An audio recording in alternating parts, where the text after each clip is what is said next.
Tes tes.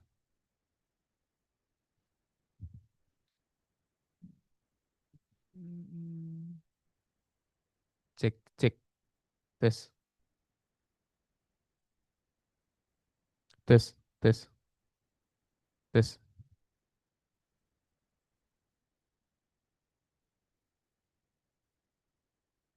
cek cek tes tes tes tes tes. Oke. Masukkan Mas D ke ini Notion. Oh iya.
Well, tes. Pakai gaya bebas aja.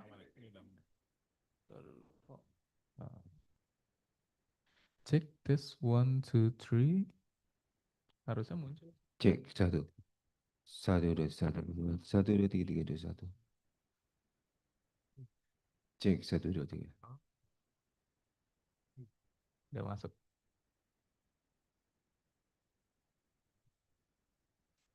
Oke, yuk. Cek satu dua tiga satu satu dua satu cek cek.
Udah oke.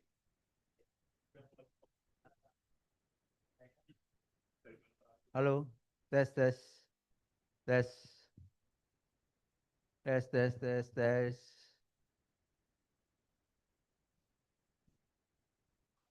tes tes. Apakah semuanya oke?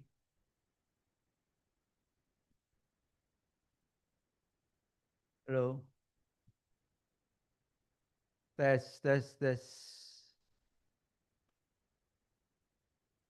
tes. Udah?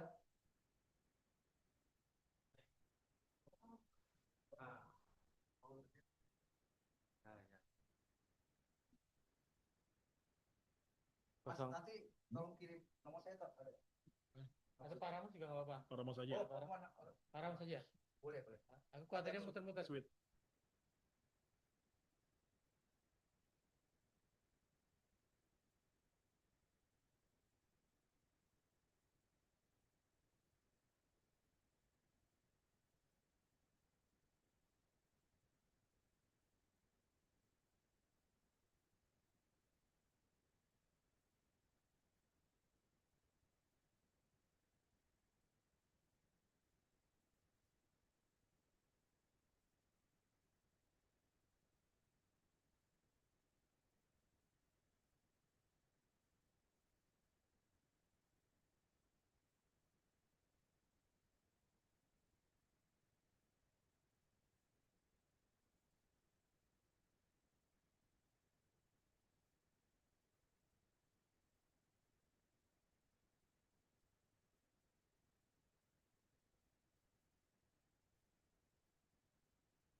Bisa saya ngomongin nggak?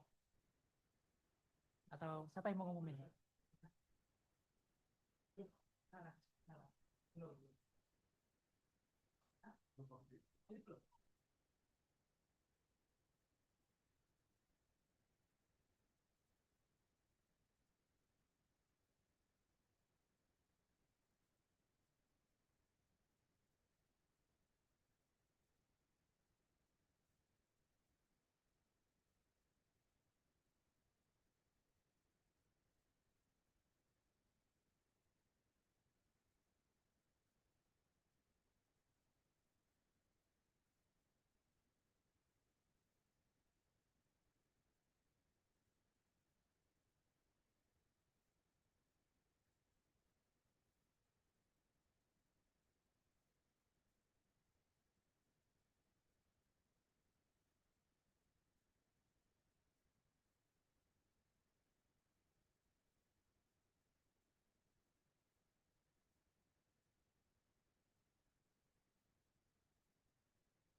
Hello. Good morning, everyone. I think that everybody already here. Let's start.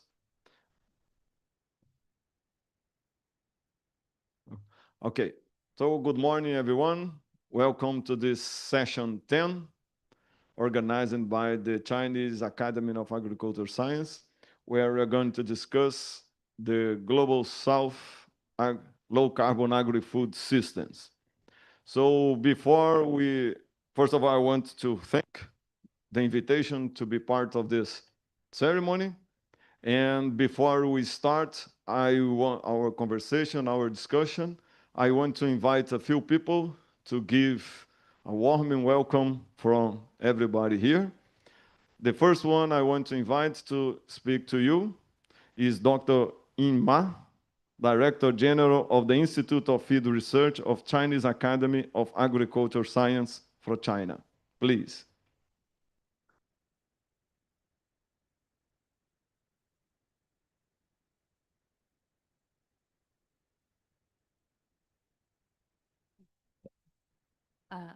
Distinguished Director General Tianxin, ladies and gentlemen, 早上好.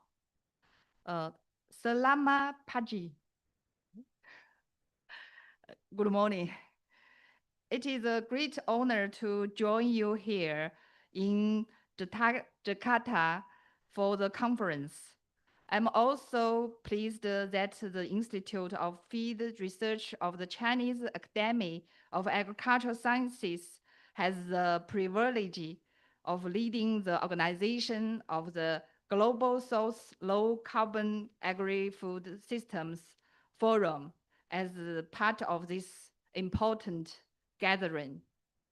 On behalf of our institute, I would like to express my sincere appreciation to the FAO and the BRIN for their leadership and outstanding efforts in convening this meeting. I also wish to warmly welcome all distinguished participants and partners from all across the world. The theme of this conference reflects the urgency and the complexity of the challenges facing the global agri-food system today. Ensuring food and nutrition security, promoting sustainable economic growth, and responding effectively to climate change are shared priorities for all nations. Addressing these challenges requires strengthened international cooperation, innovation, and collective action. China attaches great importance to sustainable agricultural development and to the transformation of agri-food systems toward greener and more resilient pathways. In this context, the low carbon transition of agriculture and livestock production has become an important focus of Chinese agricultural modernization. Our institute is committed to supporting this transformation through scientific innovation. Our research focuses on key areas, including feed resource development and efficient utilization, precision animal nutrition, green and low carbon livestock production systems, and feed safety and quality control. Our work spans multiple livestock and aquaculture species, as well as broader farming environment. Our institute has also been actively engaged in international initiatives aimed at promoting the transformation of global agri-food systems. In 2024, we officially joined the FAO LEAP, becoming the first agricultural research institute in China to participate in this global platform. Today, the low carbon transition of livestock systems has become a shared global priority. Livestock production plays a vital role in ensuring food security and livelihoods, while also presenting significant opportunities for innovation in sustainability. Through the forum, we hope to provide a platform for dialogue, knowledge exchange, and partnership building. In particular, we aim to explore practical technological pathway, policy frameworks, and collaborative solutions that can support sustainable agricultural development in global South countries. We look forward to strengthening partnerships with international organizations, research institutions, governments, and industry partners.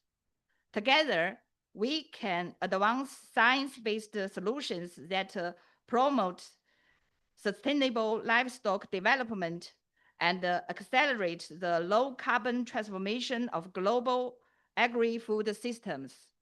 In closing, I wish the forum every success, and I wish this conference fruitful.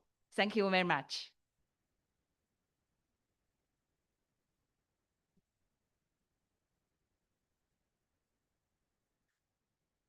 Thank you, Professor. Continue our welcome words. I want to invite here to give you a few words my friend Nugroho. There is the chairman of the meeting organizing committee of BRIN Indonesia. Nugroho, please.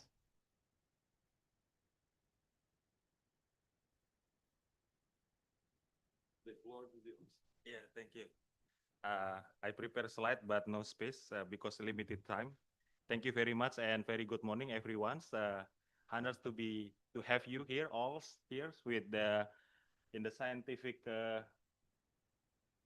forum for the session 10 for Global South Low Carbon Agri-Food System Forum.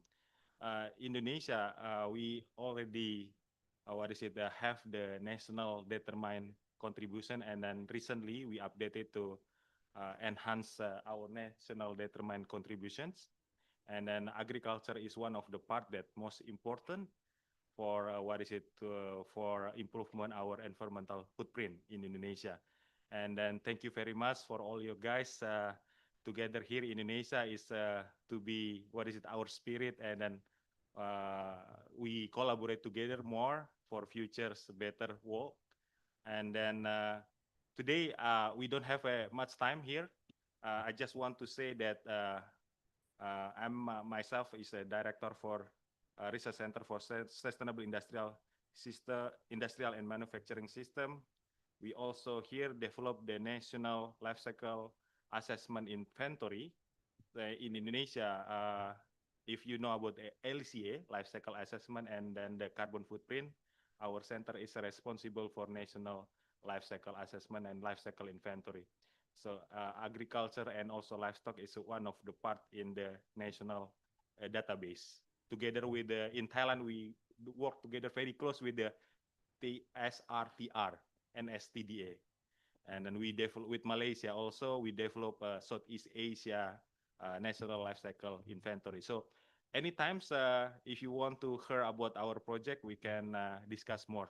And today we have 3 cooperation agreement with some China institution here, with the Yangzhou University about the environmental footprint assessment, and then with the We2 technology, with the smart farming technology, and then the last with the most important is just China Academic of Agricultural Science regarding also the sustainable assessment and environmental footprint in agricultural sector. And thank you very much for making these 3 cooperation agreements happen. So we want to do directly now?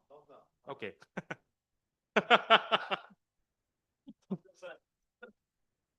Thank you.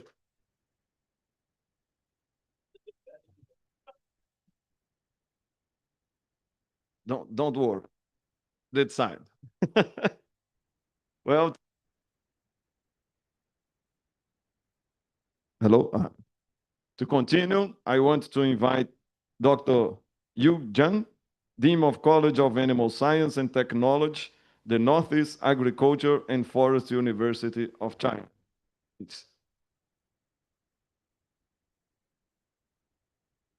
Oh, my Chinese was not so good, sorry.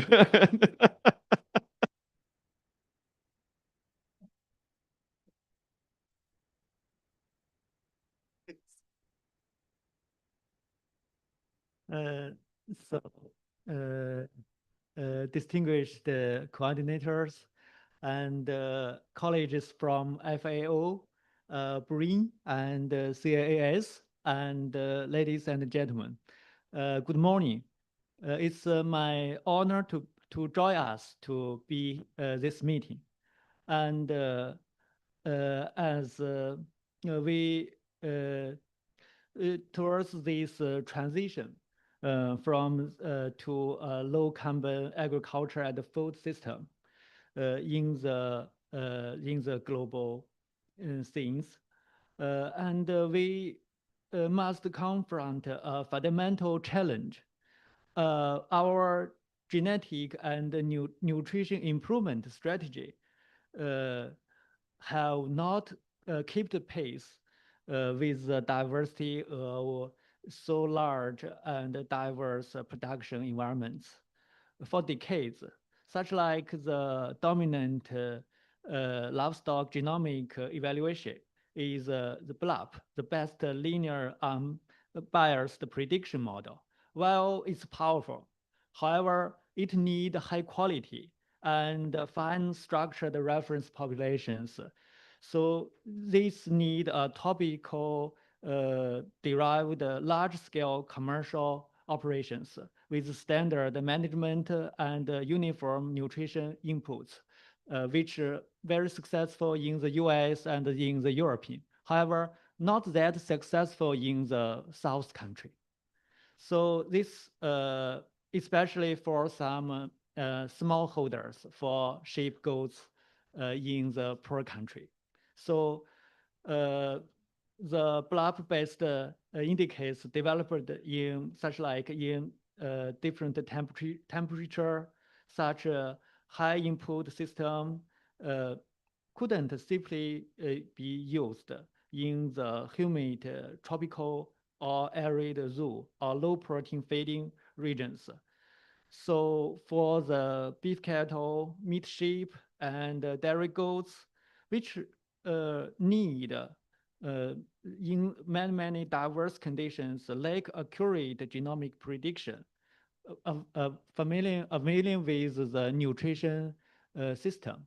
So here, I think we will very willing to, together with you, especially with the Chinese agriculture academic system, and with more research systems from different countries to together to build a system. And from our college, so our college is focused on ruminant genomic breeding evaluations. And so far, we developed a new technology-based whole genome sequencing and evaluation. So in China, it's very cheap. We can take $10 for one animal to get their whole genome, then get the evaluation for all of the such like 50 million variations. So we can evaluate all of the 50 million variations, get a score, get a mark for that. All of totally $10. And so we will really hope in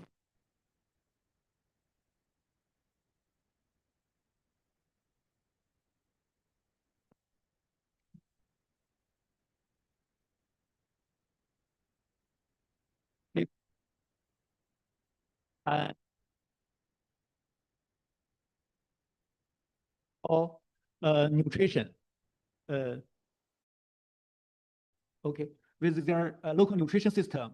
So I'll be here and still with my colleague here to maybe in future we can take more agreement and to build a common database with some artificial intelligence, new technology to do these things.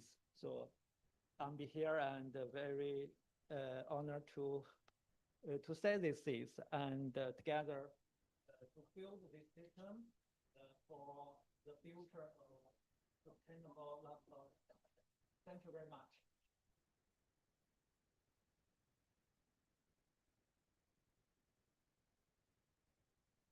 Thank you very much. So to finish our first part, I want to invite Dr. Tanawa. These are say correct. Dr. Tanawa, there's the Assistant Director General.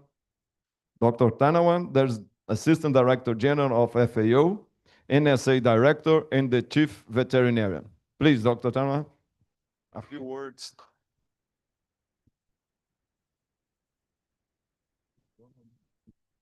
Thank you. Thank you. Okay. Chào Trang hảo.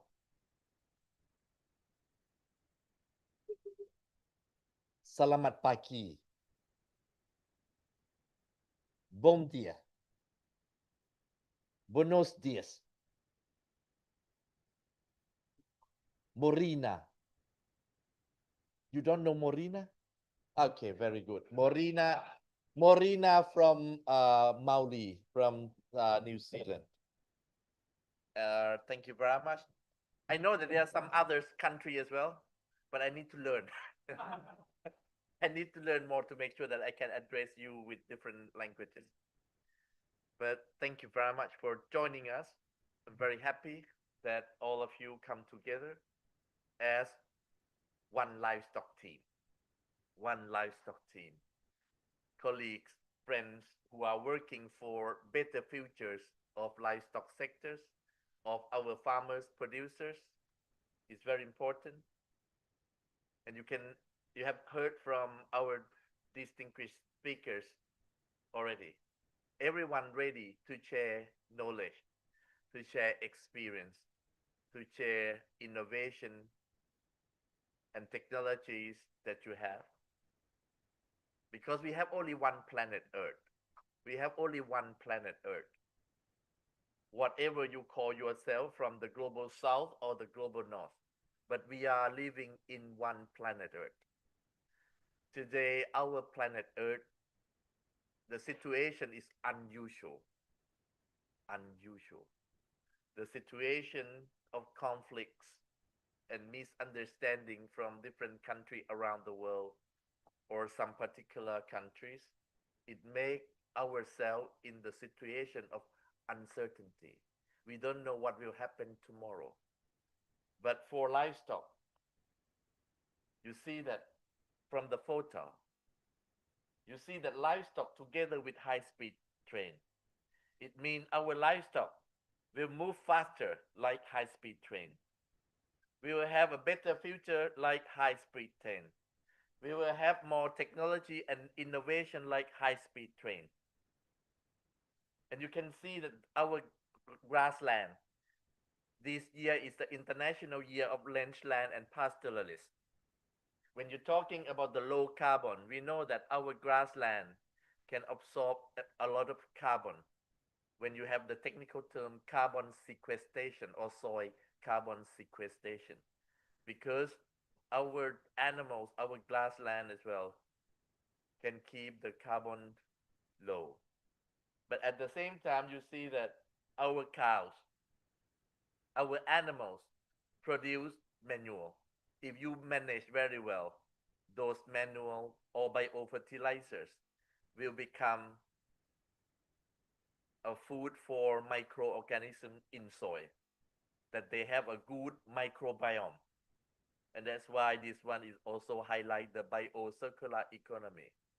And you can see on the top of the house of the barn, animal barn, have biocircular, no, have a solar panel that produce electric powers for the farm.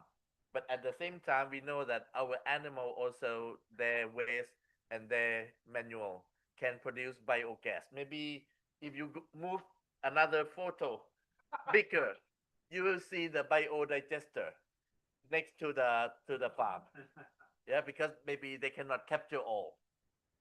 And you can see that this kind of biocircularity, yeah, of livestock sectors, agriculture, and that's why the word agri-food system is a holistic approach. And that's why if you can address this issue very well, I'm sure that the livestock sectors will be the sectors that have solution for our planet to feed the world. And also it's like Indonesia have the vision 2045, nutrition resilient. Yeah, because our animal meat, milk, egg give a lot of nutrition, dense nutrition. And even though for the next session, even though they don't invite me to join them, but I want to talk for them. Because I know that, thank you very much for Madam Director General of the CAS, the National Animal Feed Institute. Because next week at FAO, we will call for FAO reference centers for animal feed and feed safety. We will launch the call, and then we are expecting that if some countries, some members would like to become the FAO reference centers for animal feed and feed safety, please join us, because we want to make sure that today, because when you're talking about animal feed is 70% of the cost, the production cost of livestock, and that's why we need to pay more attention. And thank you very much for joining us today, and thank you very much for your collaboration. Keep working together more and more and more and more. Terima kasih. Shishia ni Thank you very much. I don't know Mauli how to say it. Thank you. Huh? Thank you as well. Okay. Mauli also say thank you. Thank you very much.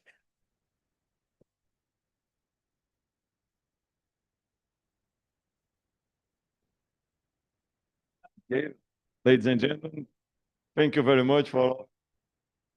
So let's start our here and to the next part of this section, I want to invite my dear friend, Dr. Chen, that will conduct the discussions we are going to have. Please, Dr. Thank you. Yeah, good morning, everyone. And I'm Junchai Chen from Southwest University, China. And welcome to today's signing ceremony. Today we will witness the signing of 3 agreements, each representing a meaningful step forward in international cooperation. Before we proceed, we are privileged to have distinguished guests to witness and celebrate these partnerships. May I kindly invite our honorable witness to the stage. First, Dr. Ying Ma, the Director of Field Research Institute, Chinese Academy of Agriculture Science. 马所，有请上台见证。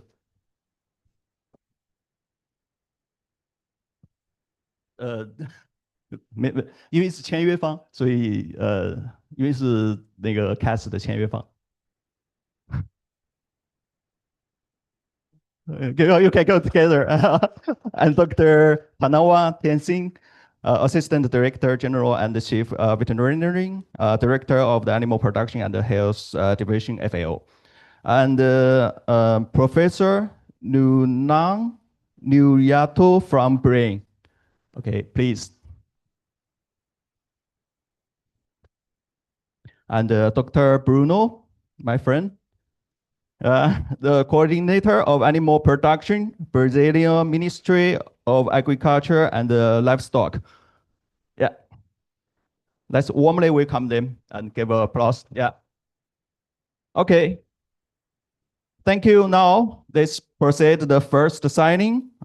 It's between BRIN, the National Research and Innovation Agency of Indonesia, and the Field Research Institute of the Chinese Academy of Agricultural Science. Now, may I invite the representatives from both sides to please come forward. Yeah, now. Yeah. Please sign the agreement. Now, yeah. This agreement marks a meaningful step in agriculture research and technology exchange between our 2 nations. 这份协议标志着两国在农业研究和饲料技术交流方面迈出的重要一步。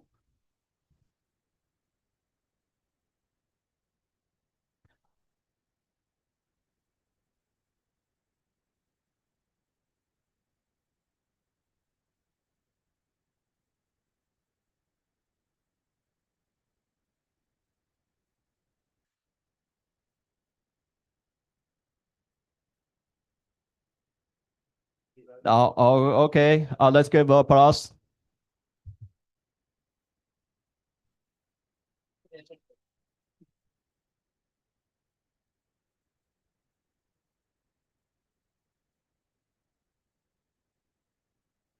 Yeah, congratulations for both parts. Yeah, we will have 3 in total. 我总共有3份。Okay. Now, the part 2.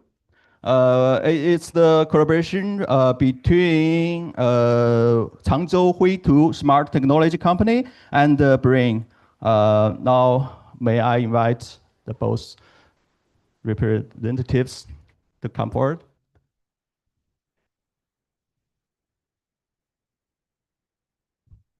Yeah, you stand here. Oh, you saw? Mr. Yusao, yeah, please come forward. Yeah, both stand behind. Okay. Please sign the agreements.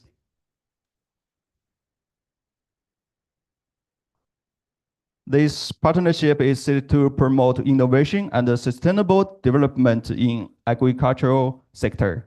这次的合作将推动农业领域的创新和可持续发展。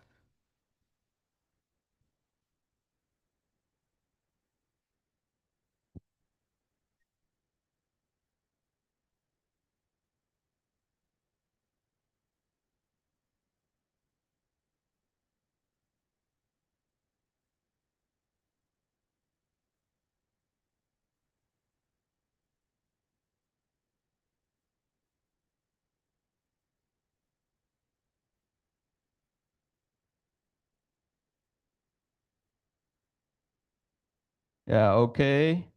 Congratulations to both parts. Another round of applause. Thank you.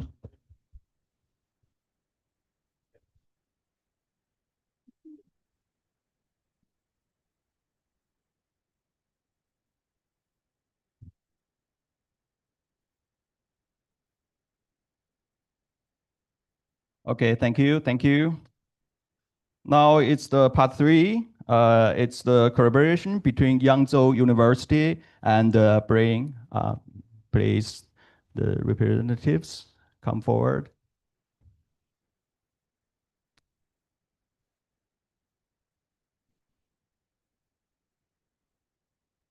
Oh, really?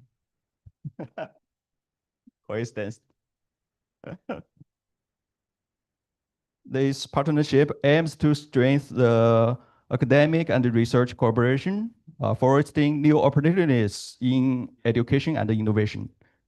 这次的合作旨在加强学术和科研的一些协作，为教育和创新的领域开拓新的机遇。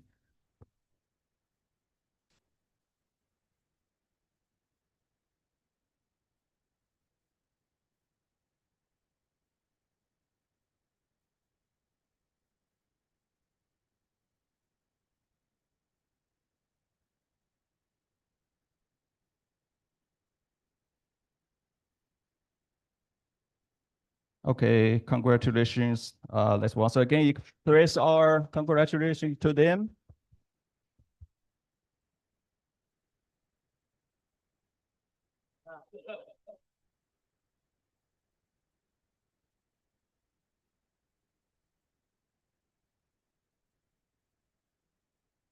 Okay, now I think it's the photo time, the group photo. I will give my mic to. Let's have a group photo, shall we? Okay, yes, yeah, please. I would like to invite all the participants. We can go up here. We have a group photo. Yes, please. David, please. Yeah, yes. Alex, please. We have a group. Yes, please. Too comfortable for the chair.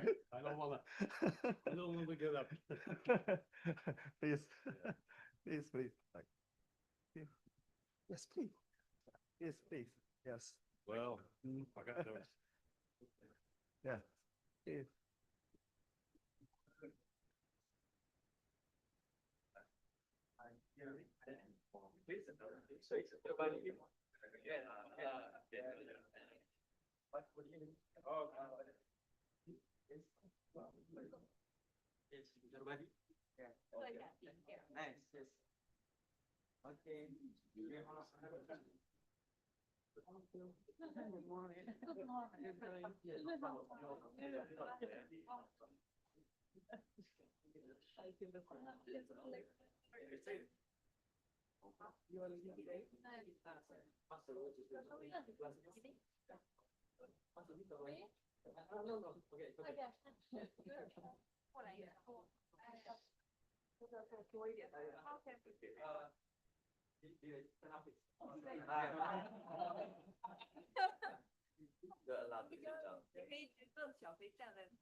Thank you. Thank you. Thank you. Big boss. Thank you.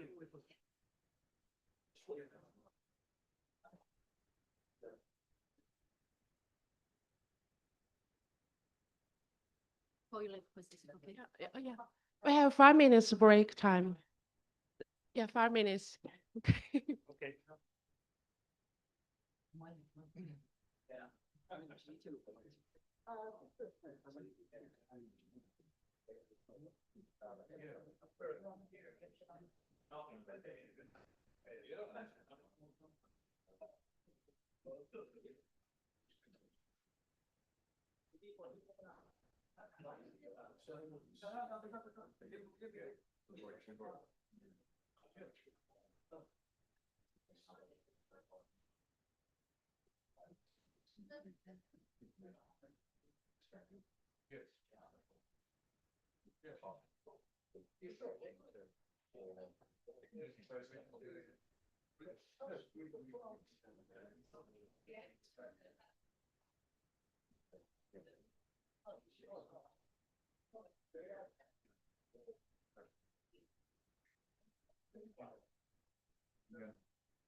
Cek, cek, cek. Aman sih. Cek, 1, 2, 3, cek, 1.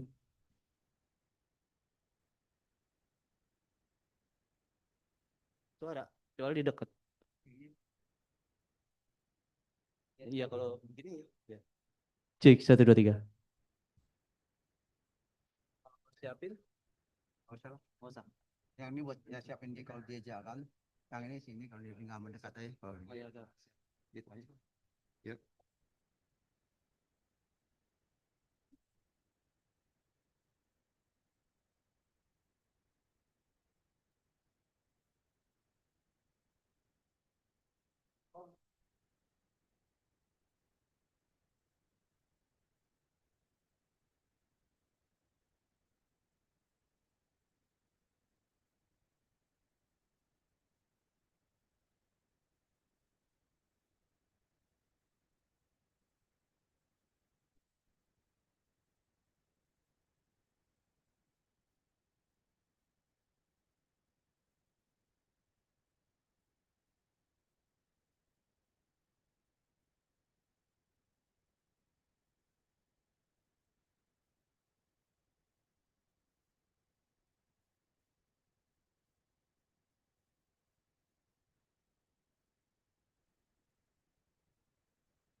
For the mic, sometimes the sound is, but maybe because Just use this one, right? Oh yeah, because it's too far.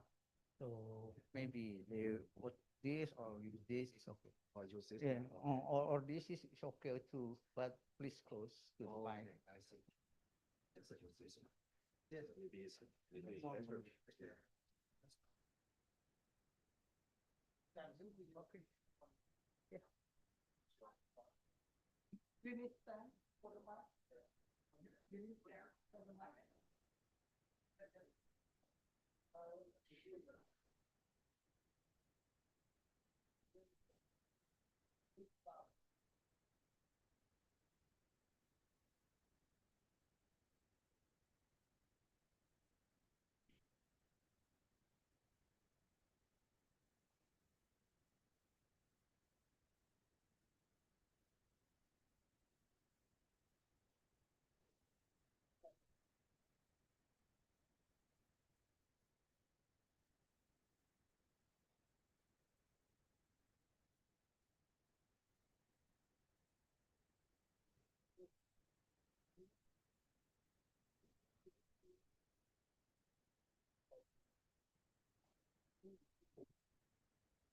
Good morning, distinguished ladies and gentlemen.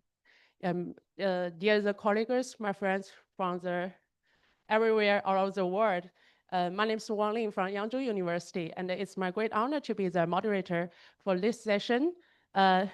In this session, we welcome 4 experts to give insight for the presentation about the sustainable industry for the animal production. So the first speaker is Professor Puji, comes from the host country Indonesia. She is the chairman of the research organization of agriculture and food from BRIN. Let's welcome.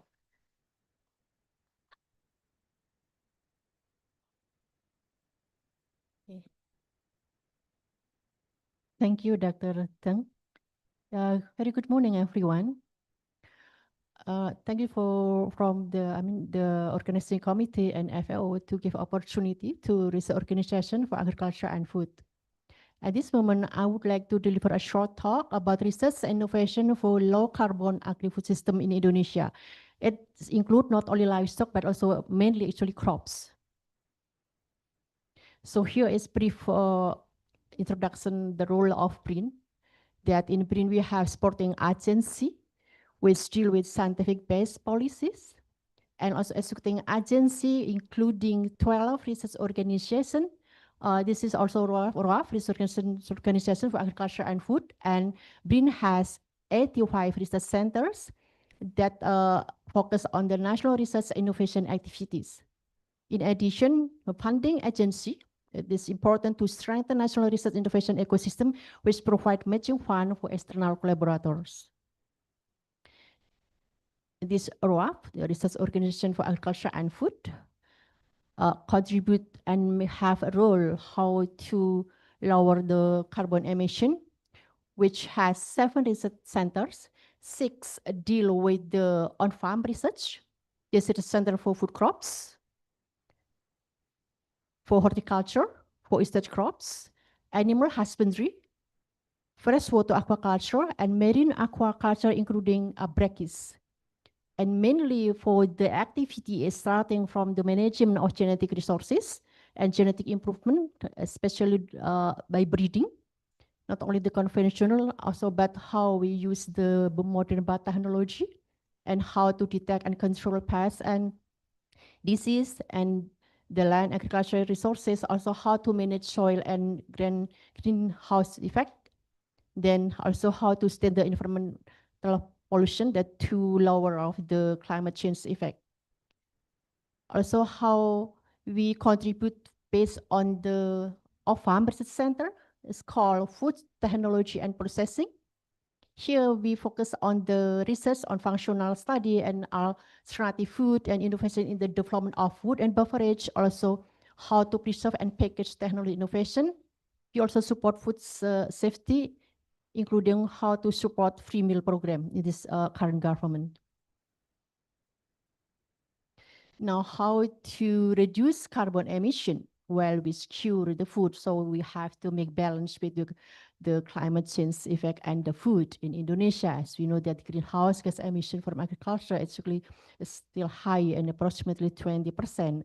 And it's very high, but in this case also, we still have problem, the reduced agricultural land due to other factor, especially conversion for other purpose. Or this case, government have program to develop at least 3 million hectares of rice field to boost food security. And as you know that Indonesia, we have a lot of at least 17,000 islands, and we have diverse agro-ecosystem in Indonesia from the west to the east. So how we could contribute for the global sustainability with the highest the biodiversity, but other side that also we have still high emission in commodities, especially rice, because on the irrigated system also palm oil is that, for example. So how we could have kind of specific intervention or localized intervention. For example, in Sumatra, Kalimantan, how we cope the emission for methane and carbon dioxide with the deforestation or maintain palm oil yield. But the other side in Java, may we have altering, wetting and drying and the other water management. Also in other island in Indonesia, we have specific intervention.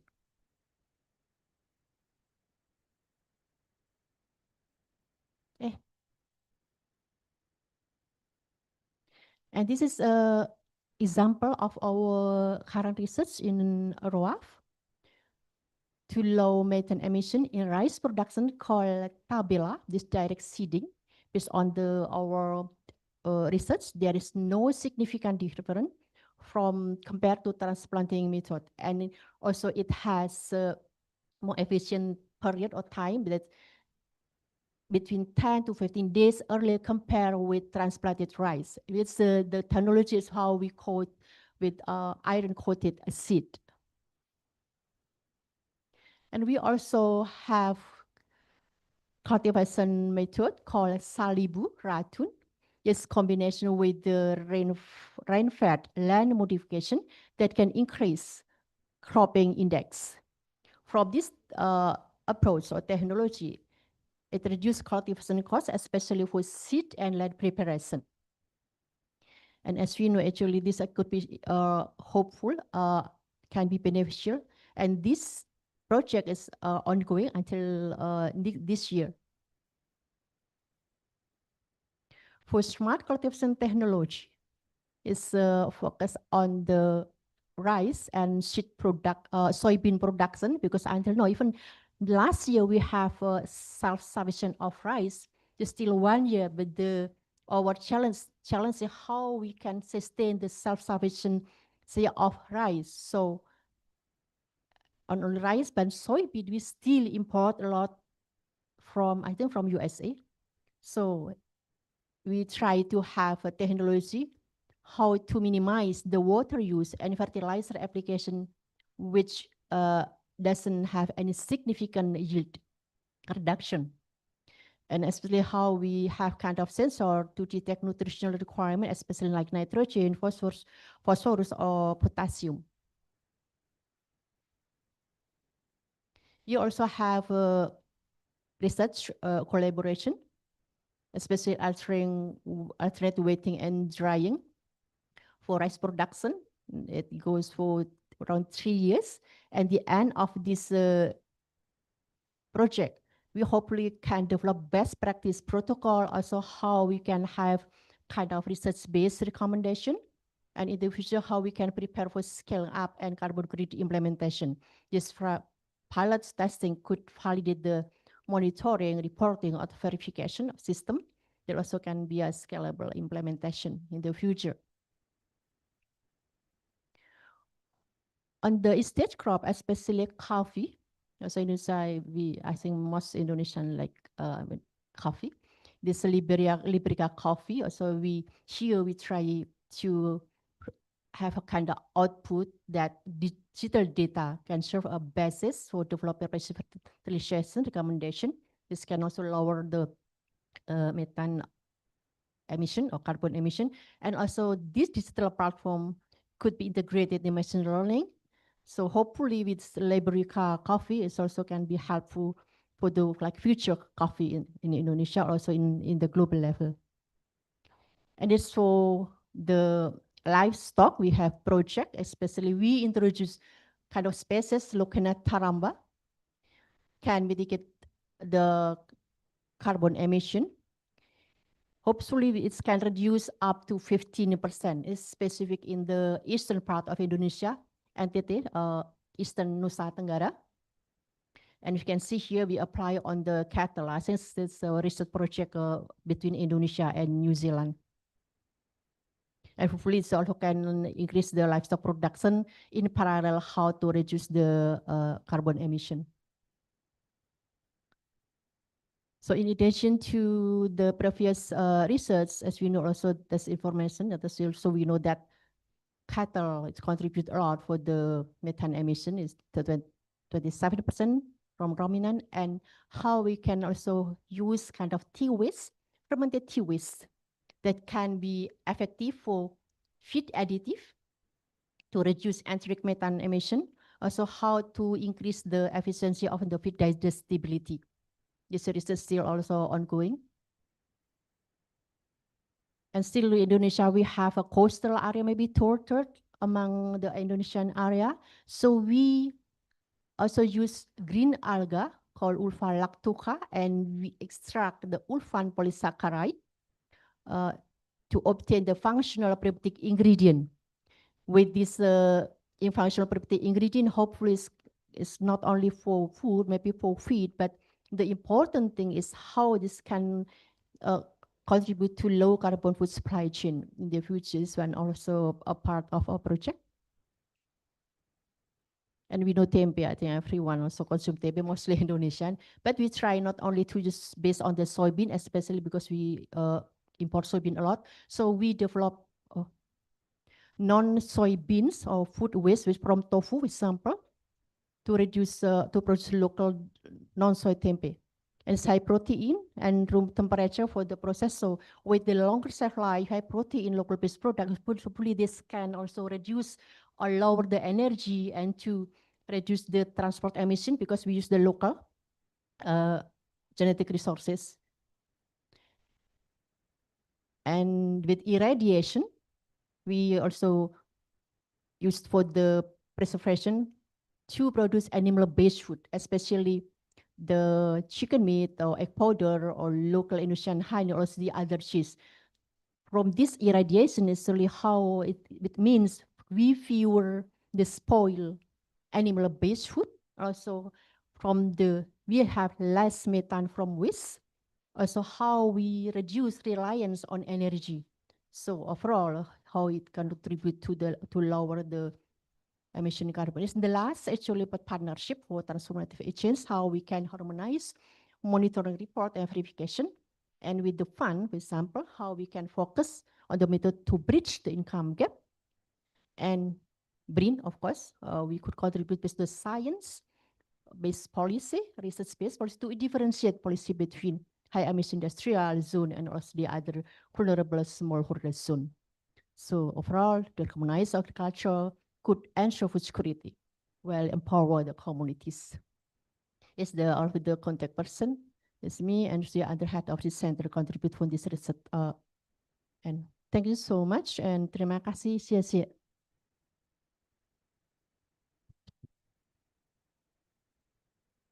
Thank you for Dr. Puzi for your insightful presentation. So the next speaker is Professor Sun Xiaoge from Nanjing Agricultural University. He is a member of the Committee on Feed, Rearing, and the Low Carbon Environment China Dairy Association. And he research focuses on the ruminant intestinal microbiology and methane emission reduction. Let's welcome.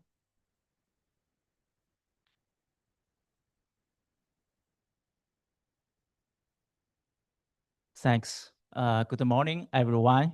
I'm Xiaoge Sun. I come from Nanjing Agricultural University. My major is mainly focused on the ruminant gut microbiome and the methane emission. Today, I would like to share one of my previous investigation in China titled Methane Mitigation in Dairy Farming, Evidence from 15 farms in China.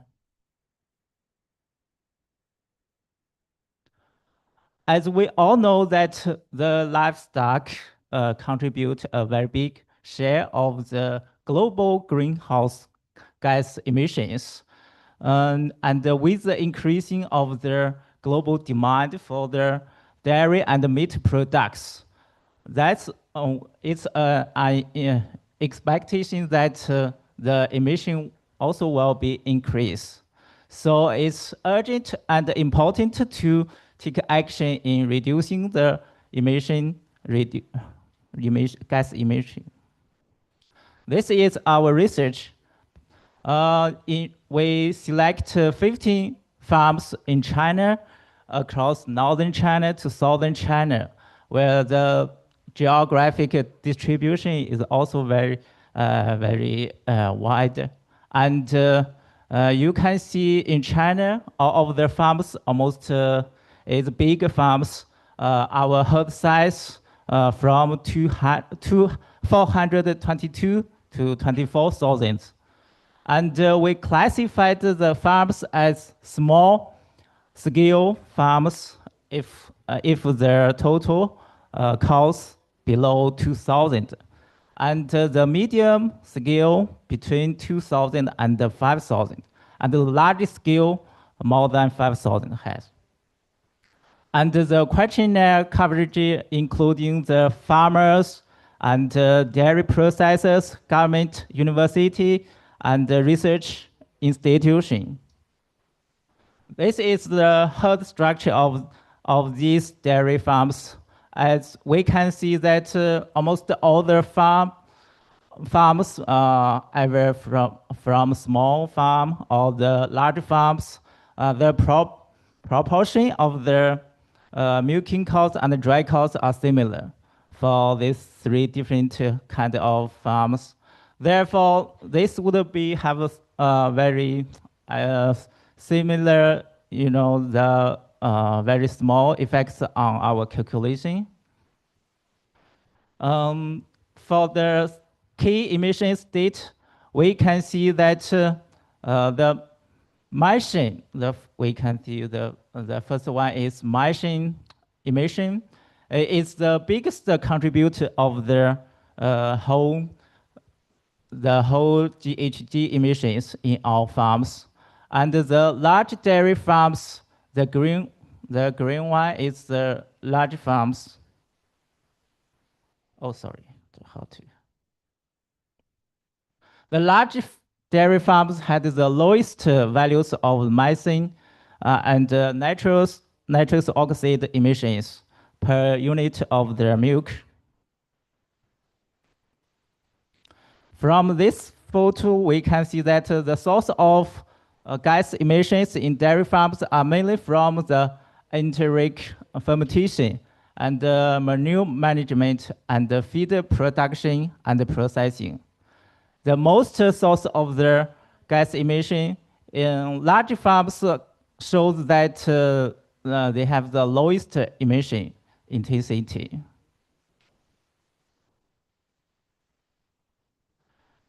From this data, we can see that the gas emission per unit milk dropped from about 3 kilogram CO2 equivalent to 1.8 kilogram, when the milk yield increased from 6,000 to 10,000 kilogram per cow per year. So the result, it can be expected that the continuous increase in milk yield in the Chinese dairy farming, that could be expected to contribute to the reduction of the gas emission per unit of their milk. This is about the nutrition supply for the farms. We can see that for the smaller farms, the nutrition, what they supply is a little bit, some is a little bit below the NRC requirement, but the large scale, they for the protein, they provide more than the requirement. For their energy, they between the requirement. Maybe this why they have in the large farms they have more their milk yield. For this photo, we can see that the big limitation for these farms, well, they said, okay, especially for the small farms, they said the capital is their biggest constraints. That inhibits their willingness to adopt the mitigation technologies. For the larger scale farm, they may can accept for the high tech adoption.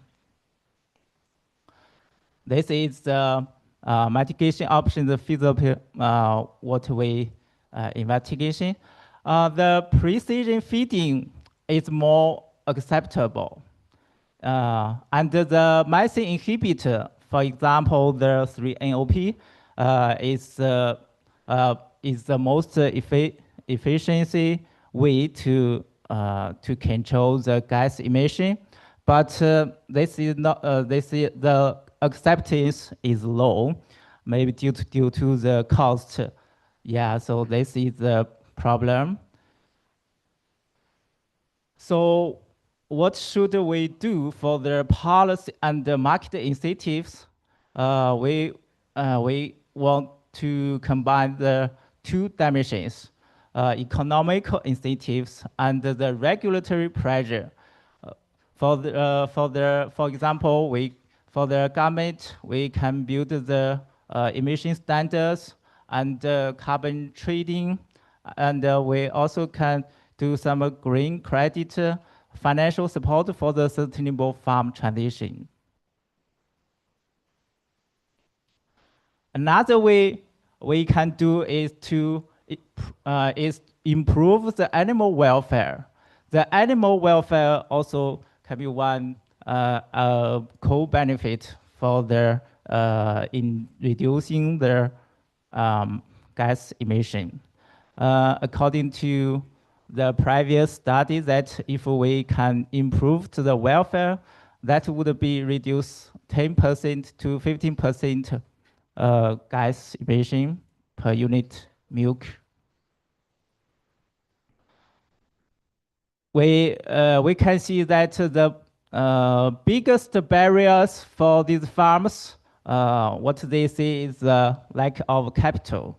Then the tech adaptability.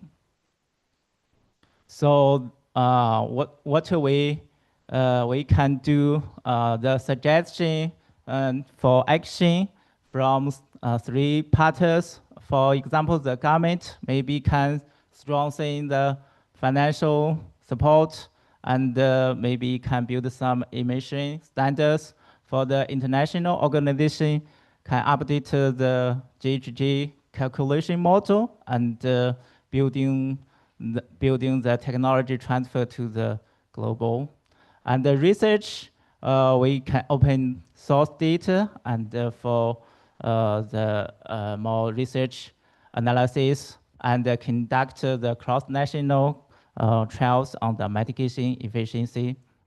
So in conclusion, that transforming the global dairy sector requires science-driven pathways, bridging the large-scale farm efficiency with the targeted green financing and animal welfare integration. Okay, thanks.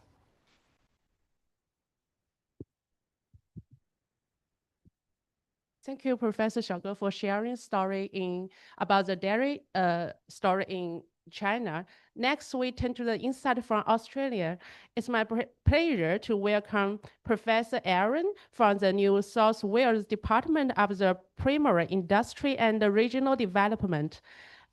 Professor Aaron brings his story in climate smart industry development and regional agriculture resilience. Welcome, Professor. Thank you. I will try to be quick once the slides come up. If my slides, we're good.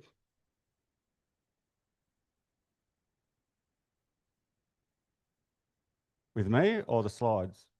Do you want somebody else to talk first then? No, okay. So today I won't be talking about science. I'll be talking more about how science is implemented and used, in particular how a case study of how claims made around greenhouse gas emissions reductions are credible, with the intent that minimising the risk of greenwashing claims being made against the agricultural sector when there's genuine efforts put in to actually improve the greenhouse gas emissions or reduce the greenhouse gas emissions associated with animal production. Oh, here we go.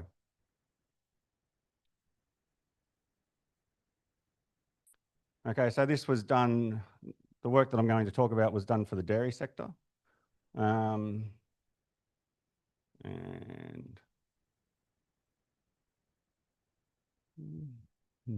need to be a bit patient here. Okay, so the animations have disappeared. So the key issue was that greenhouse gas emissions reductions, when they're claimed in the dairy sector because the technology has been implemented, they have to be credible. So the credibility around that means that there's trust from policymakers, shareholders, consumers, that kind of thing. But the problem was that there was an absence of any guidance on how to actually incorporate emissions reductions that were implemented in the farm or from technologies implemented at the farm scale so that they could be claimed in a credible way.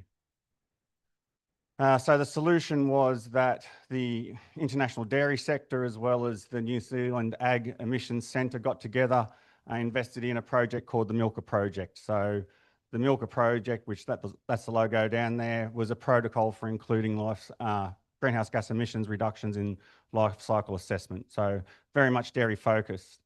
We put the protocol together, and in it we included 4 key principles, and these all come back to kind of international policies and whatnot. The first one is that the technologies are safe. The second one was that the technologies had to be effective. The third one was that any claims that were made had to be conservative. And the fourth, that the data that was used to calculate the greenhouse gas emissions reductions was appropriate. So I'll talk through each one of those very quickly. So when I say technologies are safe, it's because if you've got a technology and you can demonstrate that it's safe, then it's trusted. So it's trusted by consumers and it's trusted by shareholders and stakeholders. So we built into the protocol that there needed to be written evidence of regulatory approval for the use of the technology.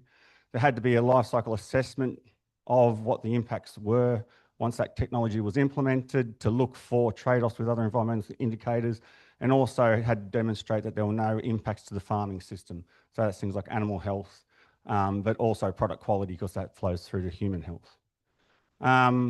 When it came to scientific evidence, a good, robust scientific evidence base provided confidence in that efficacy. And so that's one of the key things. So to demonstrate confidence in the efficacy of it, you could use one of 3 things. You could use a peer-reviewed meta-analysis, or you could use a minimum of 3 peer-reviewed scientific studies. Now, has this got a pointer? When it was the peer-reviewed scientific studies or the meta-analysis, it had to be a Class A journal from the Norwegian Register for Scientific Journals. So you couldn't use a low-quality journal to do that. Or you could use a methodology from a carbon crediting scheme, and that had to be accredited by a CROA. Now, the main thing was that the science had to be applicable. So I couldn't, if I was doing it for Australia, I couldn't pick up data from a New Zealand dairy and apply that to an Australian dairy. That's not credible. It had to be your own data. And we actually built in a mechanism to discount. The application. So I had to use a study that was for an Australian dairy system. I couldn't say, well, they implemented this in a Kiwi dairy system, and therefore I'm going to assume that happens in Australia. This evidence had to come from Australia on a regional basis with the right climate, soil type and whatnot. So it's all about building credibility. Claims were conservative, so this isn't necessarily for a national inventory, but when you're making a claim for the supply chain, a conservative claim is a responsible claim. So primarily it avoids overcrediting, and conservativeness is incorporated into many global claim frameworks, most notably the Article 6.4 of the Paris Agreement. But anything that goes into generating carbon credits or claims of emissions reductions has conservativeness in there as a key principle, ISO standards and whatnot. And the final one was appropriate data. So if I was going to calculate greenhouse gas emissions intensity for a dairy system, and I use my neighbour's farm data, that's not very appropriate. It's not appropriate if I use it from a New Zealand dairy farm or if I use a regional average. So we actually made sure that, or we built in a mechanism so that if you use poor quality data, you actually had a discount. So the emissions reduction you could claim was discounted if you use poor quality data. But that will become less and less of an issue as platforms that record data automatically become more frequently used and people can access that data. But we did want to build in an incentive so that people would use high quality data or their own data to calculate their greenhouse gas emissions footprint. It's been adopted in the Australian farm greenhouse gas calculators, not just for dairy, it's being built into the grain sector, the beef sector, so this framework can be applied to, or the protocol can, where am I going? The protocol can be applied to any farming system, it can be adapted to that, so it's being, in Australia, it's being adapted so it can be applied to all production systems. And the Cool Farm tool is going to incorporate it into it because that is what some of the European dairy or companies and whatnot use to calculate their greenhouse gas emissions footprints. And I've had conversations where they've assessed some technologies under this. And I will leave it at that. So that's very brief, but yeah, that gives people an overview.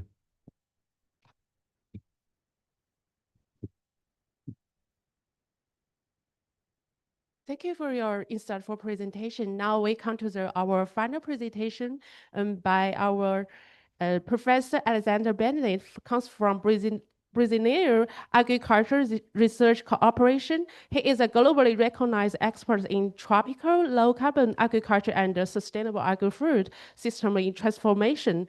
Let's welcome.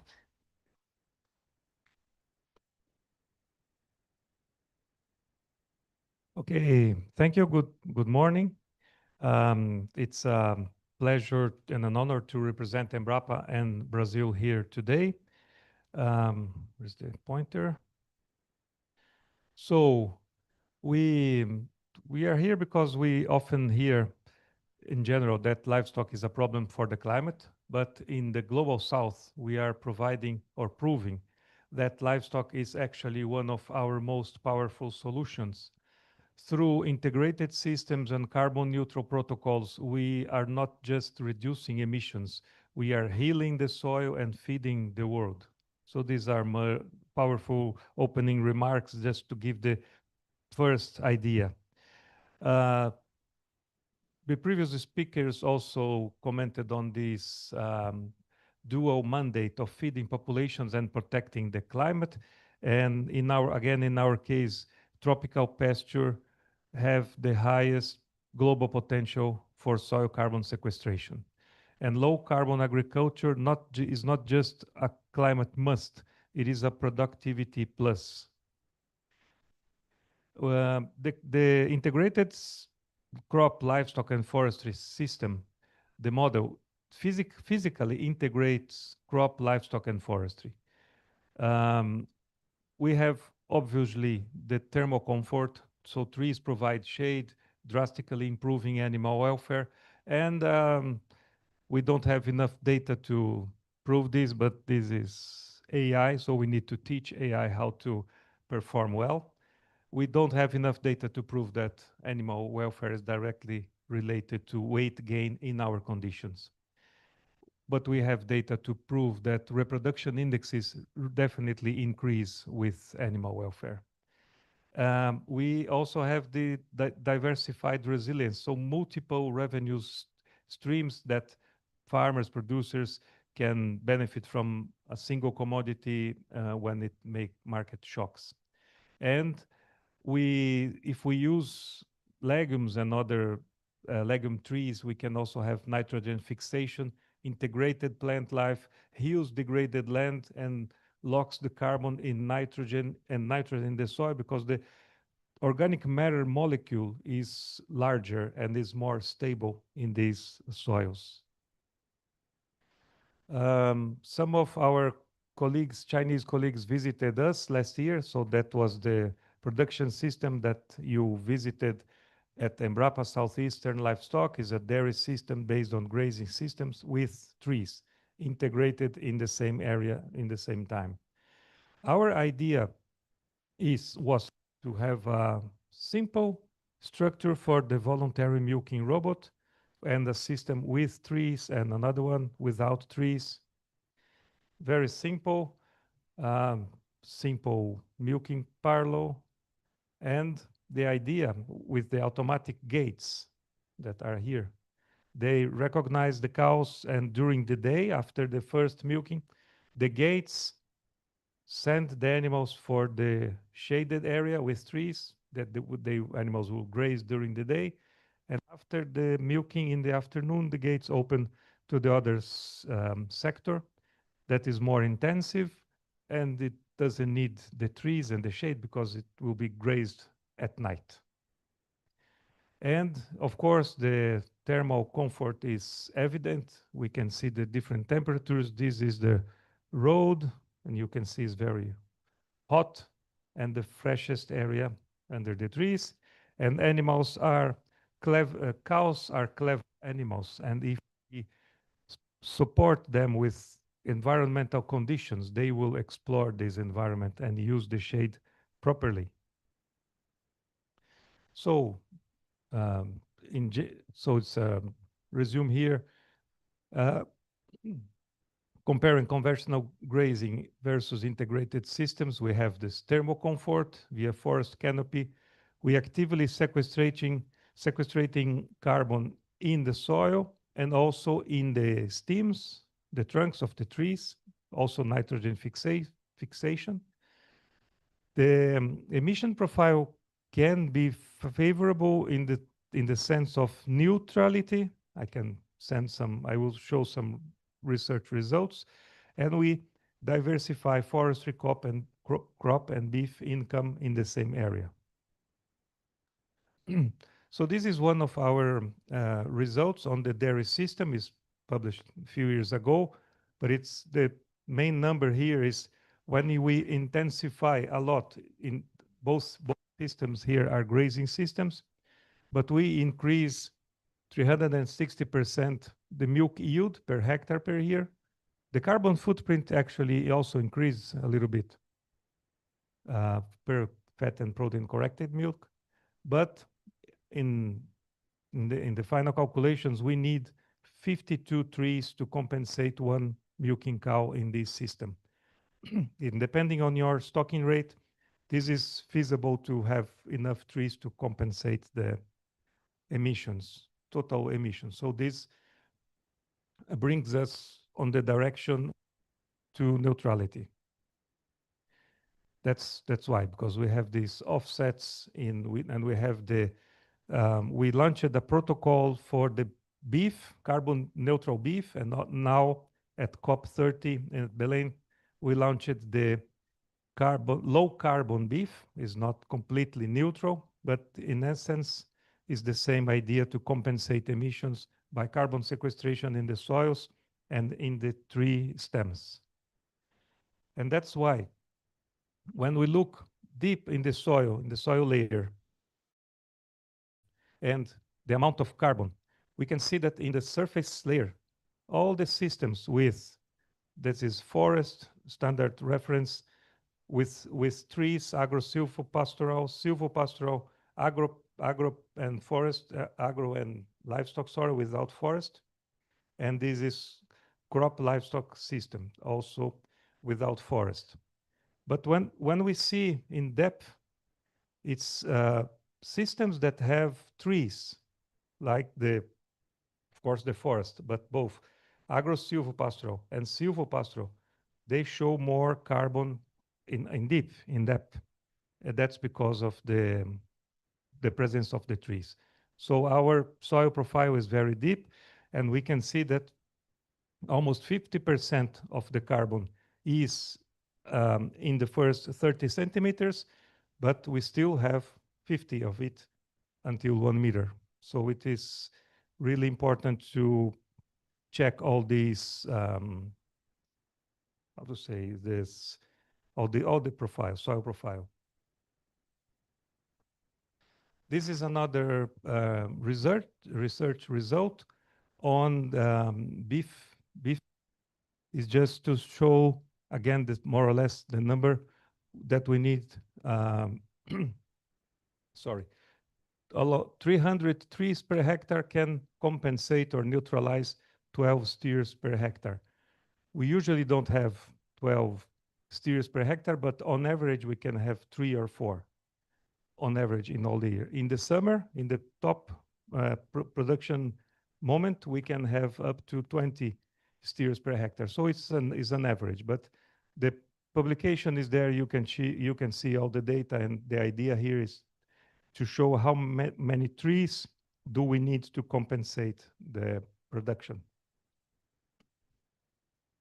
And of course, this is not the main solution.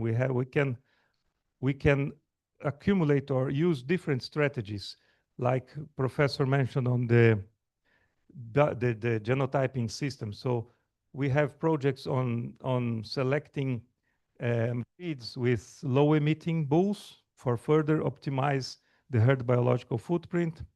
We have a lot of research, global research, and also Brazilian research with different additives that can put up to this genetic selection. And in our case, in tropical system, the tropical pasture quality consortium with legumes is from the great land to manage high quality forage drastically lowers baseline emissions, especially because of effects on digestibility, protein, and also performance. This is how much integrated system we have already in Brazil, 70 million hectares. Actually, it's 18, the more recent number. And this is not a theoretical model or a pilot program. It is a proven scalable engine for low carbon production all around the country. We have another platform, another partner that is Produzindo Certo, is producing the right way platform. And this is also 8 million hectares all around the country with livestock and without, maybe agriculture. And they are really following these initiatives in all the country. And to finalize, I think this South transfer adapting technology toolkits to local realities, we can learn with Chinese how to develop and deploy feed efficiency genetics and intensive manure management. We can also learn with Indonesia if we can integrate cattle maybe with existing oil palm, and like Professor mentioned, also legume consortium. I'm not sure, but what about snake, fruit, nuts for the animals? Because we usually have a lot of leftover from our feed industry, and that's most of them are useful for ruminants. And with Sudan engineering highly resilient grazing systems designed specifically for arid, water-stressed climate, we have a lot to learn with you. And everything that we do, we need to communicate with society. That's why we traveled half of the world to share these impressions with you. Thank you very much.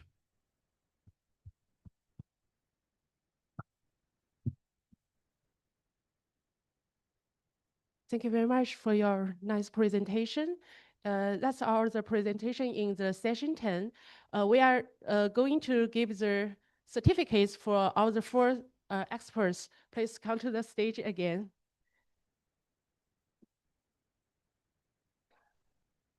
Yeah.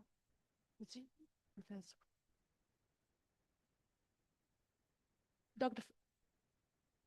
Dr. Fensa?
Thank you very much.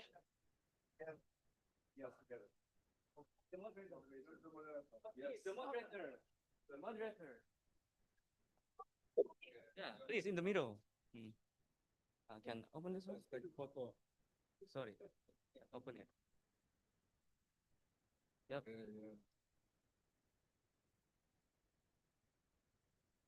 Okay, let's have a photo together. Okay. Move to the left, to the left. Ke kiri, ke kiri.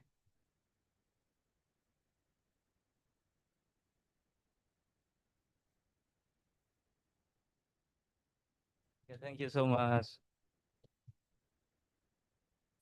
Now let's move to the session 11, which moderated by the Professor Cao Yangchun. Let's welcome.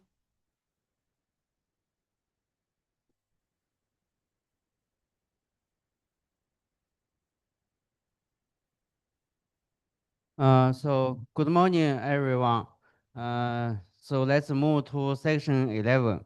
And first, it's my great honor to be here and act the moderator in this important section. This section is about the animal feed solution for sustainable livestock. First, I want to thank Professor Li Fengdong from CIS China, who gave me this important works. And please let me have a short introduction about myself. My name is Yang Chuncao from College of Animal Science and Technology, Northwest Agriculture and Forestry University in China. Our study is focused on ruminant nutrition and feed size, especially focused on the microbiome and microbiota and the interaction between the host and the microbiome and so on. Today, the section focuses on one of the most critical aspects of animal feed solution for sustainable livestock. And we will have 4 distinguished experts who will share their latest research findings and insights. Now I'm pleased to introduce our first speakers. And our first speaker is Professor Alex Histoff from President University, United States. Professor Histoff is a global recognized expert in ruminant nutrition and methane emission. So please welcome Professor Alex Histoff.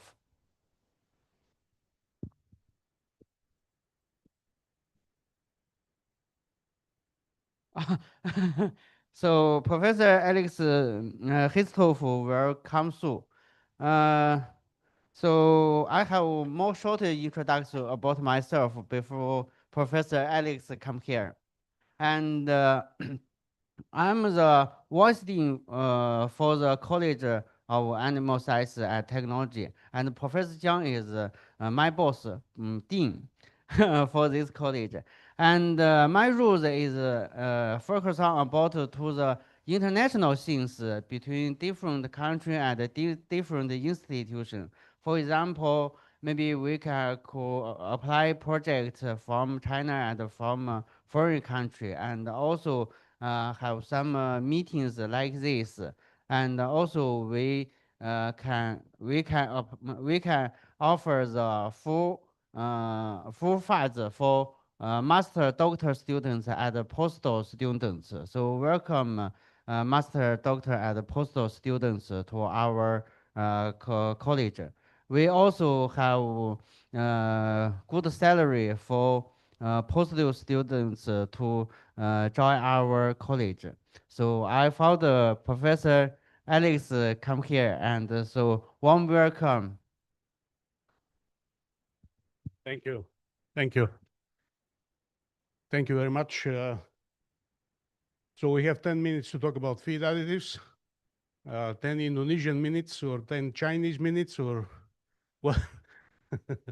Anyway, sorry, I'm a little late. So Li Feng asked me to update you on feed additives. So that's what we are going to do here. First of all, before we start any of you interested in feed additives, you should go back and check these 6 papers we published last year in Journal of Dairy Science. I mean, they specifically talk about how to develop, how to test feed additives in vitro, in vivo, and so on. So please make sure you do that if you're interested. I have this couple of slides usually at the end of my lectures, but this time I'll start with them. And that's basically how much impact we can have on the carbon footprint of milk in dairy systems, US dairy systems, with feed interventions or nutrition interventions. And we have 2 scenarios. This is just to give you a little bit of background where we are and what we can achieve. Under that best case scenario, we can probably have up to 30% maybe in the best case scenario, a reduction in the carbon footprint of milk with nutritional strategies. In the worst case scenario, though, things are a little different, no more than 10%. So if everything works well, 30% is a pretty good achievement, but you have to be aware that there is also a worst case scenario, and this is nutrition. I'm not going to talk about a lot of other strategies, management strategies, for example. I don't even have time to talk about all the nutritional strategies. These management strategies, some of them, Alex, my Brazilian colleague, already talked about some of these. Genetics, vaccines can be there, and so rumen manipulations. But I'll indicate that last one, improving animal production, which is important for Indonesia. You know, if you double the average milk production from a cow in Indonesia, I'm sure you will have a dramatic effect on the intensity of the emissions on a production basis. Don't get too excited about precision feeding. Somebody was talking about precision feeding. We have done that. The effect is going to be minimal, generally speaking. And don't get too excited about genetic selection. We have a project going on this large international project. And if you select for low methane, you will be selecting for low digestibility, smaller cows, smaller rumens, faster passage rate. So there are a lot of implications there. As I said, I will just mention a couple of these feed additives that you know, we have worked over the years and everybody has worked with. First of all is 3-nitrooxypropanol or 3-NLP. You all know what that is. The first work we have done with it was 15 years ago. We have tons of data. Everybody knows this has been published. Generally, we are looking at 30% reduction in the different metrics, methane metrics, so I'm not going to talk about this. What is really important is, are there any production effects or production benefits of using 3-NLP? And there are very little, unfortunately. And again, with the cost of 3-NLP, it was approved in the US a year, maybe a little more than a year ago. And with that cost and no benefits, real benefits, it's going to be very difficult to implement. But we do see some improvement in milk fat. That's actually milk components. That's where some of the energy from methane is going. We did when it was approved, we actually did a meta-analysis with a lot of published and unpublished data. And here is what you have in terms of production. Dry methane intake is reduced, unfortunately. We actually have a real recent trial that we have a real reduction in dry methane intake with 3-NLP, but generally speaking, about 0.7 kilos a day. For a high-producing dairy cow, that's a lot of dry methane and a lot of milk. So milk also decreases. But because of the fat increase and some increase in protein, there is no effect, statistical effect on energy-corrected milk. So keep that in mind, and this will probably go for all feed additives. There will be very little production effect, and in many cases you will have a decreased feed intake, and from there you will have decreased milk production. Okay. One other thing we have been interested in is the long-term effects of these feed additives. What's going on if you feed it for a long period of time. So this is one ongoing trial, full lactation, dry period, first 100 days of second lactation, and so on. And it seems like the effect is still there. And in fact, the average effect in this case was 35%. So this is better than what we have seen before. We had concern with this because some of the data show some adaptation. That's why we are doing this. So I think we feel a little better now that there may not be adaptation of the rumen to these kind of additives. That's another one. What we have lack of data there is how different feed additives work together. And this is one example with monenzin and 3-NOP. That trial has just finished. It's not published data yet. And there is no interaction, basically. Monenzin doesn't do anything. Monenzin is an ionophoric antibiotic. 3-NOP in this case even had a larger effect. So we are trying to figure out what's going on, about 45% reduction, which is pretty unusual for us. One other thing I want to bring up, when you have these inhibitors, particularly with a large effect on methane, you will have increased hydrogen emissions. And somebody mentioned here a couple of days ago that this is now going to be included in the IPCC as it's not a direct greenhouse gas, but has effect on the hydroxyl molecules and in this way affects methane. So we did these calculations a couple of years ago, and the effect, even if we implement, let's say, 3-NOP to 70% of the cows in the US particularly, the effect will be very small in terms of greenhouse gas effect from that additional hydrogen emitted from the animal. So that's not going to be an issue for, if somebody asks you about this down the road. We, like everybody else, works with these inhibitors. This is one inhibitor that's in the pipeline. I mean, they work very well, as you can see, and even at lower levels than 3-NOP. So that's good news. There is another inhibitor that also works in the animal in medium long-term studies, not real long-term studies yet. The problem with all this is here. What kind of side effects we may have, and what is the public perception and acceptance? As you all know, this issue in Europe with Bover and 3-NOP. So all these inhibitors, particularly that we and others are developing, what is the future? We don't really know. I'm becoming more and more skeptical that these things are going to take off. Other than that, we have the seaweeds. You all know about that story. They are really effective. Practicality, cost, application, all these things are still in the air for much of that. Of course, there are companies working on that and having a product out there. They are not approved in the US, although California has some kind of law that allows it to be fed on a limited basis, I think, to either organic or beef operations. But we have to throw the milk. So these are all bromoform based.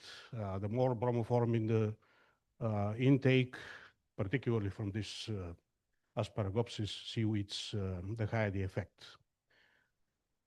We also looked at long-term effect with this one. This is a full lactation study with Asparagopsis, again, just to see what's going on, because cows don't like the taste. And I'm not going to even talk about the quality, milk quality, iodine, bromide, all these things. We don't have time for that. Interestingly enough, after a sharp drop in dry methane intake at the beginning, and in methane, of course, then that went back, but cows started getting used to the seaweed, and they get their intake back. So at the end of the day, you won't see it here. We still had about, what is it, 20%? Yeah, 30% reduction. So pretty good. What that means, again, our main concern with this kind of additives is feed intake. And it seems like that the longer you feed it, there may be some adaptation to the taste or organoleptic characteristics, and cow will start eating it. Since we are in Indonesia, I have to mention this. We found another seaweed that is not bromoform seaweed from Indonesia. So it's a good news, you know, for local markets or use. And this is at Laurentia. We did an animal trial with it, and pretty good results. 37, 25% depends on the metrics, 27% reduction. Again, the important thing is a non-bromoform seaweed. The compounds, the active compounds are different, but all the rest is the same. You have logistics, you have production, you have transportation costs, reduction in dry methane intake. This is a short-term study. So dry methane intake dropped down, milk production dropped down. All these things have to be worked out, and maybe they will be worked out. Also want to mention this plant extract because we talked about that the other day, and we have not seen anything there. There are a lot of commercial products on the market. In the best case scenario, you will have maybe 5–10% maximum reduction in enteric methane, and that's questionable. Because in some cases that may be there, in some cases may not be there. With one of these products, I keep bringing this up, a study from Wageningen showed a 3.4 or 3.6% statistical reduction in enteric methane. I mean, how can that be? Obviously cannot be. Here's a study with one of these products that we did at Penn State, long-term study, no effect at all. All right, that's my last slide. I usually talk about other things like forage, type of forage, forage digestibility, starch, different feeds, and so on. But here I highlight only the feed additives effects. This is, to tell you frankly, our best bet, other than improving production and reducing emission intensity in extensive systems. Feed additives will make a difference. And I will say one thing to, again, my Brazilian friend. A dairy farm in the US can never be net zero. So that's not possible, simply. But feed additives can make a difference up to, as I showed, 30% reduction in the carbon footprint of milk. So that's all, and we can discuss later on if you have any questions. Thank you.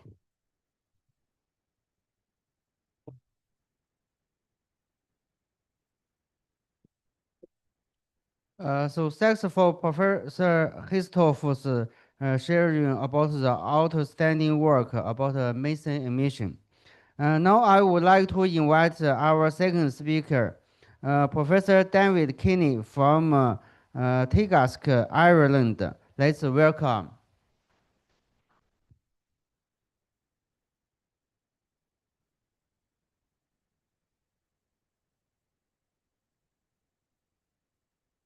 Thank you, Mr. Chairman, and good morning, ladies and gentlemen. As the Chairman said, I'm from Tegask in Ireland, which is the National Authority for Agricultural Research and Agriculture and Food Research and Development. So in this brief, I suppose, presentation, I'm just going to give you a perspective, I suppose, from a pasture-based, we'll say grassland-based production system, which predominates in Ireland. And I was very happy to hear Tanawat reminded us, we'll say, that this is the International Year of Rangelands and Pastoralists, the UN International Year. So just in terms of sustainable livestock production systems, and particularly from a pasture-based perspective, obviously the first thing, and it's been mentioned, and I'm very grateful to hear it over the last few days at this conference, it has to be profitable for primary producers and all other actors within the supply chain. If we don't have profitability for those involved, those stakeholders, well then, you know, we don't have a system at the end of the day. Obviously, we'd say we're all focused on producing high-quality food products, whether it be meat or milk. Must be carbon efficient, obviously, and consistent with national and international legislation. And high animal health and welfare has to be the absolute, you know, fundamental basis of it. And Alex mentioned that already, we'll say, in terms of, you know, from a Brazilian point of view. Land use, food and fuel, there's always that, I suppose, conflict, essentially, we'll say, in terms of what we use our land for and where the priorities are. And ultimately to support rural economy and maintain and improve environment. And obviously, from a European perspective, biodiversity is becoming more and more to the fore in terms of our discussions. So obviously we've heard all this already, we'll say, in terms of the key drivers of change, you know, and essentially the existential crisis that we're all faced with. And just to make a, I suppose, reference to our Chinese, we'll say, sponsorship of this session, may you live in interesting times, and I think we certainly are at the moment. So from a Teagasc perspective, you know, obviously, as I said already, our systems, our ruminant-based systems, whether they be cattle or sheep-based, you know, are focused really, we'll say, on the use of, firstly, grazed pasture, fresh pasture, and, you know, secondly, we'll say ensiled or conserved with, you know, concentrate or grain-based supplementation brought in strategically at different times of the year when pasture is not available. And you can see that in terms of the actual relative costs. You know, it's only a fraction, we'll say, of our grazed grass costs are only maybe a third, we'll say, to a fifth of that of ensiled or indeed conserved or concentrate-based systems. So we need to, but notwithstanding that, the fact that we can only graze really at the best case scenarios for maybe 230 to 250 days of the year. So we do need to have a plan B in terms of other feeds. So from an Irish perspective, again, a bit like New Zealand, we'll say we're probably one of the few developed countries, we'll say, to have such a high contribution, we'll say, of methane in particular, we'll say, our greenhouse gases from agriculture.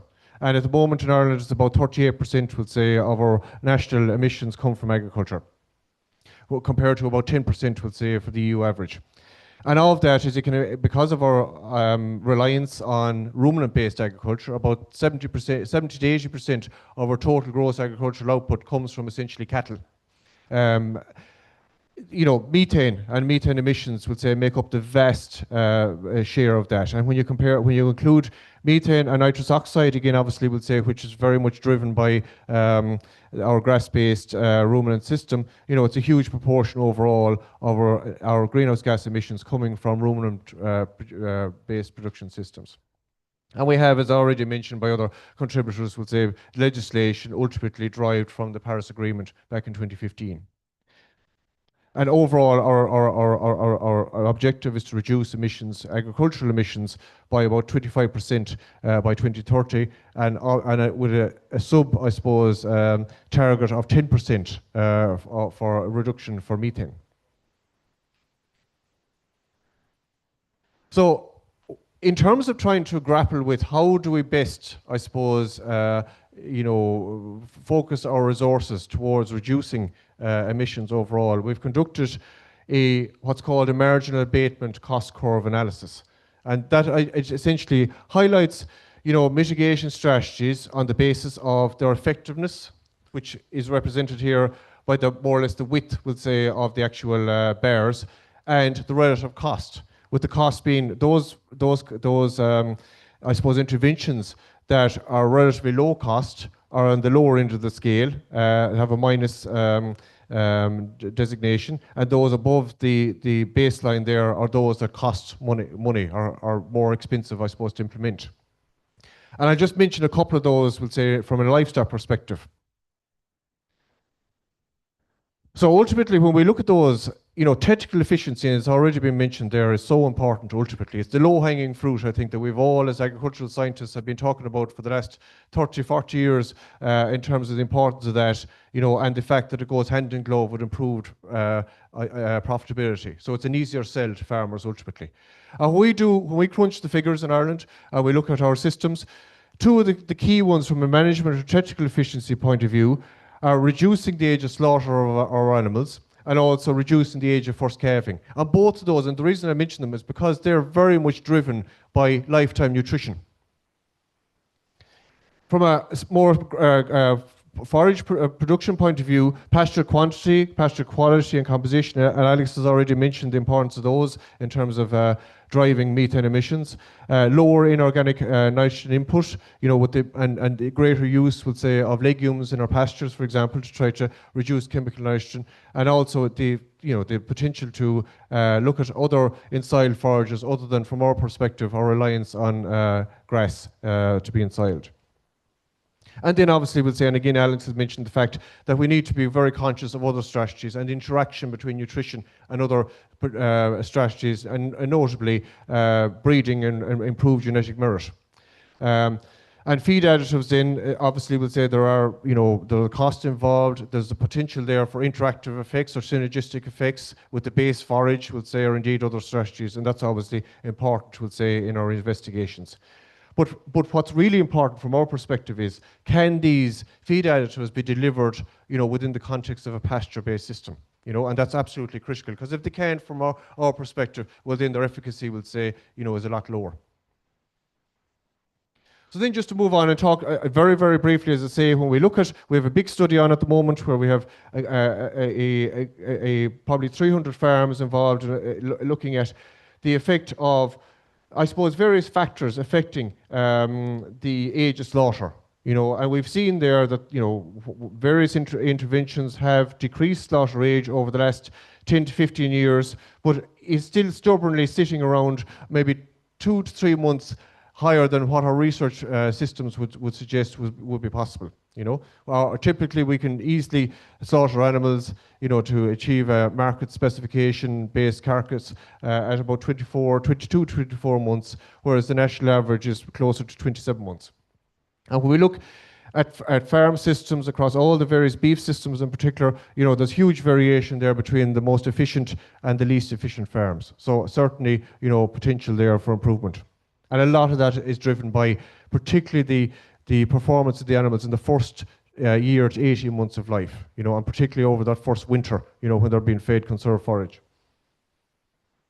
This is another study that we completed there recently where we looked at the effect, and I mentioned the importance of age of first calving, and this is for beef heifers, where in young heifers from about 4.5 to 9 months of age, we offer them either a relatively high or moderate plain nutrition, just for that period between 4.5 and 9 months of age. And then after that, they were fed exactly the same. Okay, so this graph just shows the proportion that were pubertal, which is the start of sexual activity, and absolutely critical to being bred at 15 months of age to calf at 24 months of age. You can see here that those calves that were offered a higher plain nutrition between 4.5 and 9 months of age, had consistently higher incidence of puberty right up to the time of breeding. So again, that allows that you have a high proportion of the herd that are eligible for breeding at the start of the breeding season, and as a consequence then, their probability of becoming pregnant and calving at 2 years of age is much, much higher than those animals on a lower plain nutrition. So again, nutrition being the absolute basis, would say, of that, and feed. So then just to say a few words on forage quality and composition, from an Irish perspective, it's as I say, the absolute critical component of our systems. We've conducted a number of studies there, over the last 20 years, but again, more recently, we'll say, with the advent of the green feed system, which allows us to measure methane quite accurately at pasture over the entire grazing season. And we found, again, as others have shown, we'll say that, the actual methane emissions change over time with the change in the physiological composition of the sward. But what we also found is that when we looked at different phases of the year, I suppose that there was a discrepancy there between the actual measured methane, using the green feed system versus what we had assumed using the YM factors for pasture. And that varied depending on the time of year, and particularly was much lower in reality compared to the measured or to the predicted, I suppose, YM factor during the spring and early summer when pasture quality is much, much higher. So it's important that from a pasture-based system where your feed sources is changing, in chemical composition, it's important that, single coefficients, we'll say, are not, applicable. We've also obviously looked at various studies, both the beef cattle and dairy cattle in terms of the quality of pasture and in general. While methane emissions might increase to some extent, we'll say, at a gross level with increased pasture quality, the overall intensity reduces because you get an added increase in animal performance or milk yield. Equally, when we look at the composition of the pasture, we've looked at, and very much in the last 10 years, incorporating legumes to try to reduce, I suppose, chemical nitrogen input into our systems, but also improve the overall quality, nutritional quality of the sward. And we find overall, a bit like improving pasture quality in general, that methane emissions may increase slightly, we'll say, at a gross level, but when you factor in the improvements in animal performance, the intensity of emissions reduce. We looked at then even more complicated systems, and again, there's a lot of interest, we'll say, in Ireland and the UK and Northern Europe at the moment in what's called multi-species pasture. So addition of forbs or non-grass species into a perennial ryegrass-based type system. And we compared, we'll say, I suppose, a standard clover perennial ryegrass system compared to this more complicated mix of about 6, and in some cases up to 12 different species, to see if was there any added benefit. And to be honest, when we looked at it overall over a production system in beef cattle for 2 years, we found little or no effect on carcass animal performance, carcass related traits. Herbage yield was very, very similar between the two, and overall methane emissions. And we measured this quite accurately in that we actually cut the grass, brought it in and fed the animals indoors with fresh pasture. So we had an accurate, I suppose, estimate of feed intake as well. And overall, no effect, we'll say, on methane throughout the grazing season or indeed throughout the subsequent winter when we fed the animals conserved swards. And one of the reasons for that is how variable, we'll say, those forbs are throughout the year. So you might start with a very defined, I suppose, proportion, but they do vary a lot, and they certainly vary over time, and they would require reseeding on a regular basis. So then just to talk a little bit about additives, and this is just, I suppose, a summary of a couple of reports over the last number of years, where they looked at a whole range, we'll say, of different additives, and Alex has already talked about many of them. But I suppose I was just going to finish up here at the end here just to say that from I suppose our perspective, a pasture-based system, and I was part of the FAO, the last FAO tag that looked at, we'll say, methane sources and emissions from livestock. And one of the key, I suppose, outcomes or conclusions were that the more research needs to be done to develop, adapt and evaluate anti-methanogenic strategies for grazing systems in particular. And Karen Bosham had led that group. So what do we want from a feed additive? I suppose, as Alex already outlined, it has to be consistently effective in reducing, we'll say, methane emissions. The method of delivery to the animal, has to be feasible, particularly a pasture. It has to be capable of counting it in the national inventory. We've had many discussions over the last few days, we'll say, on the importance of that, we'll say, to support inventory development. No negative effects on diet palatability or indeed animal performance, and no food safety or residue implications. And obviously desirable then, low cost, increased performance benefits, and again, as Alex said, very few, if any, we'll say, additives ultimately deliver that. Of natural origin, and we've seen the issues, we'll say, around some of the chemically derived, we'll say, additives already, and obviously potential for combination with other solutions, so that additivity or synergistic effects, if possible. We've looked at a lot of, I suppose, additives over the last number of years, both in cattle and sheep, and again, I'm not going to go through them all, but I suppose just to say, we'll say they do vary. They're very much in line with the literature in terms of our I suppose, results overall. I'll mention one or two of them there in the next couple of slides. One of the ones that we looked at, we'll say, was because our capacity to grow oilseed based products is very limited, but we can grow rape quite well. And we did look at rapeseed cake, again around 8 to 10% would say reduction overall in cake when we compared it, would say, to a standard concentrate based diet. Again, we looked at Bovaer as part of a study, we'll say, for EFSA approval for the product. And again, it does what it said in the tin, and exactly as Alex said, methane reductions in the region of about 25 to 30% when we fed it as part of a total mixed ration. That was published there recently in the American Journal of Animal Science. However, our colleagues would say, our Dairy Research Institute, when they looked at it and feed it in a different methodology to pasture-based dairy cows. So the first graph here just shows Bovaer or Trinop fed as we would normally feed dairy cows in the parlour in morning and evening milking, and then they would go to grass. And again, we only seen about a 5% reduction in daily intake, because again, it needs to be in the diet consistently. The animal's rumen microbiome really needs to be exposed to it on an hourly basis, essentially. When it was mixed with the silage, we'll say later in lactation, again, come closer to some of the results we found, we'll say, from beef cattle, about a 22% reduction.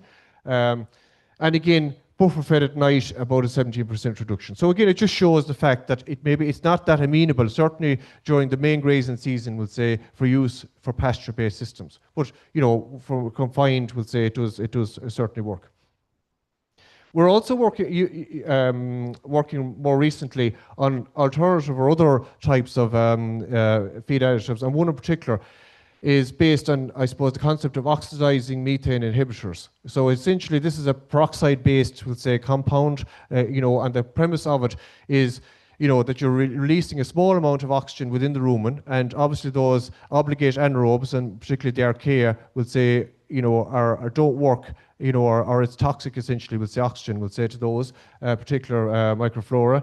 And, you know, what we're trying to do essentially is to try to manipulate the ruminal microenvironment to reduce the activity of methane producing, we'll say, microflora. And overall, just to the studies that we conducted to date with beef cattle, we found where, again, it was mixed, we'll say, as part of a TMR type diet, methane reductions of up to 30% in a dose-dependent manner. And no effects or no side effects or no negative effects, at least, we'll say, on average daily gain or feed conversion efficiency or indeed dry matter intake. But again, we're looking at it now in more high forage diets at the moment, and particularly, we'll say, in animals at grazing. And we are seeing maybe that there may be more, I suppose, challenges, we'll say, within that kind of a system. And just to mention again, the interaction between, I suppose, feed additives, we'll say, feeding-based solutions versus genetic. We've just started a new study where we have animals from either breeding values for very high or low methane emissions. And we're looking at rearing those under two trajectories, I suppose, offering, we'll say, feed solutions essentially to reduce methane throughout their life versus a more standard. So again, to look at that interaction and see if there are synergistic, we'll say, effects between the two approaches. And just to finish up, I suppose, like everything that was mentioned in one of the earlier sessions there, you cannot manage what you can't measure. So we have developed a tool, and I think Alex mentioned earlier, we'll say, another tool that they're developing to try to capture all the various, I suppose, factors essentially that contribute, we'll say, to potentially methane emissions at a farm level. You know, this is our AgNav tool, and again, it's a collaboration between ourselves and Teagasc, our Irish Cattle Breeding Federation, which manages our genetic evaluations, and also on board BIA, we'll say, which is our food marketing board. And those three institutions, you know, have unique data on the vast majority of farms in the country, including all animal movements. And again, all that data is being fed into this platform here so that individual farmers can estimate their carbon footprint and I suppose identify you know, solutions that they can implement to improve that. So just finally then, I'm coordinating a European Horizon Europe project called Step Up, and again, this with many other type of interventions to try to improve overall the sustainable I suppose, sustainability of various livestock systems throughout Europe. So I'd ask you maybe to have a look at that, we'll say, the website, we'll say, for that particular project. So I'll leave it at that, I think, in the interest of time, but I just thank you for your attention. Thank you.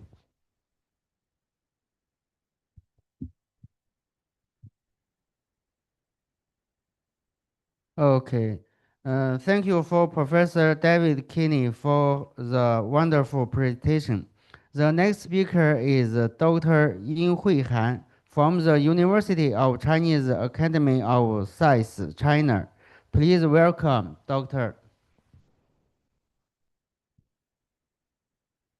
Hello, good morning. Sorry, almost noon. Good morning. It's my pleasure to be here to give the presentation, and thank you for the invitation of FAO and the brand. And my presentation is about from trade to to transformation, spatial temporal patent, and policy drivers of global livestock methane emissions. Okay, I have talked about three topics. First is global significance of non-CO2 greenhouse gases, but I think the time is so limitation, and I will thank you for Professor David. He introduced some background. We are the similar, so this part I almost to very simple to introduce. You know, non-CO2 greenhouse gases include the methane, NO2, and F gases. For agriculture accounted the most, especially for the livestock. So now you will see the livestock almost about the 80%. So it's very important things. So we say it's matter. So now I will give you the spatial tempo patent and drivers. In my group, we calculate over 50 years from the 1970 to 2024. We will see in all over the world, we always the overtrade is constant increase. All this emission from the livestock methane, and you will see in America, the Europe, Asia, and Africa all has the hot pot. And you will see for the green rate accelerate since the 2000, and you will maybe every expert know this reason, because after the 2000, the large score, the farmer is increased, so the methane agriculture livestock methane will grow. The rapid expansion of livestock farm in developing countries.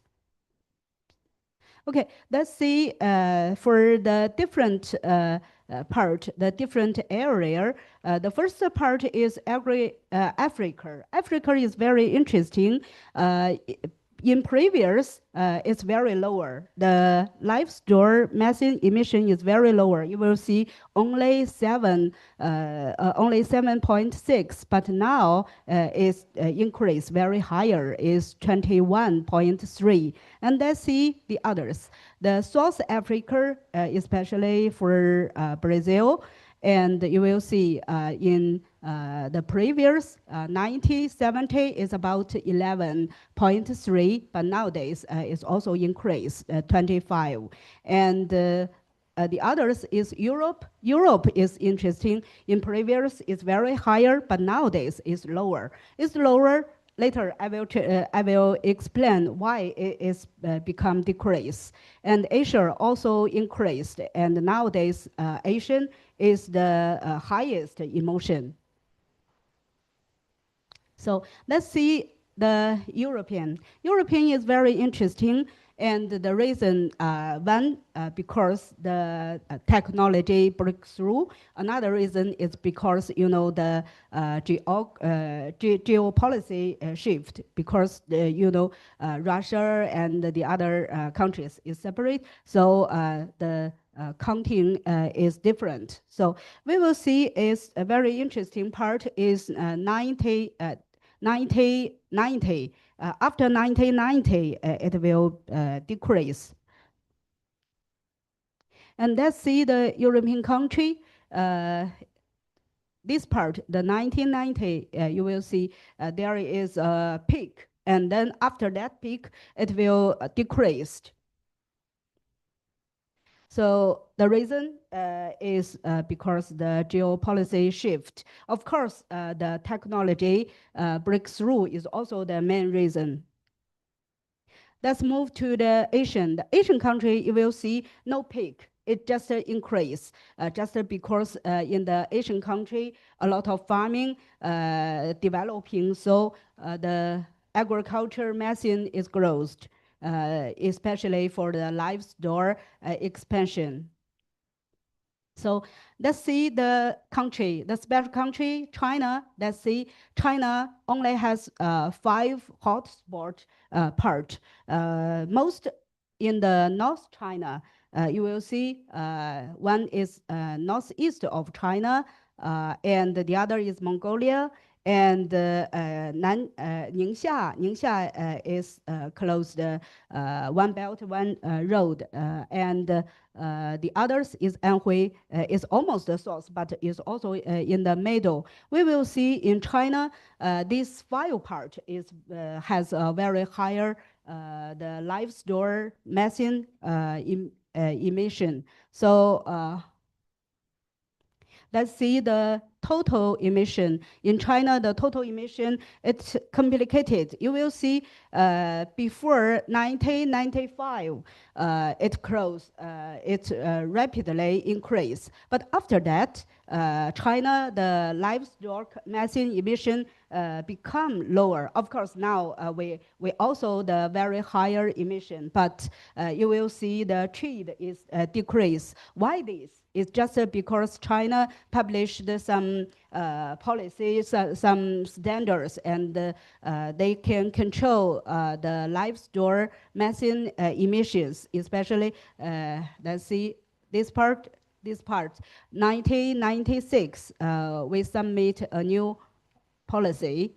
This policy named the straw-based livestock raising and methane return project. So these standards and this project affect the emission from the livestock in China.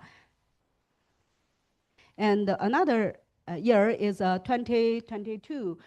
Is also very interesting because you know, China, the emission has very has been affected by the policy. This policy is named the Agriculture and Rural Emission Reduction and Carbon Sink. And this emission can control some methane emission from the livestock. So you will see 2022, of course, 2020, we also published the double carbon, we name it carbon peak and carbon neutral. And it's in the livestock field, we publish this policy. This policy effect nowadays the Chinese livestock the methane emissions. So you will see the China nowadays. I think maybe the carbon peak year, the 2030 and the 2060, the carbon neutral year, we also will decrease.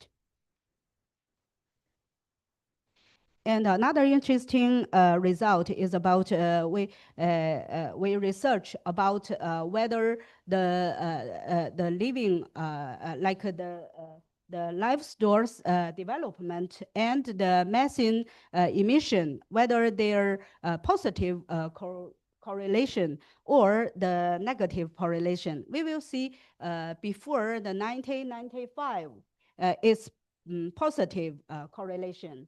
But after that, it's negative.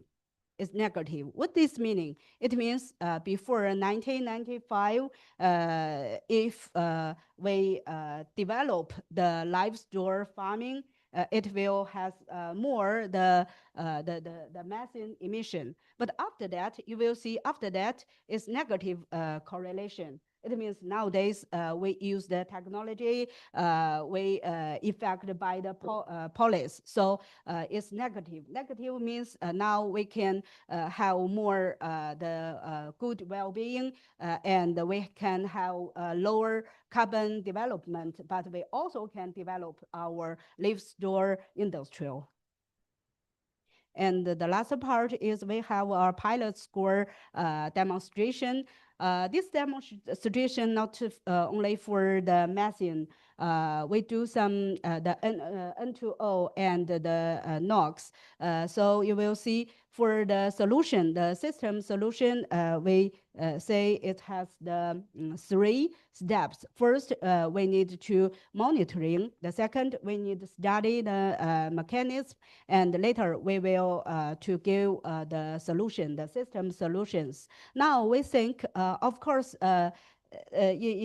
today, a lot of experts you research about the nutrient, but my field is about the environmental and energy research. So we want become the methane, and the N2O become the new energy. Like methane, we always want it become the hydrogen energy, and the N2O we hope to become the ammonium energy. So we do the test, and we do a pilot demonstration.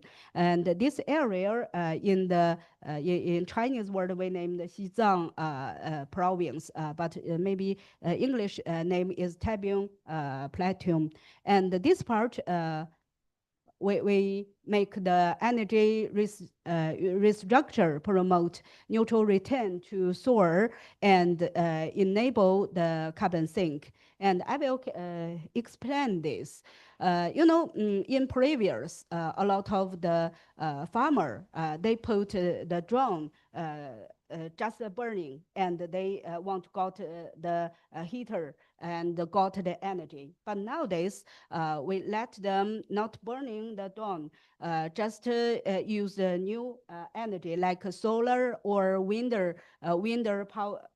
power, and then we make the drone return to the soil. This way can make the grassland restoration, and we also can got the nutrient drone carbon sink. And you will see we do some test. Oops, sorry, this part. We will see this in the school. The school has the PV, the solar energy. They use the solar energy. They do not need burn the drone. And this part is a macro group. Macrogrid use the wind, use the storage, use the solar energy. So, but in previous, their traditional way is yoke dam burning for heating. But now we let them not burning that, because burning that will make a lot of the air pollutant and will affect their healthy. So we just put the dawn, go back to soil, and its health to the soil, and we also can got the carbon sink, and they don't worry about the energy, because nowadays in Taibing, this area, they have the new energy. They have the solar, they have the wind energy. And our demonstration covered 100 households, and now it's in fact very good. So we produce 240 kW microgrid, and they can cover the 100 household. So you can see this part. Oops. Okay, let's see. The picture is about their traditional way. They just burning the dawn. But nowadays, we make them to the soil, and we test the neutral return, increase the grassland carbon sink by 22.7 to 25.9 is very good ways, and reduce grassland neutral loss, and promote the degrade grassland resolution. And you will see this way can also make the local people healthy, not make them the health risk. Okay, we name this model is the Dumala model. And the Dumala model is a new resolution. This resolution use the clean energy replace the dawn burning and make the dawn return to the soil and make the natural drive carbon sink. Of course, later we will also make the yacht, the methane emission become the hydrogen drive. But nowadays we haven't finished all the tests. Nowadays we only do the matching the metro drone. And then later we will test the local people's income, and we also will research the well-being of the local people, how the relationship between the emission, the methane emission, the N2O emission, the carbon sink, and the local people's well-being. Okay, thank you. Thank you.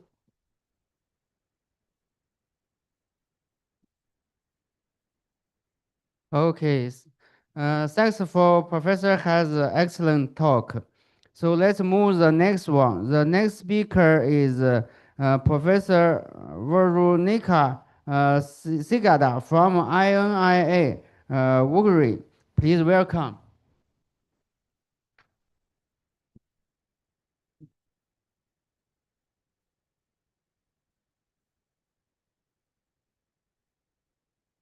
Sorry. Okay, good morning to everybody, and thanks for the opportunity to be here. I'm Veronica Siganda from the National Research Institute from Uruguay in South America. I will talk today, this is the title of my presentation, The Mitigation of Enteric Methane Emissions in the Southern Cone, a regional collaboration, and I will also talk about some experimental evidence from Uruguay. Okay, this is the first part of my talk that I will talk to you about a collaborative initiative that we are taking carry on among 5 countries of Latin America. It's an initiative developed by the Research Institute INTA from Argentina, Embrapa from Brazil, INIA from Chile, IPTA from Paraguay, and INIA from Uruguay. And we are coordinated by Procesur and also funded by Procesur and by the Climate Smart Agriculture Initiative from New Zealand. This is the group that we are carrying on this initiative, and it's led by and coordinated by INIA Chile. The objective of this initiative is to estimate the productive, environmental, and economic benefits for farmers resulting from the implementation of greenhouse gas mitigation strategies in the livestock sectors. So we want to supply information for decision makers, for investments, and for policy planning. As we have seen in other presentations, in our countries also, the agricultural sector is one of the main sources of greenhouse gases, and within the agricultural sector, livestock emissions are in the 5 of our countries responsible for more than 50% of those agricultural emissions. So it's really very important to us to work on this. We all know the livestock system is central to the climate discussions, but also in our country, livestock production systems are key for our economics. And of course, we need to work to reduce emissions of our systems while maintaining productive, viable systems. And it's really this is key challenge for us. The component of this project that we call it Ghana Sur, the short term, We have three components. A first component that is a characterization of cattle production systems, then the modification of the mitigation strategies or identification of methane and nitrous oxide mitigation options for relevant production systems of each of the countries. And then we have a third component that from that information we analyze and model the environmental production and economic impact of each mitigation strategies for the relevant production systems. This is a very short project. It started in May 2005, and for next May 2026, we need to be ready with our results. The first step within the first component of the project, as I told you, the characterization of representative livestock systems for the Southern Cone countries, the first step was to discuss among the 5 countries how to define what is the most important livestock system per country. So it was to how we define this. We carry over a survey focusing the economic and environmental parameters, and that survey was provided to stakeholders, to researchers from institutes and from the universities. So from that results of the survey, we rank all the criteria to define what is a relevant production system for each country. The second step, once the criteria was defined, then each country needs to define what was the representative livestock system for the country, and it was a regional consensus that of the importance of the beef productions, and within the beef production systems, all the countries decided to work on a full cycle beef cattle production. So that is from cow-calf, backgrounding to finishing stages. That doesn't mean that those systems are similar. On the contrary, all systems were full cycle beef cattle production, but quite different among countries. So each country needs there to work on its system. Then the third step was to collect the characteristics of the system and to parameterize very detailed the economic, the production, the greenhouse gas emissions of each of the country. Okay. Then the third component, and that is the product that we want to have from this project, and it was similar presented by Dr. King. We want to develop and to use the marginal abatement cost curves to understand which is the mitigation potential of each of the mitigation strategies defined to apply on the production system, and which is the cost of that mitigation strategies. So that way, we develop this kind of the marginal abatement cost curves. Each of the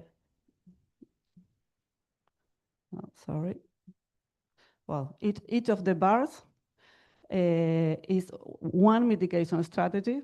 So that mitigation strategy is telling us the potential of the mitigation in the vertical, in the x-axis, and the economic cost of that mitigation strategy. So above the zero line, we have there the less efficient.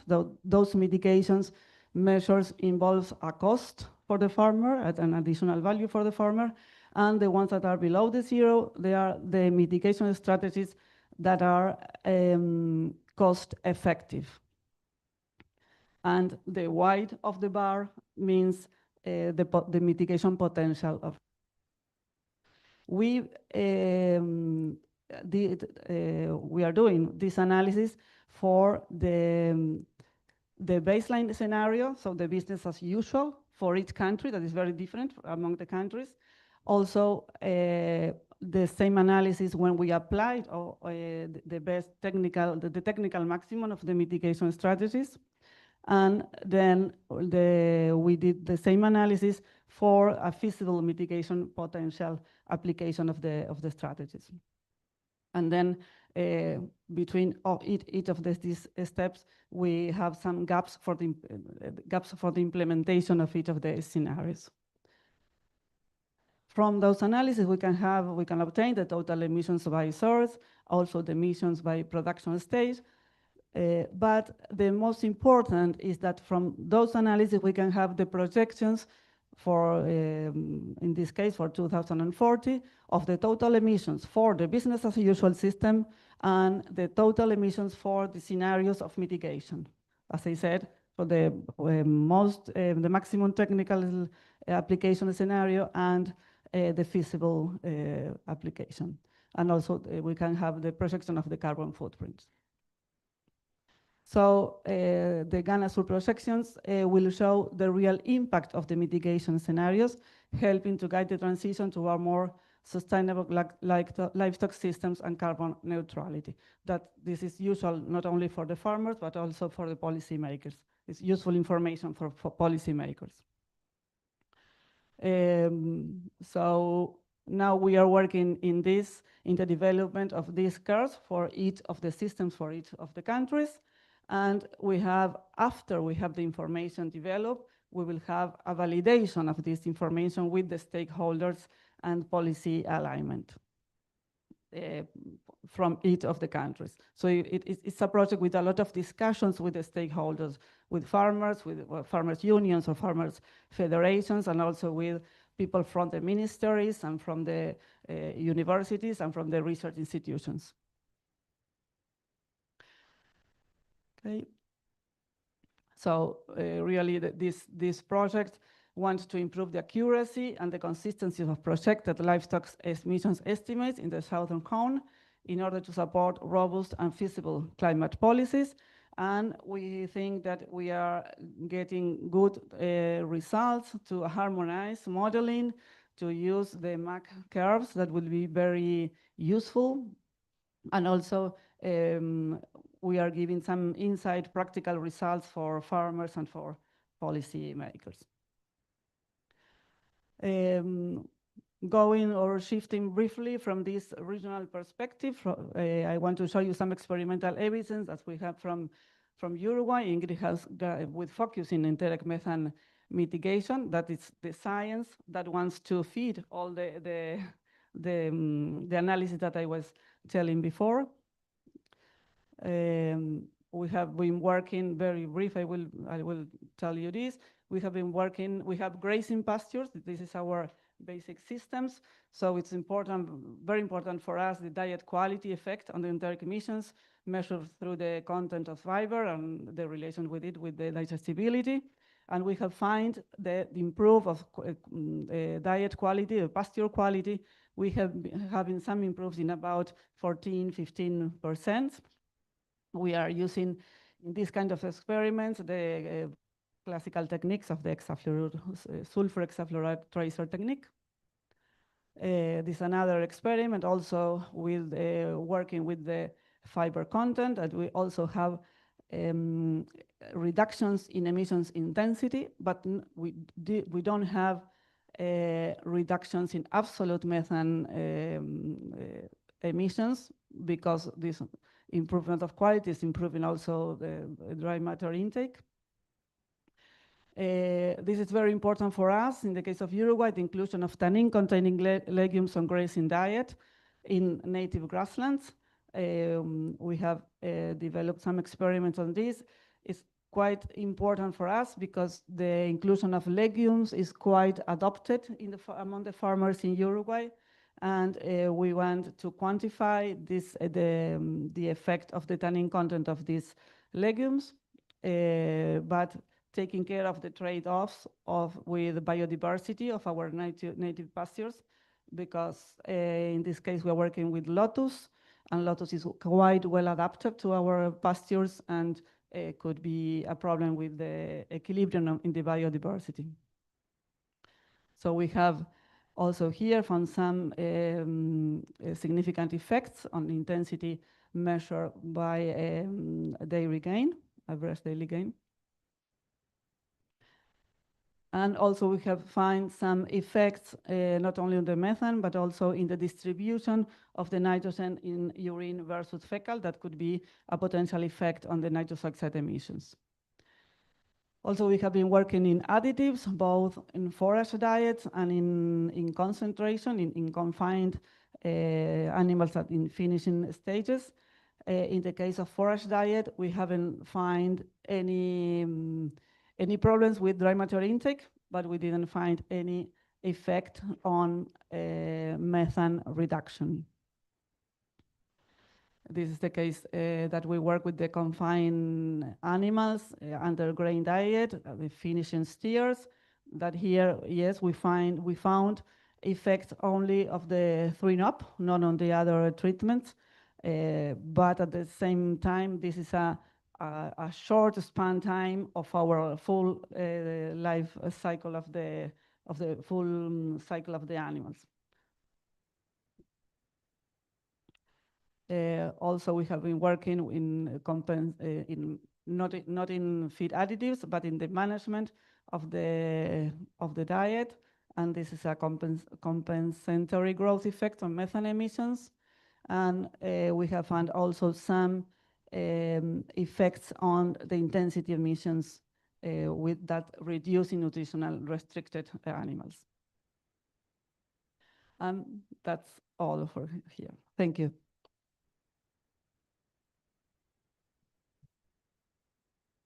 So thank you for your great presentation. So the last one, we invite Professor Windu Negra from Brin, Nigeria. So welcome. Good morning, everybody. Sorry, I want to deliver like 5 or 10 minutes before your lunch time. So I hope you can keep sit here for the next 10 minutes. So I'm going to talk about our research center, what we are doing, and then what the future collaboration that we may have after this meeting. Oh, sorry. So we are actually a new born research center. So established in 2022. So we are just 3 years old effectively. So still baby. So we have 137 researchers, and then our home base in Cibinong, Bogor. But our research facility is dispersed in the Bogor, Serpong, and Jogja. And during the 3 years, our first life, we have published 365 publication and then 61 patents. So our research center, we have 11 research group. So I hope one of this group can match with your expertise or research area. One is related with the breeding, to also breeding. The second one, reproductive biotechnology. And then related with our topics, we have feed production and processing technology research group, alternative feed technology, feed additives and supplements technology, also climate change adaptation and mitigation. We also have sustainable livestock production, forage crop breeding, and the last one is the land-based livestock integration system. So this is what we are facing currently. So we try to, also in Indonesia, we are focusing how to improve the animal production, how to make more animal, more livestock in Indonesia, but also we are facing the climate pressure. If we borrow the term of the LEAP program by FAO, there is ecosystem services and ecosystem disservices. So this is like refer to that term. Thank you for the term. Two days I did training with you. So about the Indonesia, we also facing challenges and opportunities related with the food.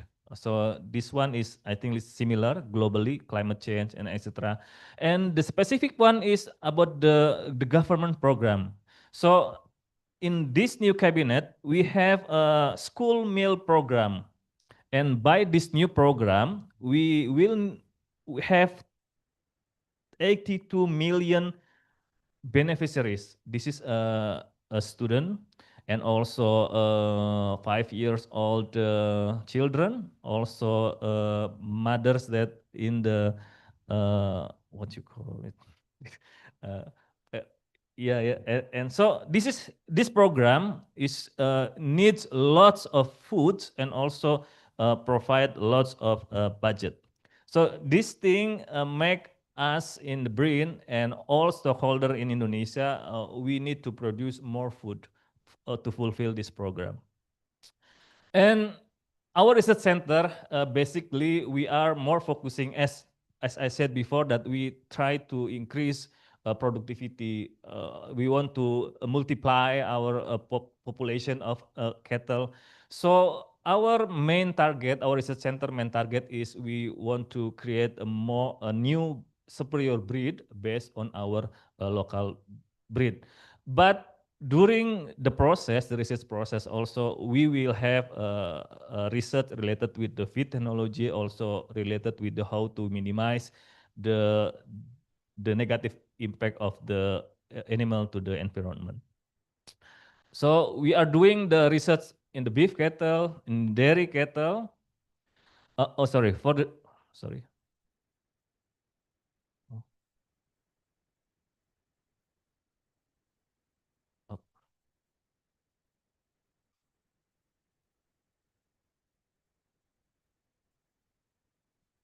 Oh, this one. Okay, sorry. Okay, too much. Okay, for the dairy, we have a different approach. Currently, the dairy industry in Indonesia is only focusing in the mountainous area, the highland. But because we need to expand the industry, so we try to put this dairy industry into the lowland area. So we have limited area that have a cold climate, suitable climate for dairy. So our research focus for dairy is how we put this dairy into the lowland in more like hotter condition, tropical condition in Indonesia. And then this is related with the poultry. We have several local breed of our chicken, and we trying to increase the genetic potential of our local chicken. And this one is integrated cattle and oil palm. So in other cattle producer country, they have resources for land, for the pasture. In Indonesia, we don't have that resources. So what we have is we have oil palm plantation, 16 million hectare. And this is our approach, how to increase the benefit of the land by the cattle. So if you are talking about integrated cattle and oil palm, this is like a pasture for us, for Indonesian. We don't have a specific land for pasture, but we have this land. So this is like implementation of circular economy implementation. So we use the biomass between the palm oil tree and then the waste of the oil palm industry as the feed. So our study on 2019 said that the cost to produce the beef cattle by using this system is cheaper than the cost that if we import the cattle from overseas. And also this system also can benefiting the oil palm industry by reducing the weeding cost. So the weed between the oil palm, usually they use herbicide to remove it. But using the cattle, it can be functioned as the biological mower. And also source of the soil organic matter that functioning as regenerative agriculture. So this is some ongoing research that we are doing in our research center related to methane emission. So we are also using algae that we found in Indonesia, and we try to use this algae to mitigate the methane, also to see the impact into the animal production. And also we are using the durian. Durian is one of a specific fruit from Southeast Asia, I think, so Southeast Asia. And we use the seed of the durian that usually as a waste, and we use it with the emulsion as the methane inhibition agent. And this one is, we also have a research using the moringa leaf as the antioxidant feed additives for ruminant.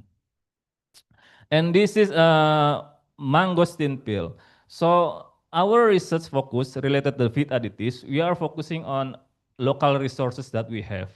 And we are using it as the feed additives, fat supplement to mitigate the methane emission, also to how to increase animal performance. Oh, this is similar. And we also have a project with the New Zealand, the Agri Research Limited. So this is like a comprehensive project from the greenhouse mitigation.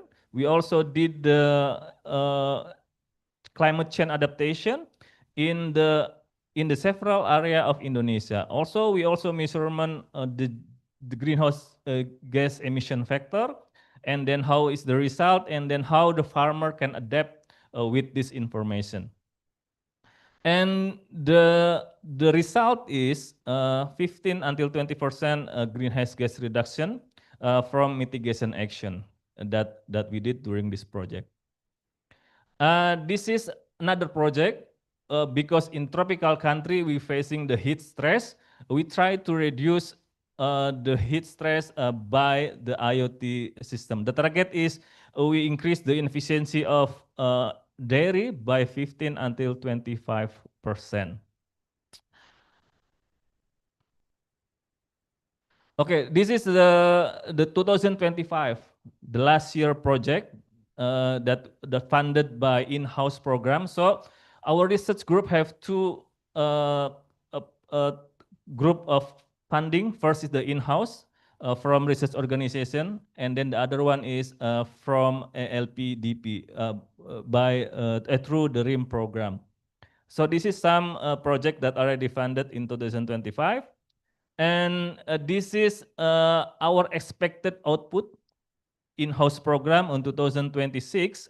There are several that are related with the topic of this meeting: mineral fortified, and then feed additives and supplements, also feed additives for climate resilient ruminant livestock, and also feed additives for poultry.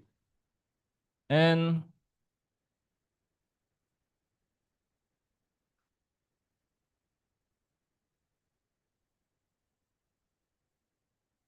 okay, next is this is another funding schemes that can be used to start the collaboration between us. This is through the RIM. We have several funding schemes that would have a specific topic that we can use it for the collaboration. And this is for international collaboration schemes. We also have that can be used to establish the collaboration between us. And the last one is we also have the talent management, research and innovation. So there is a several program inside this talent management. We can have a visiting researcher. Researcher from your institution can join with us for short term, and then also postdoctoral, and also research assistant.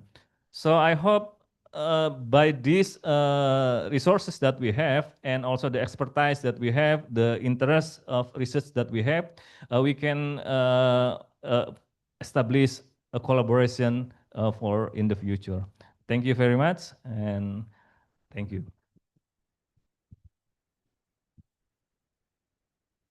Thank you for the great presentation. So I would like to share our sincere thanks to all 5 distinguished experts for their excellent presentation. Now we have come to the certificate presentation session. I would like to invite all the distinguished speakers to kindly come to the stage to receive your certificates. To present the certificates, we are honored to invite the leader from BRI and Dean and Professor Fu Jianghu from Lanzhou University to join us on stage.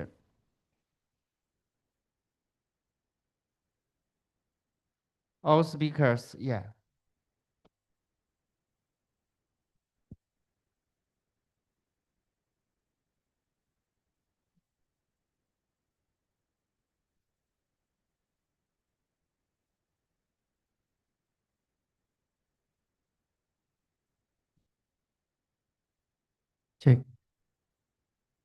Ladies and gentlemen, the token of appreciation or the certificate is given by Mr. Anugrah Widianto, Director of Economic Policy, Employment and Regional Development of BRIN.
Take a photo together.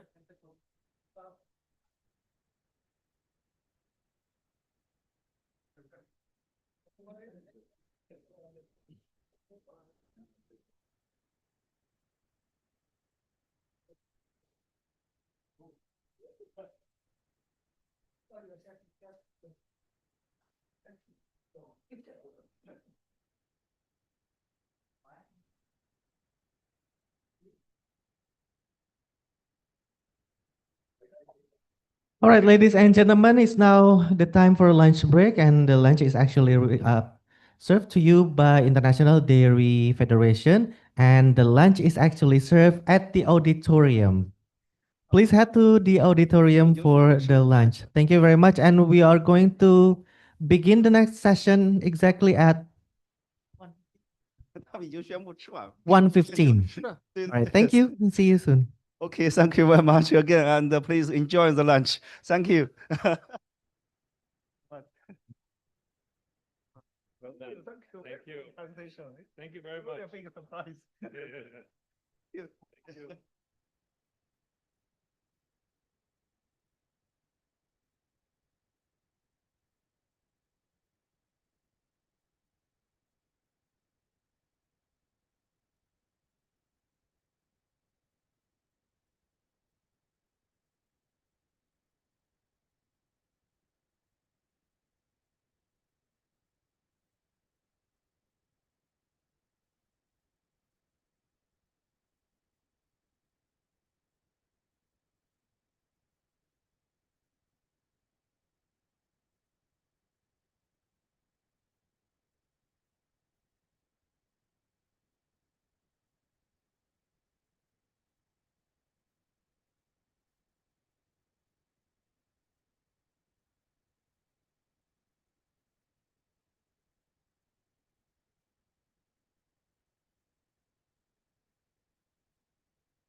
Cik, cik, cik, satu, cik.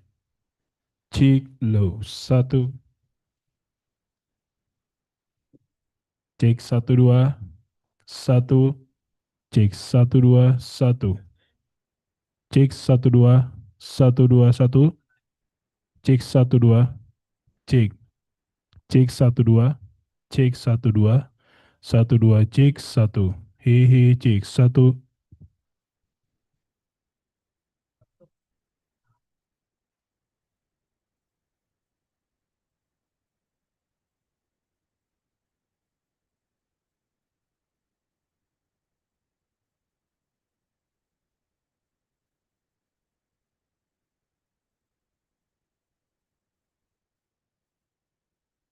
Cik, cik.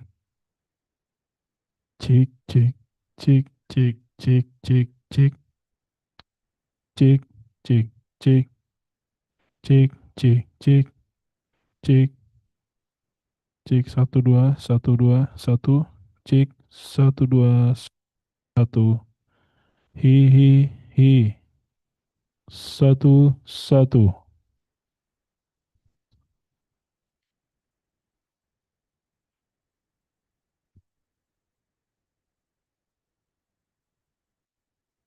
Cik, cik.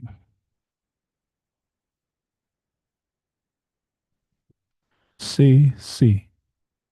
Ha. Cik, one.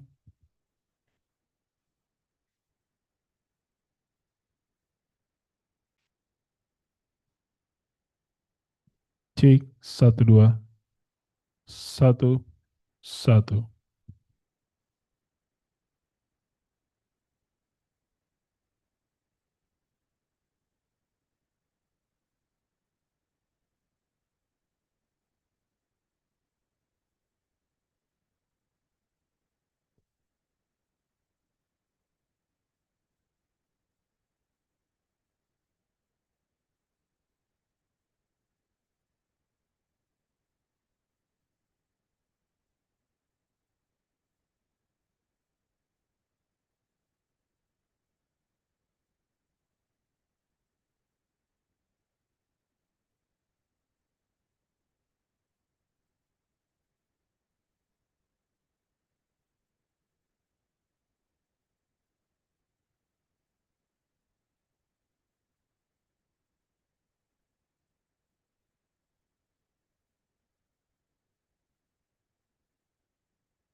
Okay. Okay, good afternoon, distinguished speaker, panelists, and participants. Welcome to session 15 on sustainable agri-commodity trade and supply chains opportunity and solution. It is my pleasure to moderate this important discussion as the part of the International Strategic Meeting on Scientific Pathway for Sustainable Livestock Industry Transformation. Today's session comes to a critical moment. Global agri-commodity systems are under increasing pressure from climate change, geopolitical dynamics, evolving market demands, and urgent needs to ensure food security while reducing the environmental footprint. Supply chains are no longer just about efficiency and cost, and they must also deliver sustainability, resilience, inclusivity, and transparency. In this session, we have one keynote speakers and 5 panelists. As the keynote speaker is Miss Yan Ping Zhang, and 5 panelists, Pungo Bernard from National Agriculture Research Organization Uganda, Professor Irhan Febianto from Indonesian Carbon Trade Expert BRIN, okay, and Bu Terma Prezzotti from Sustainable Livestock Production Specialist in the Nature Conservation, TNC, and Chan Ying from Deputy Secretary General China Custom Broker Association. And also Julio Ramos, Strategic Affairs Director, Brazilian Beef Exporter Association, ABIC. And the last is Ben Moro, Senior Operational Policy Analysis from Ministry of for Primary Industries, New Zealand. Okay, I would like to invite first as the keynote speaker, Ms. Yang Ping Zhang from WRI China, from the World Research Institute China. The time is yours. Where is okay. The time is 10 minutes. Okay, thank you for the moderator. And it is my good afternoon, everyone. It is very glad to organize this meeting with FAO, and it is my honor to see all of old friend and new friend here, and I'm very glad to welcome all of my delegated participants here. And I'd like to share with our work in trade and supply chain. And the first, I think, before that, I make a brief introduction of our agents.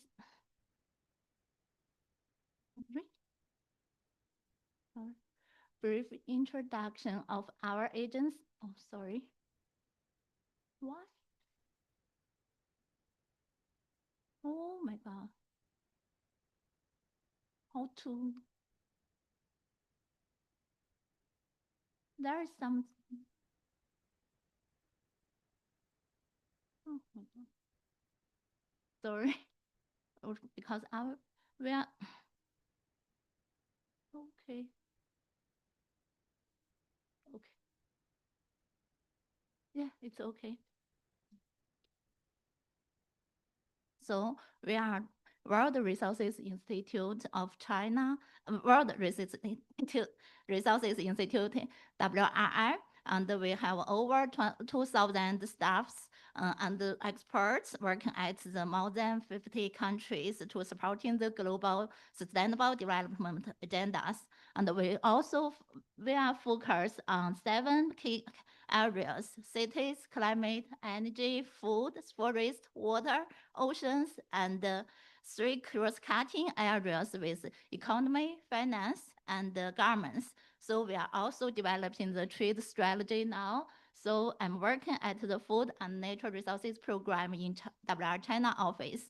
So now introduce enter to the presentation.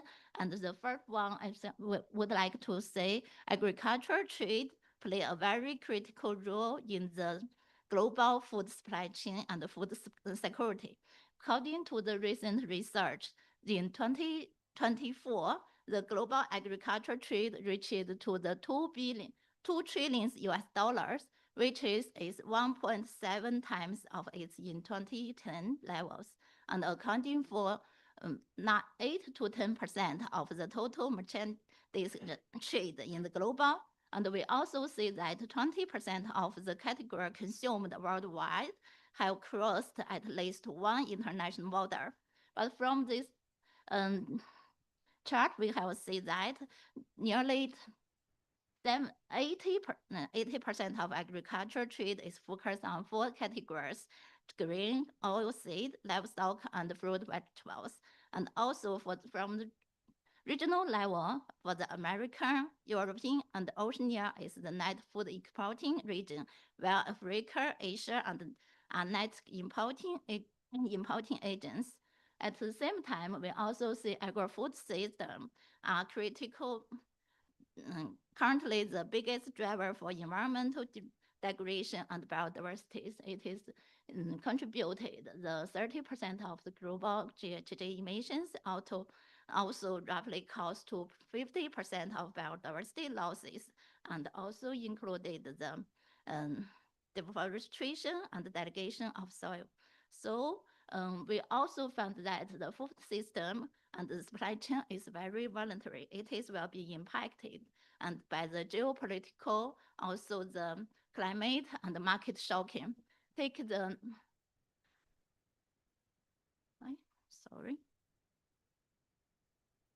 take the recent currently conflict involved in Iran as an example. The risk is not only oil and gas, but it is involved to the food security in the global, and especially for the fertilizer. So the data have showed there is about 1/3 of the global fertilizer trade passes through the Strait of Hormuz, and about 1/5 of the global LNG is also transition from here. But LNG, the natural gas, is the very important material for the fertilizer. So it will include the supply chain. After that, it will include the food production, also lead to the price increase. As a production of, if the fertilizer price increased 25%, the commodity price will be increased by about 5%. It is a very big increase for the global food trade. And at the same time, we also can see that trade,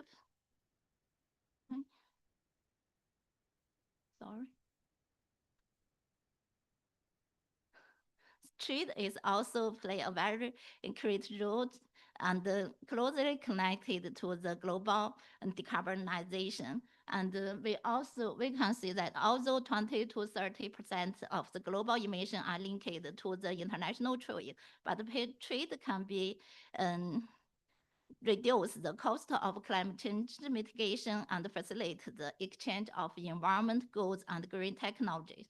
WTO's projected that if the supporting policy on trade will be on the side of environment goods, it will be achieved the export by 5% and also reduce GHG emission and created more jobs by 2030. So it is a long way.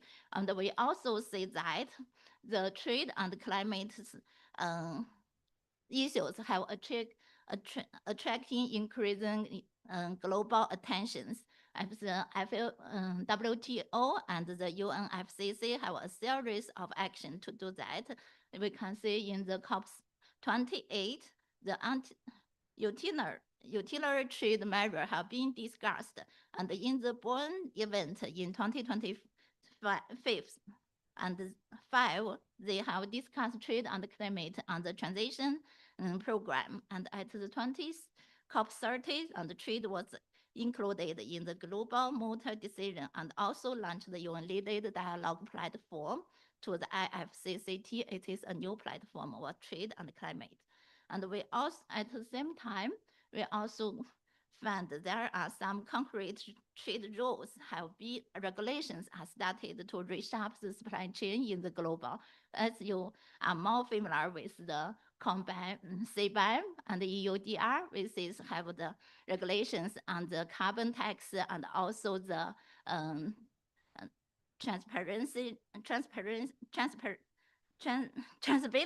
requirement in the global and on the producing countries, and they will have significant implication to the producing in different country. And so at the same time, we also see some countries, they have explore new types of the trade agreement within a strong sustainable focus, such as the Australia and the Singapore, seeing the Singapore-Australian Green Economy Agreement, and also the agreement on climate change, trade, sustainability involved Costa Rica, Iceland, New Zealand, and Switzerland. They also consider the sustainability. This is a new model. And in China, Chinese have issued the implement opinions on green trade. And also we have proposed to the WTO to do the carbon trade in the international. So it is all the opportunity and some change. So how to treat it that? We need the panelists share about it. And the last page is about WR's work.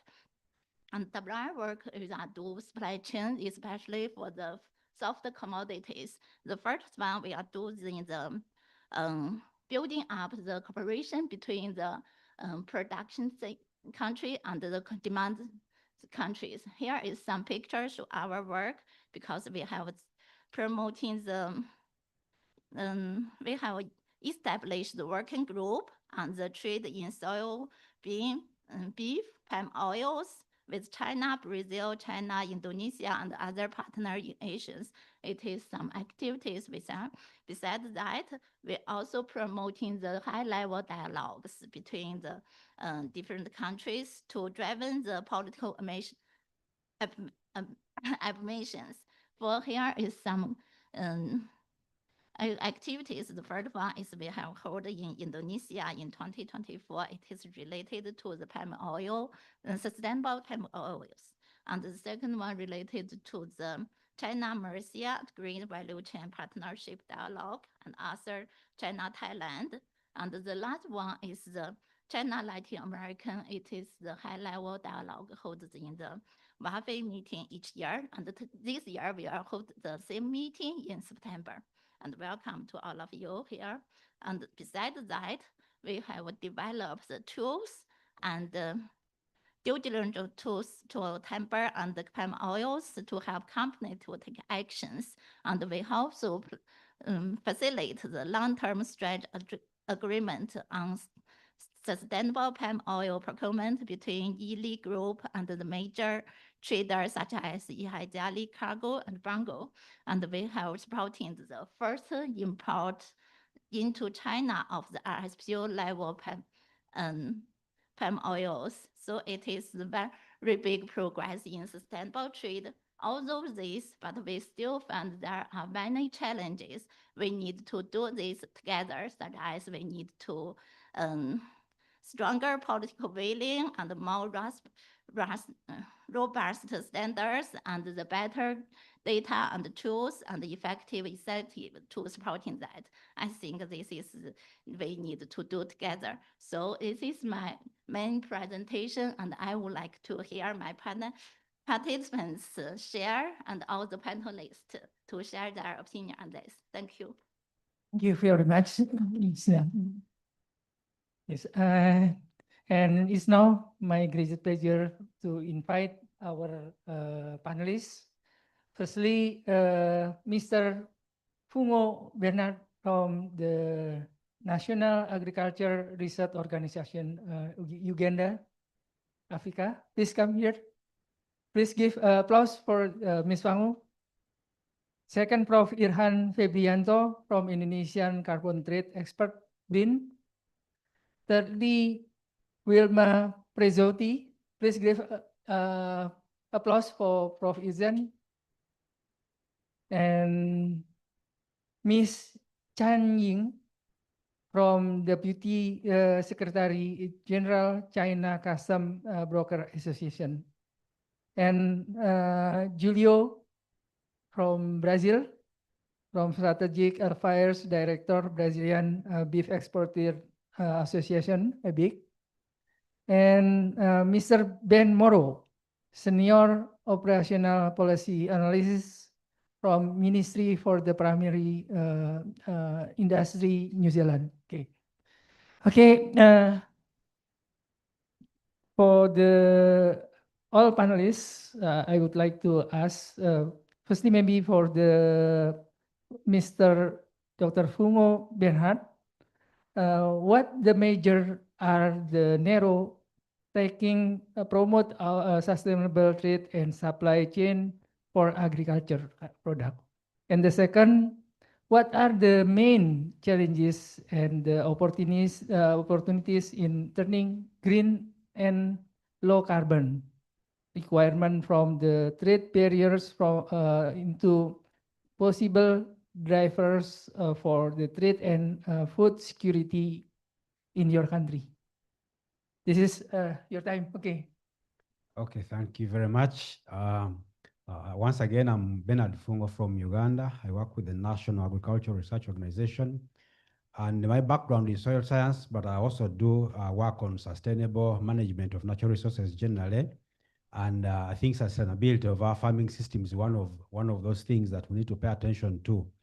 And when it comes to trade, we think there can be policies that can be helpful in ensuring that sustainability of our systems is achieved. What is happening is that in Africa generally, governments are trying to enforce some measures to ensure that markets are not only growing but also sustainable. And one of the things they're trying to do is to develop regional policies. For example, we have the East African Community, we have the SADC, we have COMESA, and then ECOWAS. So these regional markets are those that the African leaders are targeting to be able to sell their products, or also to use it as an avenue for improving agricultural production and the trade in agro-based products. And the other thing that is happening is integrating technology in agribusiness, and for example, in eco-labeling, trying to make sure that we have technology to trace where products are originating and how they are flowing into the market, so that the trust for the market improves. And in this way, we can have improved trust in the market system, and this gives a credence to the people that are going to consume them, and therefore the assurance of the market. The other thing also that is happening is the improvement in the infrastructure, especially, for example, in the movement of produce from the farmers to the markets. So some of the commodities are perishable, and so they require a short time to move from the farm to the market. And so developing infrastructure like transport is one of those that governments are doing. But also the fact that sustainability is inbuilt in these mechanisms. There is some of these infrastructure are designed to be green, in the sense that, for example, they are using low carbon transport methods, like increasing the network, the coverage of the railway, which is much less polluting technology, but also the use of green technology for mobility, vehicles that use batteries rather than using fuel. So those are the technologies that some of which are being promoted to ensure that trade is first of all effective, but also not polluting so much to the environment. So the challenges have been that there is limited investment in some of these technologies. And this is where collaboration, North-South, South-South cooperation is important, because technology generally in Africa is at a lower level. And so opportunities for people to invest in Africa to improve some of these is one thing we can look at. The other challenge that we have is on the coherence in the policies. You find that whereas we may have regional policies like the African Continental Free Trade Area, but within individual countries, these policies remain inconsistent with some of these regional policies. So trying to address those inconsistencies is one challenge that has to be addressed. The other problem that we have is one on access to these technologies by our farmers. Our farmers want to produce, but they have limited use of inputs, for instance, and also the knowledge to be able to use them effectively is a gap that also needs to be addressed. And of course, infrastructure for research, for quality control, all these remain relatively underdeveloped, and there should be effort to improve these methods. So how do we translate some of these challenges into an opportunity? I'll give an example of the recent EU deforestation-free regulation, telling farmers not to plant crops or produce where deforestation is happening. If they do, their products will not be bought. This looks like a big challenge for those who are producing, but then it can be an opportunity, because then once they do that and they are verified, then the guarantee for the market is good, but also for those who are consuming it, they are willing to pay a bit higher, and therefore this benefit can go to the farmer. So this can be seen as an opportunity. But the other thing that I should mention is that in Africa, generally, the use of agricultural chemicals especially is a bit low. So there is great potential for green products, for what they call organic products. The potential is much higher. So if anybody is looking for products of organic nature, perhaps these are areas where you can get them. And so these farmers can translate this challenge, this market challenge, into an opportunity and be able to earn a premium price from it. For me, that is it. Thank you very much. Thank you very much. Please give the applause for the Mr. Ferguson. And next for the Prof. Irzan, for Prof. Irhan. You are currently researching in sustainable-oriented global trade framework and drawing on Indonesia's experience. What do you see as the main challenges and opportunities for the sustainable global agriculture trade and supply chains? And maybe we have a second question for you. In your view, what are these most critical levers for building sustainable agriculture trade and supply chains?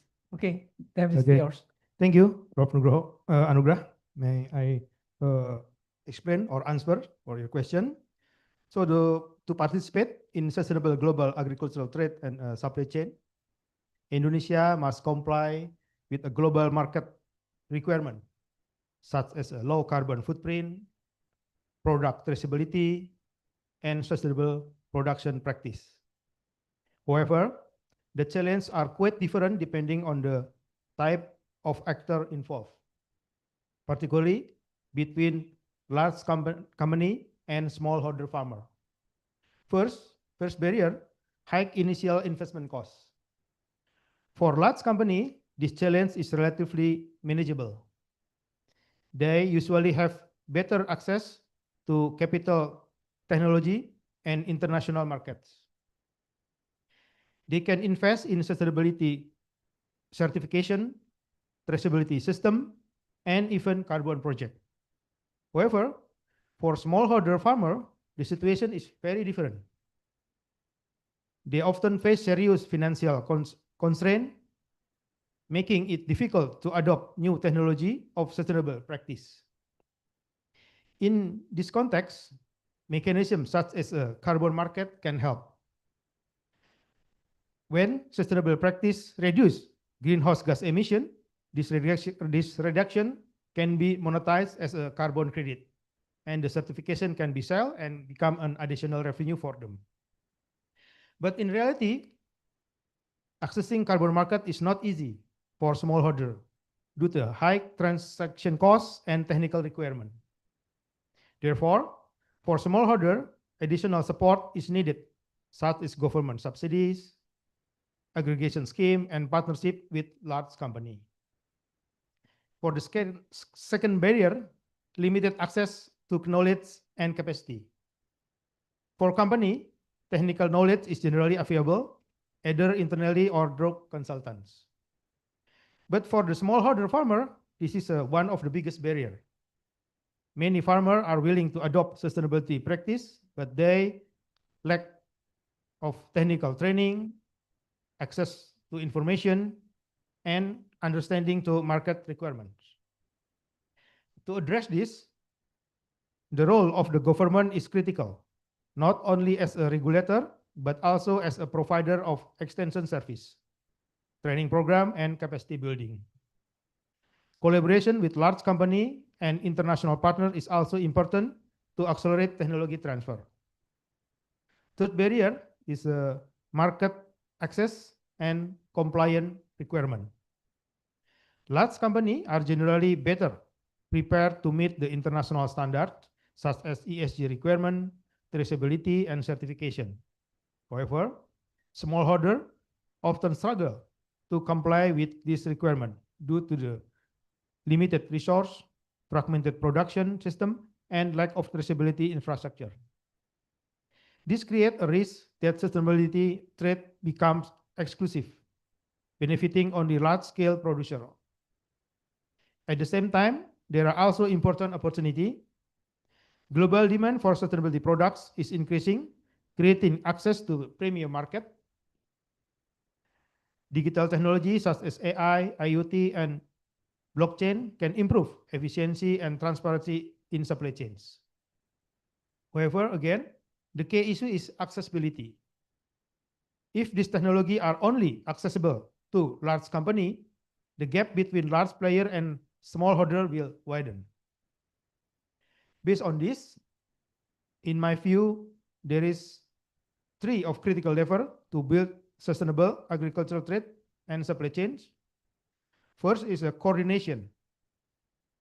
We need strong coordination among stakeholders, government, private sector, farmer, and international market to align policy, standard, and implementation. Second is incentive. This includes carbon market, subsidy, and access to premium market. However, this incentive must be designed to be accessible for smallholder, not only for the large company. Third is the capacity and knowledge. This is especially critical for smallholder farmer. Without proper training, extension service, and access to technology, the transition to sustainable agriculture will not be effective. In conclusion, sustainable agricultural trade is not only about meeting environmental standard, but also about ensure that the transition is inclusive. We must design system where both large company and smallholder farmer can participate with appropriate support, access to finance, and knowledge, so that no one is left behind in the global transition towards sustainability. Thank you. Thank you very much for Prof. Irhan. Please give applause for Prof. Irhan. And next for Ms. Chen Ying, Deputy Secretary General, China Custom Broker Association. We have two questions for you. First, about the what are the main priority are you focusing in the trade and supply chains in China, especially? And the second, in your view, what are the key drivers for advancing the sustainable agriculture commodities supply chain, and how can they be put into the practice effectively? Okay, time is yours. Okay, thank you 6 very minutes. much. Yeah, my name is Chen Ying. I'm from the China Custom Brokers Association. I'm very glad to be here, and thanks for the organizing committee and also for WRI Beijing to invite me to be here. And I'm very lucky to share my opinions and my views to everybody. As everybody knows that in recent years, since 2012, China to be the largest one importer of agricultural products import country in the world. And also China is the largest consumption agricultural products in the world. So in the international societies, something, the voice come from that. They think that China may be import more commodity, just like beef, soybean, or palm oil, maybe destroy the rainforest or other climate change will influence the climate change. So maybe 20 years ago, during I was working for the China Chamber of Commerce, we began to study cooperation and joint hand with the WRI and the TNC, also other organizations in China to do the most promotion things to the sustainable palm oil. And we just the tradings and also just like other commodities, we have the guideline, and we also study how to resolve these problems and reviewed. I think that during the past 20 years past, China, since 20 years ago, China is only 8 enterprises joined RSPO, but now it's over 500 enterprises joined that. And since then, there is 0 RSPO certificate on palm oil import from China. But up to now, last year, we have 50,000 metric tons from the international market. And also for the Wilma Corporation, they also import the IP palm oil from the Indonesia. Not only this, but just like the Mengniu belong to the COFCO, is also import sustainable soybean, is also imported from the Brazil, and also just from the other enterprises. They import more certificate of the agricultural products in the international. I think that that is China, not only for the government, but also for the prices and the consumers. They think that the sustainable and the green things is very important for us. Last year, the Ministry of Commerce also come out expat green trade opinions. Just this is a Chinese policy to in China, and the request of the enterprises and local government and to promote and used in the green opinions in their action. I think this is a big progress in China. Not only this, but also we think that for the supply chain, it will increase not only China, but also global supply chain resilience and sustainability of the global supply chain. And also, not only this, but we also think that it will also promote the inclusive of the development. And not only this, but also will support for developing countries to join and develop them more quickly. As you know that in recent years, China, every 2 years, we hold the China and Africa forum, and China is signed and held for the Africa country, and we import more agricultural products from the Africa country. And during China go to the Africa country, every of the enterprises, they pay attention to the supply chain and also protect the environment, or just as they would set up of the green supply chain to do this, and also they can to help now the locals, Africa countries development. I think that is important. The third, I think that for build the sustainable agriculture product supply chain also will drive the technology reform and also to upgrade the supply chain. That is also very important. Just for many of the things during the past year, we think that it couldn't result a problem. Just we think that in the past year, many people that, oh, I import a certificate of the palm oil, will cost too much money than other else, but will reduce my competition. So how to resolve of this problem? I think that now Chinese enterprises, they have those opinions. They can upgrade their technology and they can have more of the technology and they can reduce their loss in the cost. So I think that so the technology reform is also very important.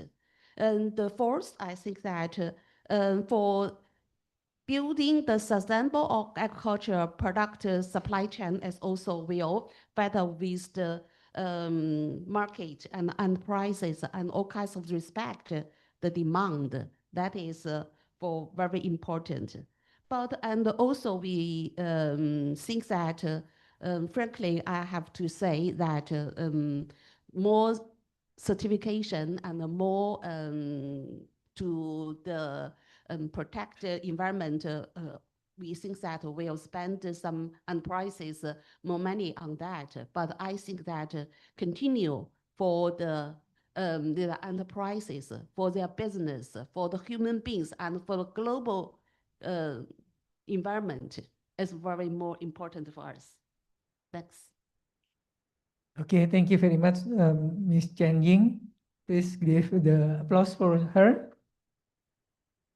And next for the Mr. Wilhelm Prezzotti from the Sustainable Livestock Production Specialist at the Nature Conservation or TNC. The question is, TNC has done extensive work on sustainable agriculture commodity supply chain worldwide. At the present, what are the three main priority areas you are focusing on the trade and supply chains? The second question is about in your view, what are the key levers for the advancing sustainable agriculture commodity supply chains and how can they be put into the practice effectively? Okay, time is yours. Thank you. 6 minutes. Yeah, thank you for the question. So I'm Guilherme Prezzotti. I work with the Nature Conservancy, mostly in Brazil. And if we're talking about the priorities, they're very clear for us, and especially talking about commodities. We have been focused mainly in livestock production and soybeans, and the choice is considering Brazil. We have the Amazon forest and Cerrado, which is also known as the Brazilian savanna. Those are the two main drivers of deforestation. So for us, those are the key elements to work on. And besides being the main driver for deforestation, they are on the intersection of global trade, food security, and livelihoods. So for us, that has been our choice. And the way that we've been working, we focus on them, it's been really comprehensive. And I think it's really good to hear from the colleagues, which is quite aligned with other people are doing. We work on the chain all the way from working from the producers, making sure that producer has the right tools, the right knowledge to produce in a way that's sustainable, that's environmentally responsible, that's legally compliant, but also that ensures that they will be profitable and they will stay on the market. But also we work, for example, with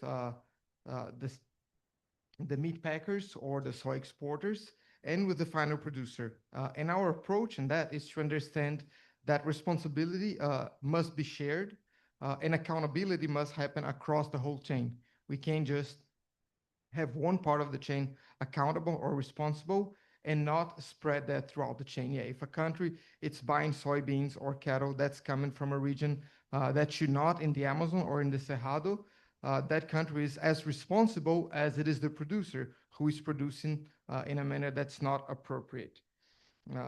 So yeah, our idea is that like to really have this sustainability and trade connected that build the supply chain as a whole, and it becomes a competitive advantage, not a weight for the system, and being again from the farmer or from the ground all the way to the shelves where the producer is selling. And for your second question about the key drivers.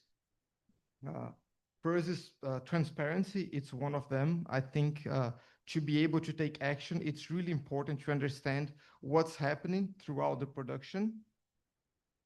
So traceability with cattle, it's one in Brazil. We've been working a lot. The government's also working a lot for individual cattle traceability. So you know where the animal has been raised, where it was produced, including primary and secondary suppliers. So you can properly track that. Producer support, it's another key lever or key driver for us. People need not to be pushed out of the systems, but to be included and have a way to contribute to being proper markets in a way that everything that they're doing, it's helping them, helping the communities, providing food for the people, and protecting the planet. Also financial and market incentives, which was also already mentioned here. It's really important that the markets find a way to incentivize systems that are sustainable. So sustainability becomes a business advantage and not something that it weighs on the farmers.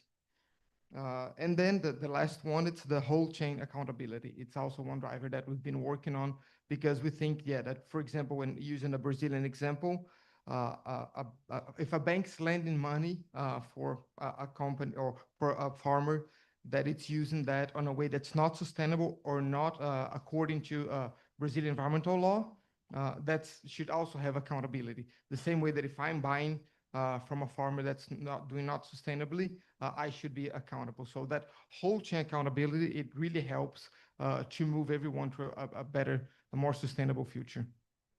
Thank you. Okay, thank you so much. Please give the applause. And next panelist is Mr. Julio Ramos. He was minister, a former minister of Brazil, and now from ABIC. Yeah. From as Strategic Affairs Director, Brazilian Beef Exporter Association, or ABIC. Okay, time is yours. Thanks so much. It's a pleasure to be here. I'm speaking Portuguese and will be the translation in the phone. It's okay? Okay. The phone. You can use, okay. Yes, please.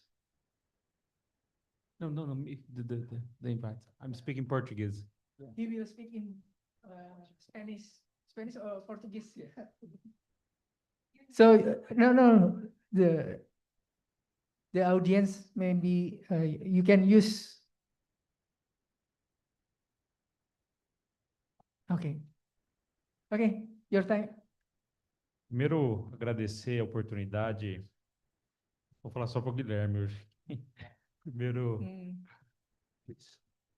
Sorry.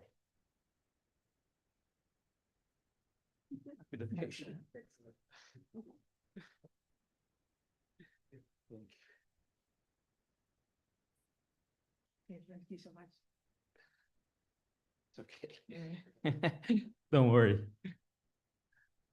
Mas é um prazer poder falar do Brasil e acho que não só do Brasil, mas um problema que todos nós vamos enfrentar a partir de agora, né? Antes de eu integrar a ABIEC, que é a Associação Brasileira das Indústrias Exportadoras de Carne Bovina, eu fui secretário de Comércio e Relações Internacionais do Ministério da Agricultura, que em várias vezes discutia esse tema, né, seja da questão da sustentabilidade, mas também das discussões globais frente a esses desafios.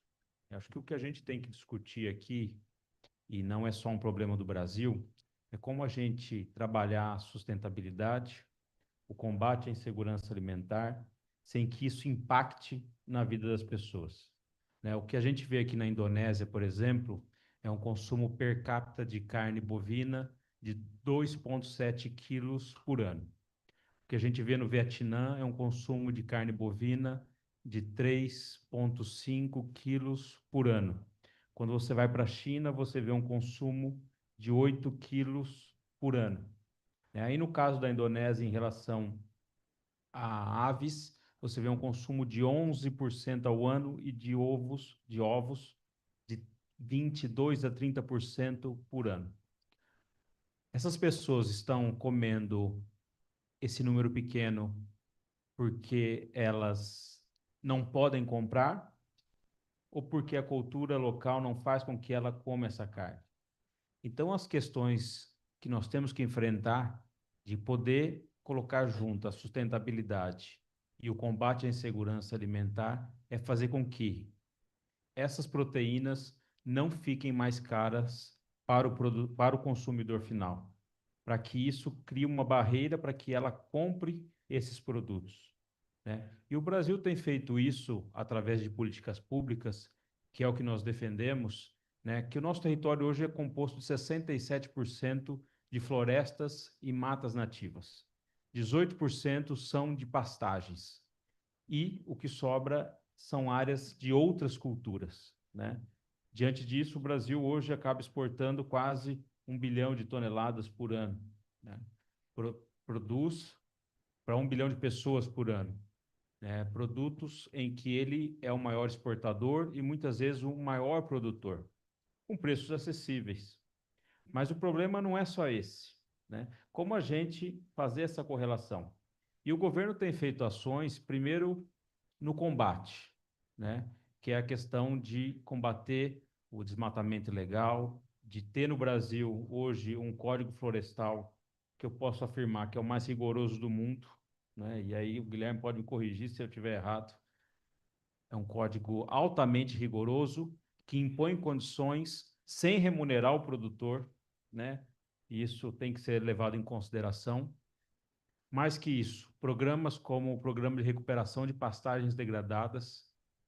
Nós temos um programa que, durante 10 anos, busca recuperar 40 milhões de hectares de áreas improdutíveis, de áreas que emitem todos os dias e todos os segundos carbono. Então, são áreas que, se recuperadas, elas podem não só mitigar esse carbono que é emitido, mas também produzir mais alimentos. E a gente aumentando a produção, a gente consegue cada vez mais baratear o preço desses produtos e levar a mais mesas de pessoas ao redor do mundo.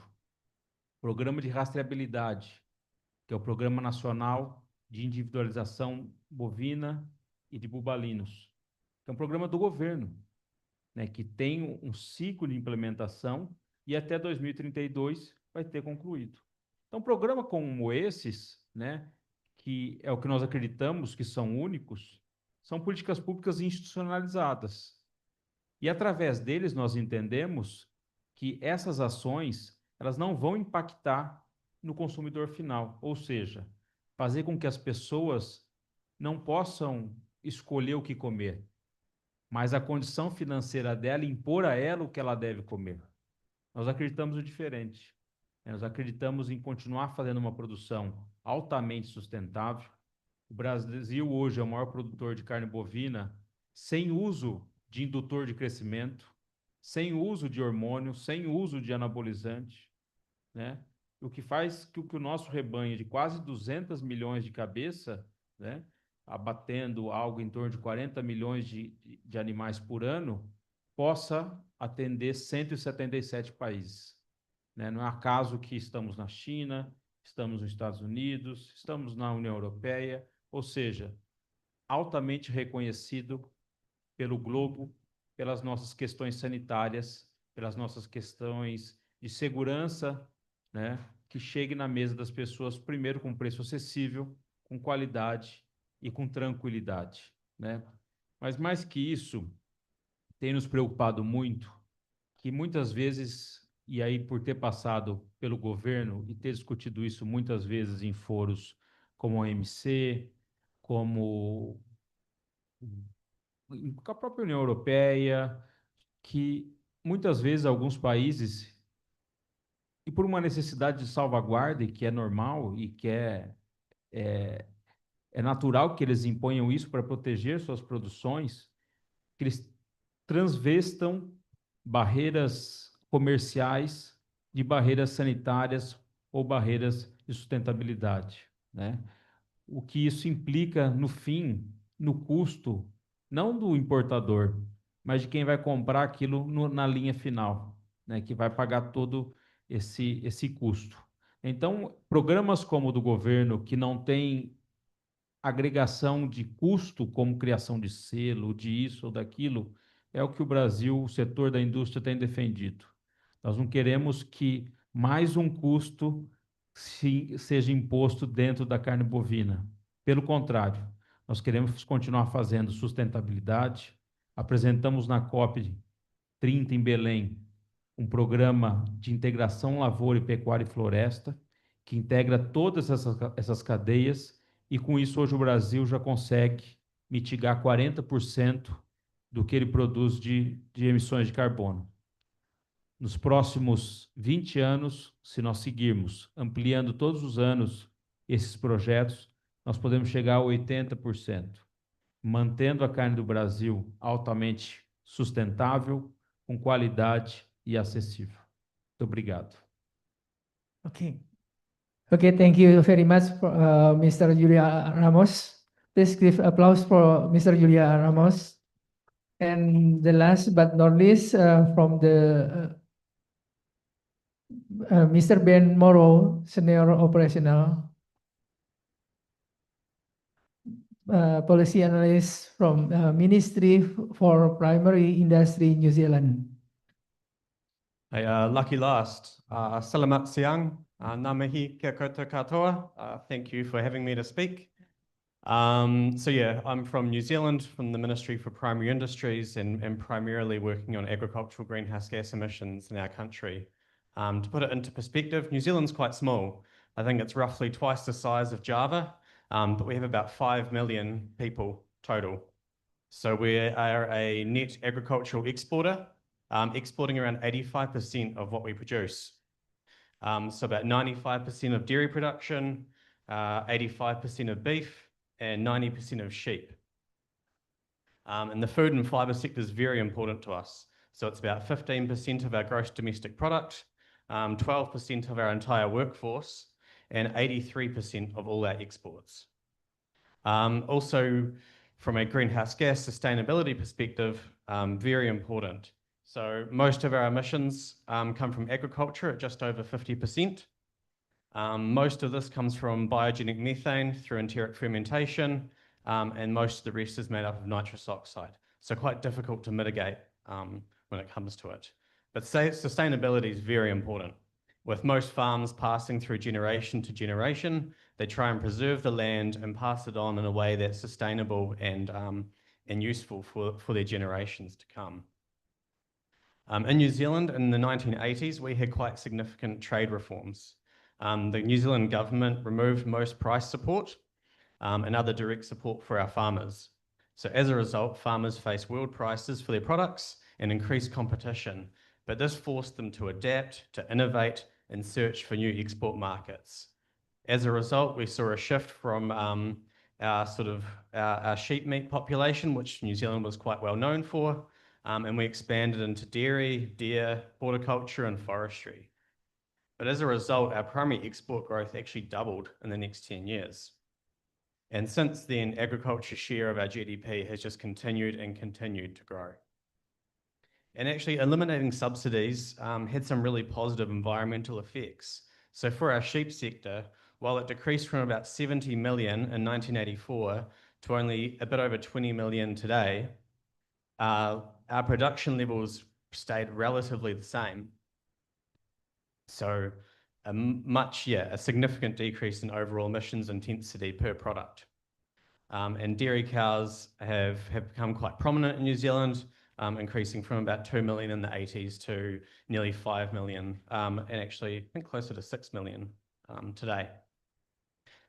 But while the government did not remove subsidies, we've actually seen significant investment in research and development, led to improved genetics, pasture management, product innovation, and improved environmental outcomes. And despite being relatively efficient agricultural producers, we know we need to transform our sector along with the rest of the world. Our unique emissions profile has meant that we've had to focus on agricultural emissions before most other countries do, and seeking transformative solutions so that the sector contributes to meeting our climate goals.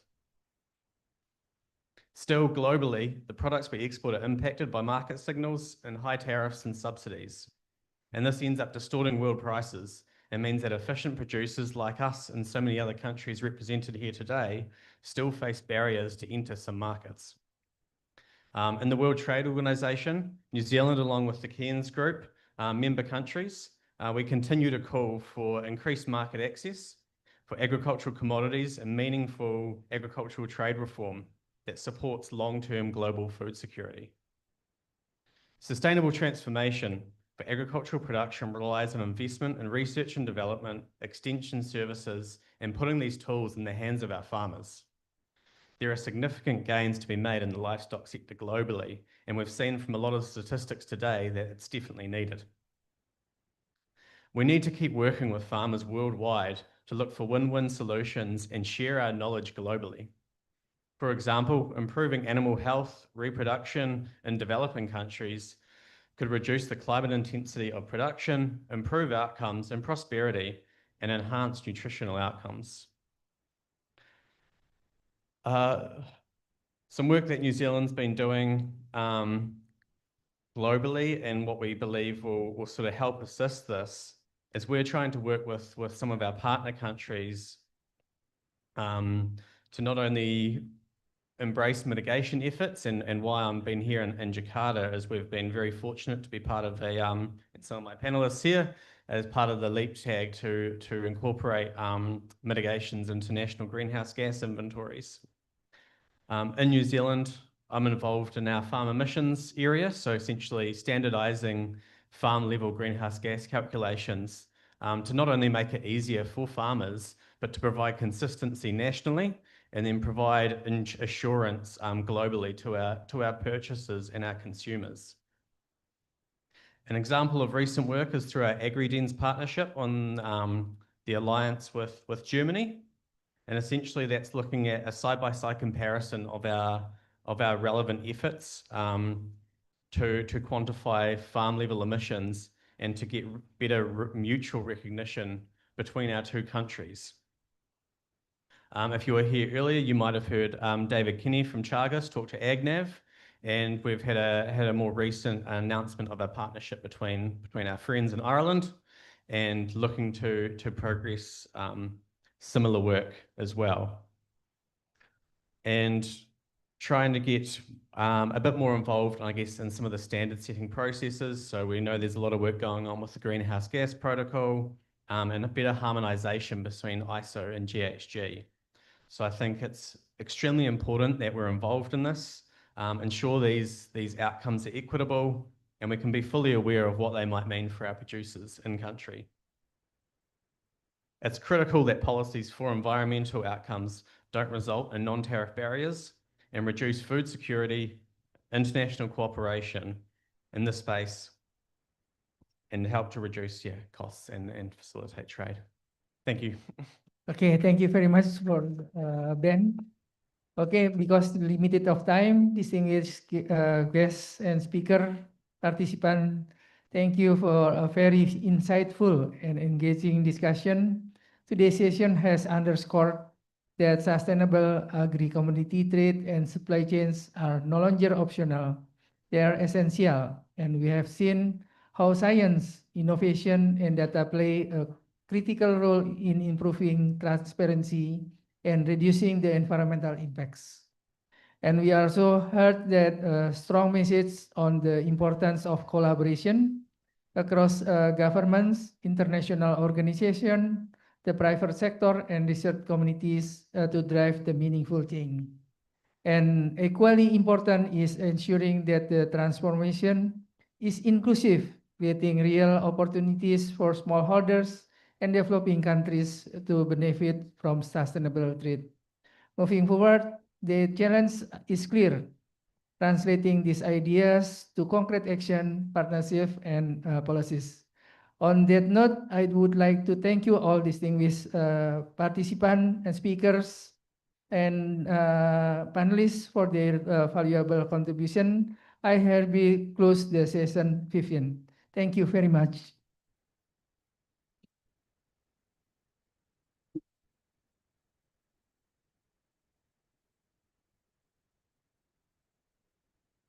Actually, we have question for the keynote, but it's okay. Yeah, we will have some certificate. Maybe. Ladies and gentlemen, now is the token of appreciation presentation, and will be given by Ms. Rati Damayanti.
Please remain for the photo session.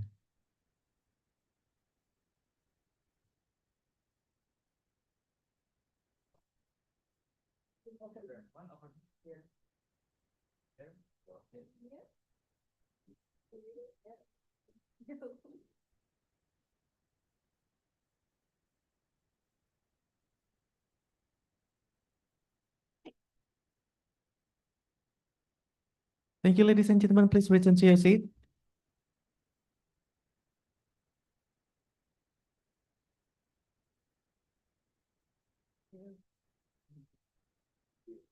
Ladies and gentlemen, for session 16, International Cooperation on Sustainable Agriculture Practices and Partnership Platform, I'm giving the time to Mr. Bukti Bagja, Supply Chain and Livelihood Transformation Senior Manager, World Resources Institute, or WRI.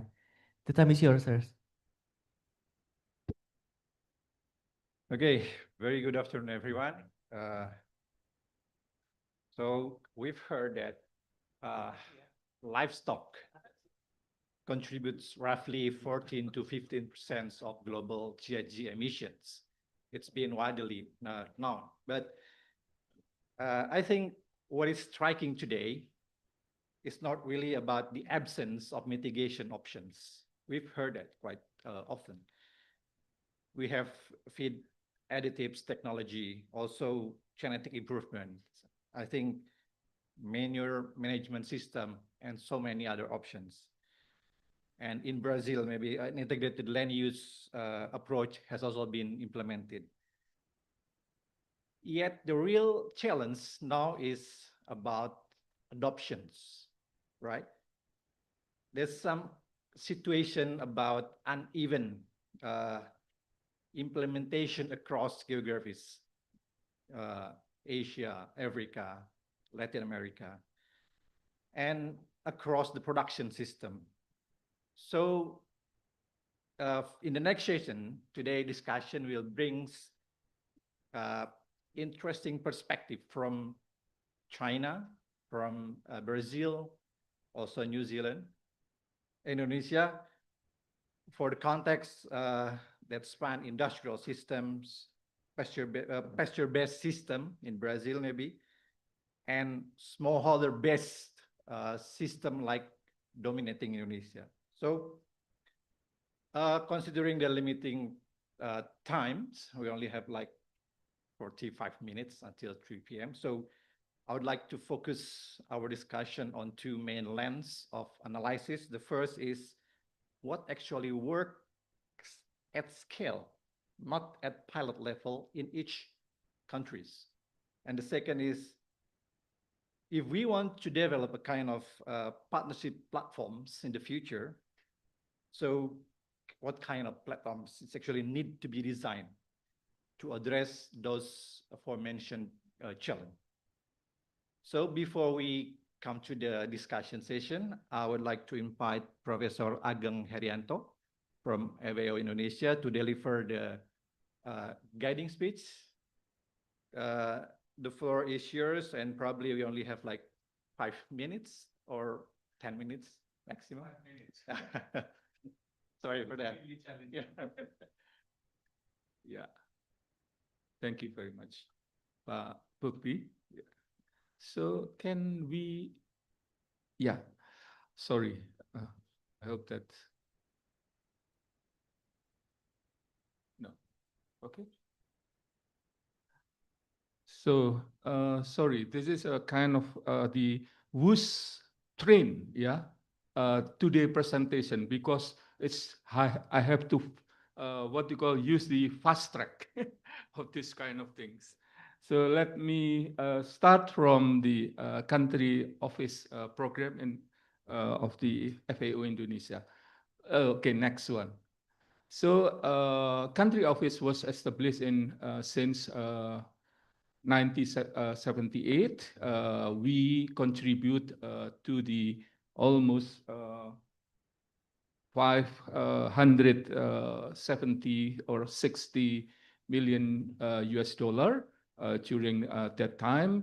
And the right side is the partner. As you mentioned about the partner with the government, partner with the university, academia, and also with the private sector. So next one. So every 5 years, FAO formulate and also develop the country programming framework. So after the government published the National Medium Term Priority Framework that government of Indonesia, and then we combine with the UN mission in Indonesia. So that's why for the next 5 years, we have 3 pillars. The pillars of the first is about the sustainable and inclusive agri-food system transformation. This is aligned with the FAO headquarters and FAO Asia Pacific in Bangkok. So the second one is about the biodiversity conservation and also the sustainable natural resource management. And the third one is about the integrated, risk responsive, and One Health approach. This is our pillar. So next one. So now I'm talking about the Indonesia food system transformation. That is, this is a follow-up of the Global Food System Summit in New York. So that's why we have a kind of objective, 5 objectives that you can see. But in Indonesia, we have several projects have been implementing for supporting the government of Indonesia. But the last one is we have discussed with the Ministry of Village and Disadvantaged disadvantaged development, that they want to adopt the agri-food system transformation approach for more than 70,000 villages in Indonesia. This is a big of what you call job, and then the Ministry of Villages will be supported by the IFAD for the investment in implementing the agri-food system transformation. So next one. So this is about the detail of the agri-food system transformation. We are talking about the healthy and nutritious diet.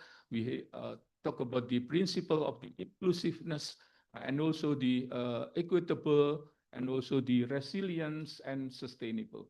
So again, this is Bapenas, the Ministry of Development Planning Agency, has a follow-up the food summit into this kind of the national transformation with 4 pillars. So and then FAO supporting for the convergent initiative and so on. Okay, next one. Food diversification, yeah. Why? Because in agri-food food system transformation, government Indonesia already put the objective and mission how the agri-food system transformation in Indonesia should be based on the local food. The local food is what you call encourage and promoting all the local food in. As you know that Indonesia is archipelagic country with various what you call genetic resources for the carbohydrate, almost 700 carbohydrate genetic in Indonesia. That's this is part of the effort of the government of Indonesia. So on the practical term, we, for example, supporting the sagu transformation. This is based in Papua Island. I hope that most of you are already aware what is sagu and so on. And then the second one is about the sorghum. This is also in the eastern part of Indonesia because sorghum is will be promoting in the NTT and so on. And then the last one is about the sweet potatoes. Sweet potatoes is also the source of potential carbohydrate in Indonesia. Yeah. Okay, next one. Now I talk about the what you call biodiversity conservation. So we now supporting the government of Indonesia with the green peatland economy with a total budget $35 million, and then sustainable livestock production and also the IDES. This is how integrated government of production landscape for conservation biodiversity in Indonesia. And then crop diversity conservation. This is we call neglected and underutilized species in Indonesia. But we also promoting the taro and yam and also several estate crops that under the important crop biodiversity in Indonesia. And of course, in forestry sector, we still have been implementing UN RED for the what we call carbon market and so on for supporting the MRV system in Indonesia. Next one. Not only agriculture, but we move to the blue transformation because in Indonesia, so as archipelagic country, the marine production potential is huge. So that's why we also talking about or addressing blue transformation initiative in Indonesia with the digital innovation, inclusive empowerment, and sustainable ecosystem in several islands, and also aquaculture becoming one of the potential future protein sources from the marine product and aqua food product. Next one. Our future will depend on the youth. Yeah, so that's why FAO also supporting the government of Indonesia in empowering the next generation of the Indonesia agripreneur.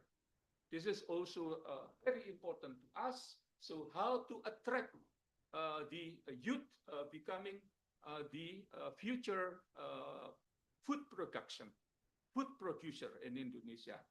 Yeah, so with the innovative farming system along the value chain, as not only the production but also in processing and so on, and using digital agriculture. So hopefully the youth will have a strong interest to involve in the agriculture. So next one.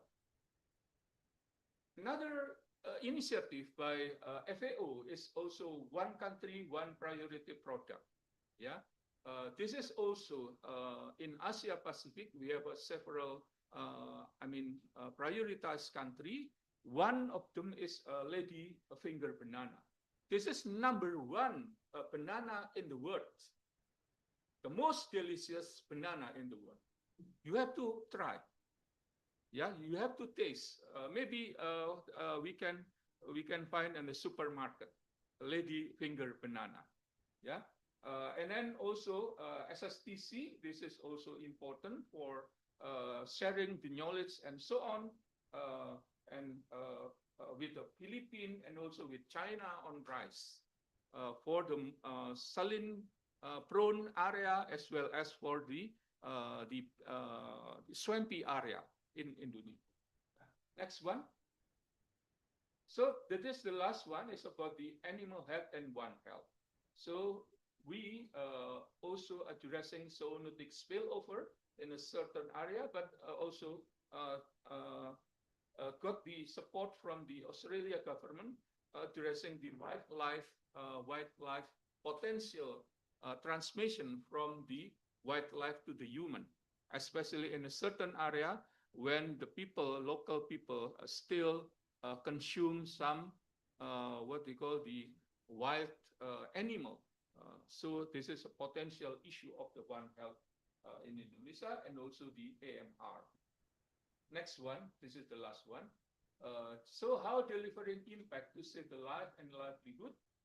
So FAO first is focusing on the disease control, strengthening the collaboration in with various parties, government as well as the public, the private sector to address the One Health issue.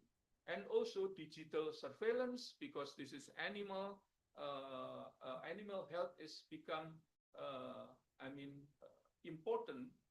This is one of the kind of the factor that will bring the significant impact to the livestock production. And because most of the farmers in Indonesia is of small farmers, so that's why the community empowerment is really one of the issue that we have to address in Indonesia. I think that's all from me. Hopefully, Pak, how many minutes? I don't know. So I run quickly and quickly. Thank you, Pak. Thank you. Big applause for Prof. Ageng Herianto. Okay, ladies and gentlemen, now we are going to come to the main session for the discussion. So we will have 6 panelists from 4 countries. The first is, I would like to invite Hangmin Dong, researcher from China's Academy of Agricultural Sciences. The second is, applause for Hangmin Dong. Okay. The second is Alexandre Bernd from the Empresa Brasileira de Pesquisa Agropecuária, or Embrapa Brazil. Please welcome Alexandra. Big applause. Hi, thank you. The third is Andrea Pickering from Program Lead for New Zealand's Agricultural MRV Capability Building Program. Please welcome. An applause for Andrea. The next is Li Chao, professor in College of Mechanical and Electrical Engineering, Hunan Agricultural University. Li Chao, applause for Li Chao. And Acep Purkon from Institute of Technology, Bandung. Oh, Mr. Acep, please welcome Mr. Acep. And Gibbs Joel, team leader for the Greenhouse Gas Inventory and Projections, Ministry of Primary Industries, New Zealand. Please welcome Gibbs Joel. Okay. To all of the panelists, I think we will divide the discussion into two sessions. For each session, I will give you quick statement or speech regarding the first questions. So let's quick rounds, maybe in 3 minutes or less than 3 minutes. We often heard success stories about best practices on adoptions of low carbon technology in this livestock industry. So maybe the same questions to all the panelists is, what is one mitigation approach in your country that is actually scaling, or one that has underperformed despite huge expectation probably? So we would like to hear that perhaps there's technologies that have crossed the threshold of system-wide adoption. And it's going to be very interesting to hear the contrast maybe from Brazil and China, New Zealand, and also Indonesia. Okay, maybe we can start from Hong Min Dao. Any microphone? Thank you. Thank you. Very glad to be here. I think if identify two best practice, I think one is improving productivity. That is already, I think applicable to the other areas, because improve productivity can make the farmers produce more, and at the same time can decrease emission intensity. If we think about another one in the road, I think the manure management, like you introduced the biogas issues, is not only for the mitigations, it's also improve the animal health.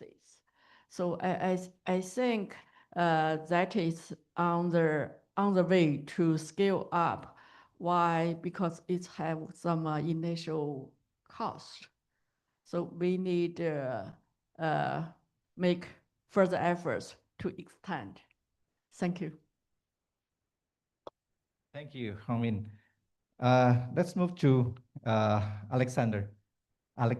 So please tell us from the Brazil context. Okay, thank you for the opportunity. Maybe I would like to highlight the pasture recovery program, because we have a lot of pasture area, and some of those areas are underused or in a way to be degraded. So we want to recover them, and we need to recover them not to expand over native vegetation. And by doing that, we have a lot of land. We estimate there is 40 million hectares in this situation. So we can recover part of this area still with livestock, but part of the area for agriculture and for forest, for energy, for other purposes. And still don't lose the livestock power and the production. And also by recovering pasture, we contribute to heal the soil. So we incentivize or we induce more biodiversity, more nutrient cycling, more water accumulation and organic matter in the soil. Over this better soil, the grass is better. So we increase digestibility and crude protein. So this also reduces emissions by animal. And by producing more, we can also put more animals, so higher stocking rates in this area. So we also increase productivity per area.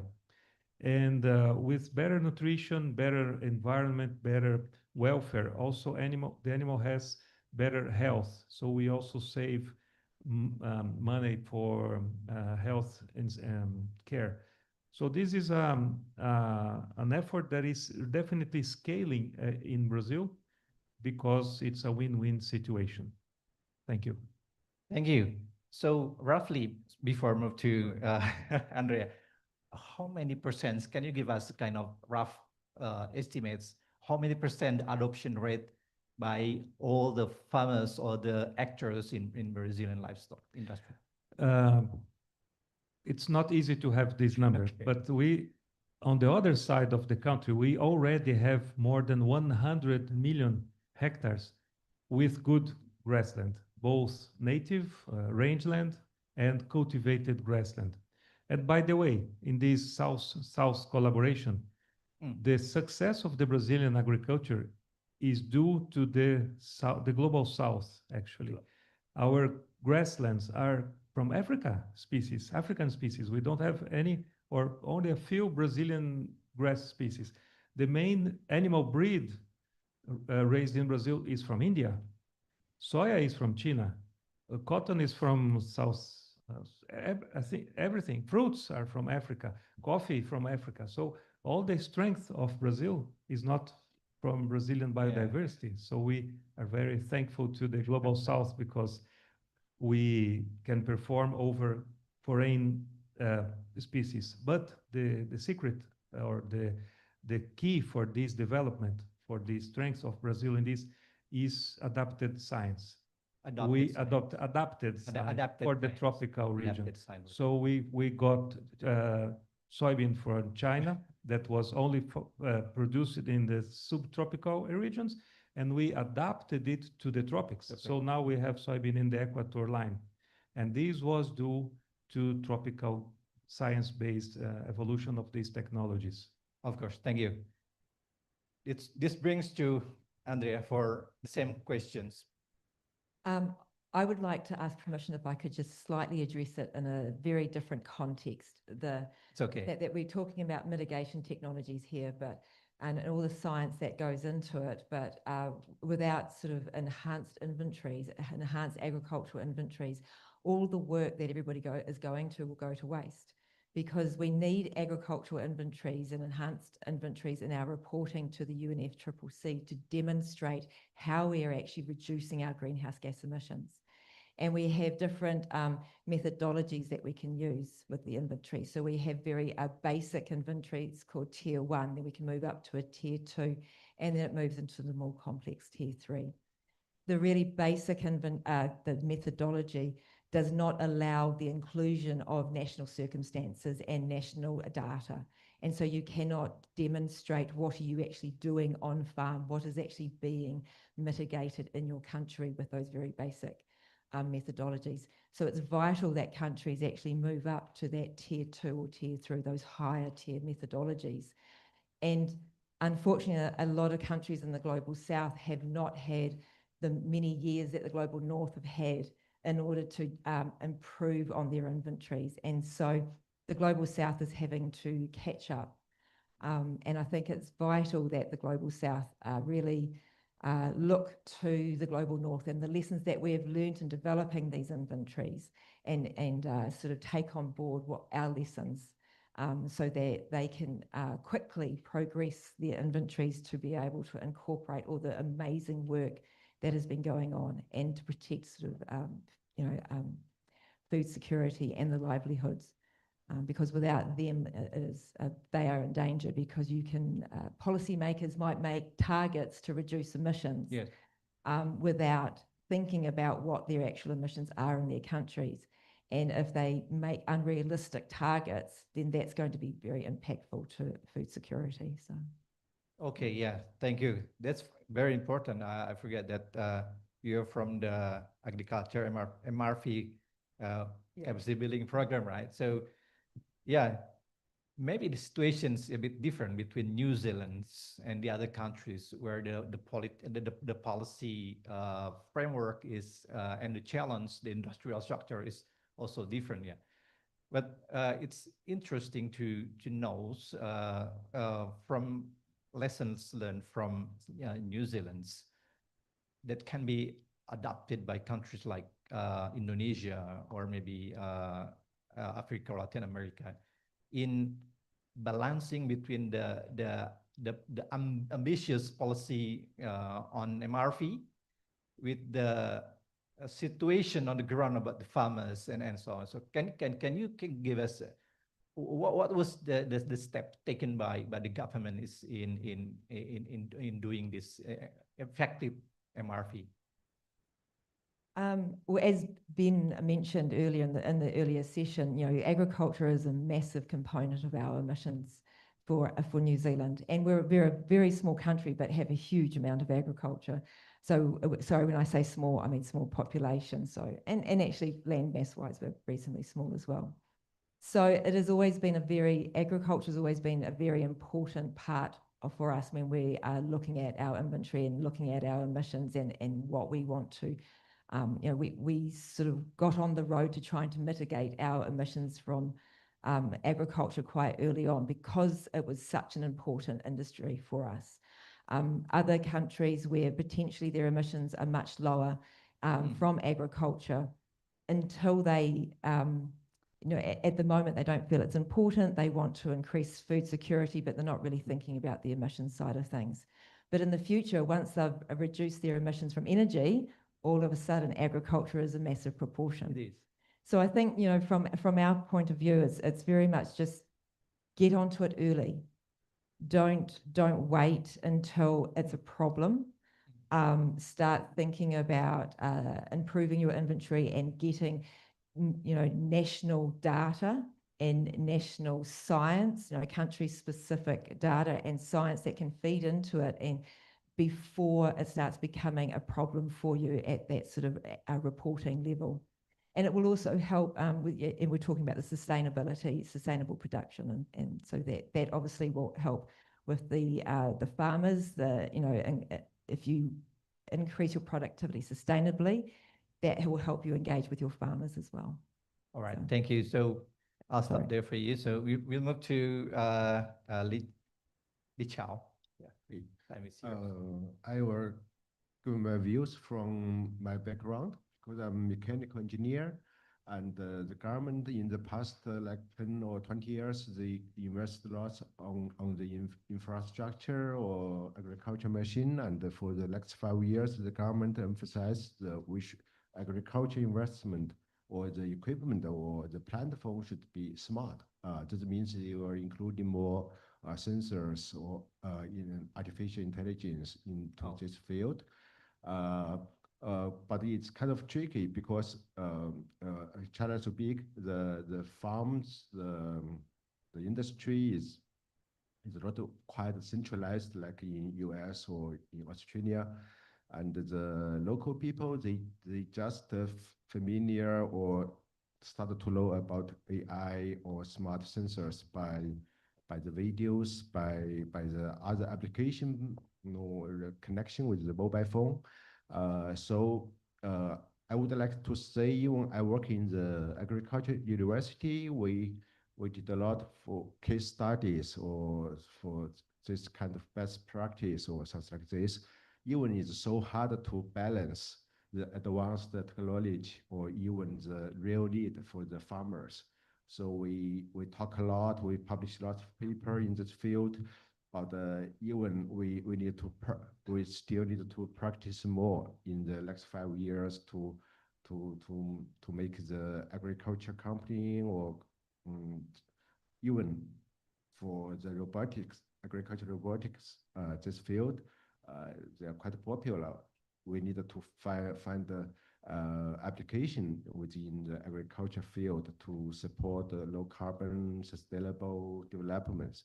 So I will talk about more later about Okay. this field. So, from your opinions, what are the key technological pillars that might driving the development of low carbon agriculture? Because, yeah.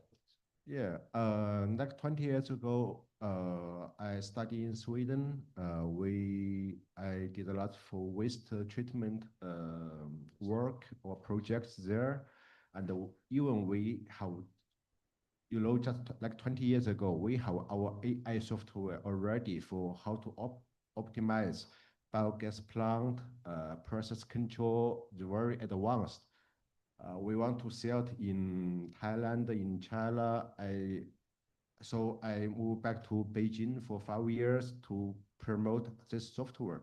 But finally, we found even the local company or the government, they want to buy it, and they did a payment to us. But finally, we found we still lack some of the sensors. So I would like to see the physical scientist or the sensors. It's like the infrastructure. It's quite important. We should have this kind of infrastructure first, and then we want to use more sensors or calculation way accuracies to promote the level. Then I would like to say even I'm also the entrepreneur for a startup company, and we still invest a lot for the instrumentations. So to be simple, I would say instrumentations would be the driving force for this. Thank you very much. So I'll move to Pak Acep. So from Indonesian context, could you tell us about your insight on this maybe best practices in Indonesia, or maybe one that has not really works well or understand from your points of view? Yeah, thank you very much. So I'm Acep Purkon from in here as agricultural engineering department from ITB Indonesia. So maybe for Indonesian case, we are different, yeah, with other country, especially Indonesia has 17,000 islands. So the approach, it could be different with the others. Yeah. Of course, our government already make some policy for low carbon or something like that, but also still challenging for us. Yeah. Indonesia has 17,000 island and mainly also remote islands. It's impossible using direct cable for energy or something like that. So renewable energy become issue. But it's a good time. It's mean for Indonesia for this to answer this challenge. Yeah. For example, yeah. Of course, my background in agriculture engineering, and now we develop about blockchain technology, and also, yeah, of course, smart farming or something like that. But as you know, Indonesia, our culture also different. Yeah. So I think the good thing for Indonesia to make empowering our culture as well for this spirit. For example, to introduce technology, I mean, for smart technology, for example, like smart farming, not only about technology, but how to identify people can know the potential matter in this local people. It's very important. As example, I introduced the technology. For example, I also now I have grant for agrivoltaic for remote islands. To set up technology is very simple. 3 months I can set up, or maybe 1 year. But until they understand about how the important this, I educate 8 years. So it means the social problem is very important to as a approach. Yeah, but we are good because the good news, Indonesia is very good in agriculture from long time ago. So the genetic is also farmer. So they know about farming. Yeah, it's very important. And also the generative agriculture is very important because we are basically, Indonesia is mega biodiversity. If we can find hunger in other country, maybe Indonesia the only one country it's impossible to be hunger for the people because everything available there. But of course, technology can improve for low carbon issue. It's very important also for us. So that's why in our department, for example, blockchain. In blockchain technology, for example, because I also have collaboration with Korea, something like that. For the food, they can improve almost $2 million because this technology, yeah? Because they can get trust or something like that. For Indonesia, it's also very important because I have the company, for example, export for 30 countries. If we just export one commodity, it's rejected with other countries. I don't know, yeah, because something. But if the of the region, they can adopt for that. So it's very important. So that's why I really agree with the Pak the first about tell us about the local food is very important for us. So my suggestion, we of course our government already make many effort to this. We can say many regulation also support this, but also important for us for the inclusive agriculture for Indonesian case. Yeah, because we don't have to teach the farmer because they are the originally farmer. Sure. Yeah, so that's why it's good we can make the technology and also as a global south, I agree with that Global because South, yeah. this is can make adoption. Not all technology can be adopt or completely copy paste to us. It's very important because, as you know, I have some publication, for example, sometime for precision farming, yeah, I got my parameter from the publication, but it's not matched with my country. So it's mean I just realized this is subtropical data. We are in tropical data. So, and the problem we have less data.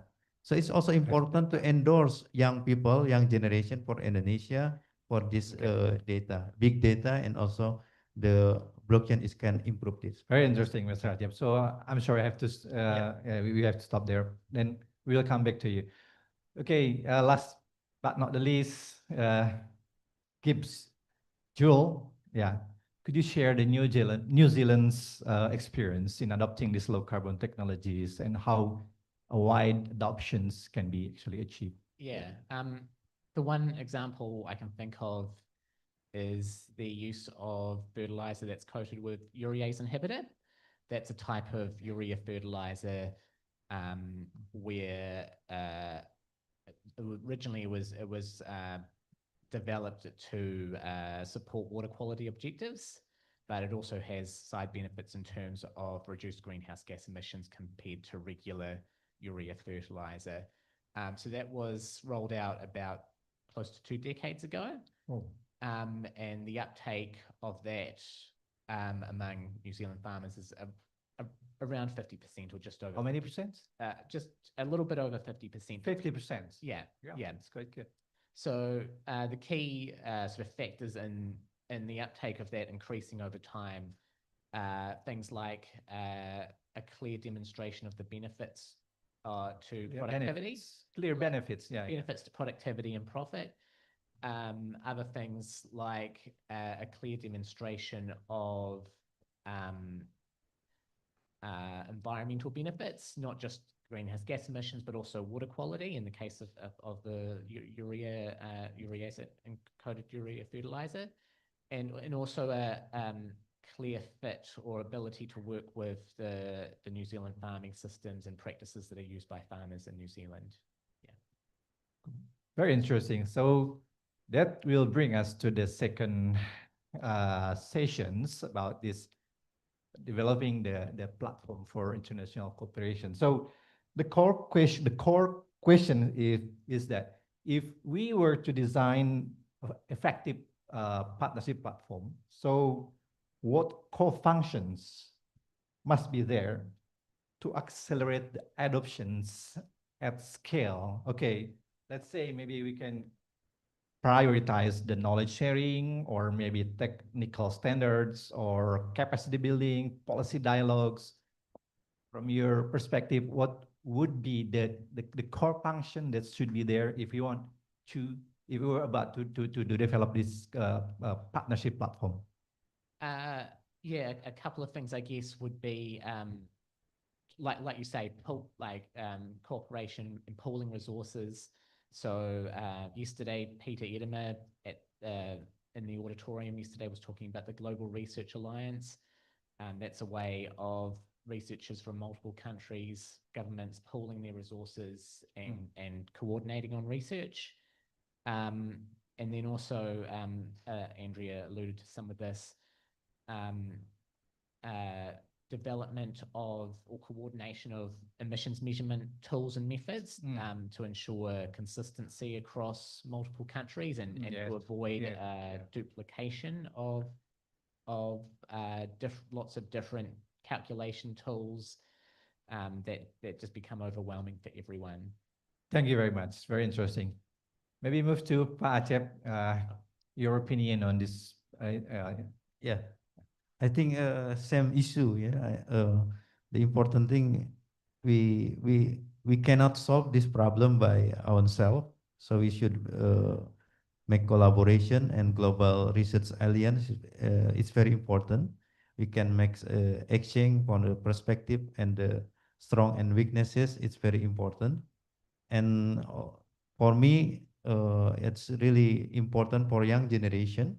So that's why from academic matters, from university, we want to make more human research capacity building for that. It's very important. So that's why some experience with other country with relevant, so they can exchange and make activity in around the world. I think it's very support for us. So for Indonesian side, we really welcome for all partner to do for doing that, because we can make very important result together. Sure. Thank you, Pak Acep. Please, you have a very strong institutional capacity and also the political signals from your government. So could you share your perspective on this for the international partnership platforms? What would be the best and the priority? Yeah, I would put the technical standards for the priority. And in the past 5 years, the Chinese government issued is like 10 times more national standards compared to the past 2 or 3 decades. As before, we have our local standards, and China has a quite fast high-speed train, and the boundaries, the geography boundaries disappeared. So we don't need to have many industry standards or local standards. So we just have nationwide standards. And I involved a few international standards also, and I found Finally, I found the even for national level or international level, so many standards are also good. But if we have this kind of standard, it's like benchmark. We will discuss it. We will use it in our research paper reports. But without it, we cannot have the benchmark.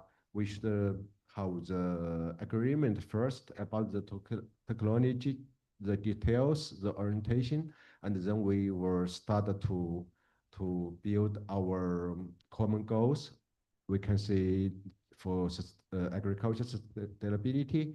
So technical standards is my agree. yeah. Very agree. Yeah. Andrea, please. I agree with that the people. You agree with before me, the other also. But also effective communication and sharing of information and not doing what we call patch protection.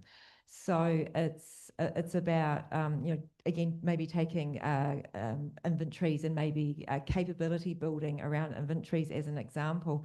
In the global south, as I said, unfortunately, a lot of countries are a little bit behind, and the global north are often offering technical assistance to improve capability building, but they've been inundated with offers of this for this help.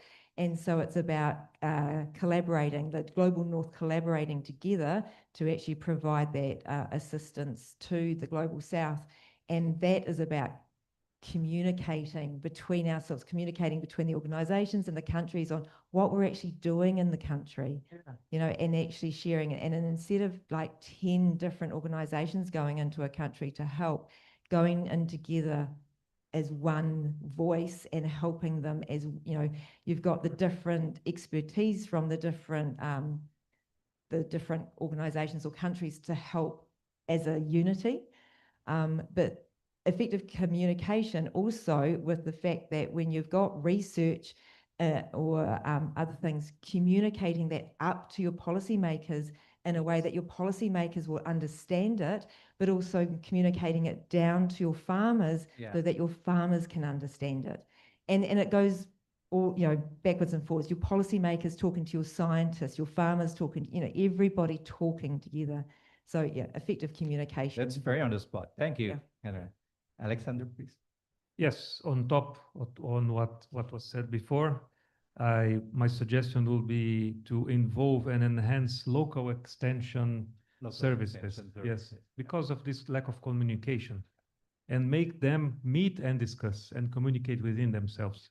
Because it is essential to recognize the local land, respect the local land suitability, and also the skill of the producers in the local culture. So the local extension services are essential in this process. Thank you. Thank you. Last but not least, please, Hongmin. Thank you. I share the views of the previous, but my suggestion is to demonstration of the hand-on training for farmers. Training for farmers, capacity building.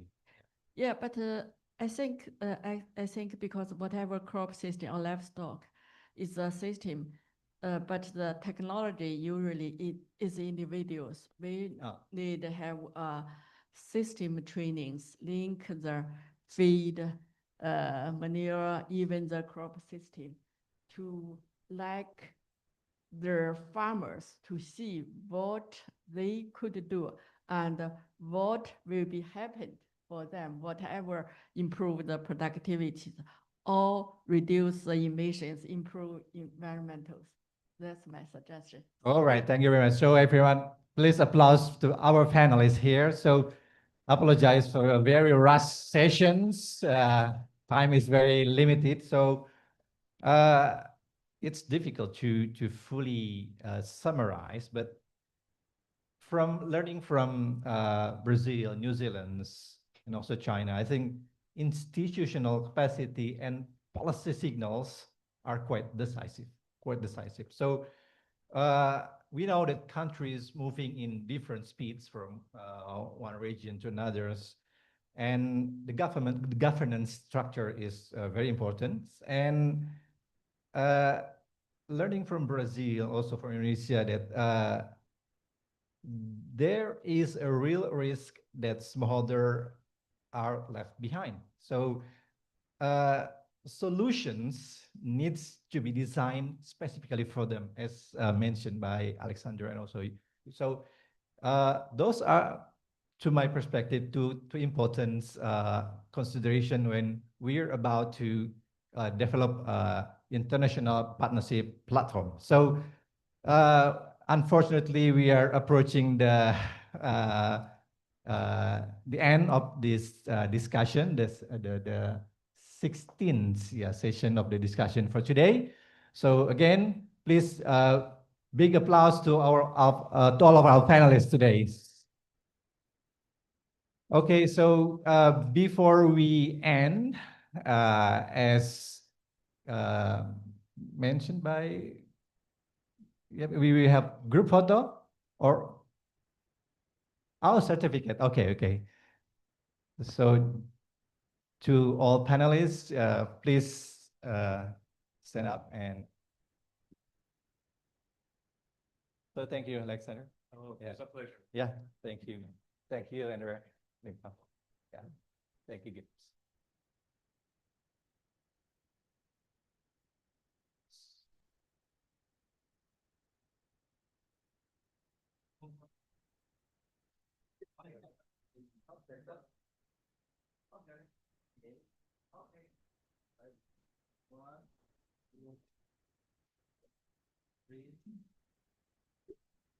Okay, we'll also have a certificate here.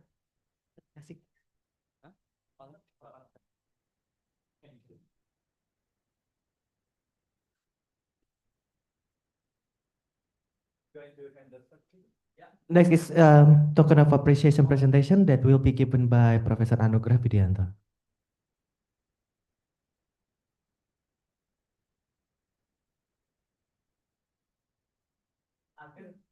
Mau kasih sertifikat dulu?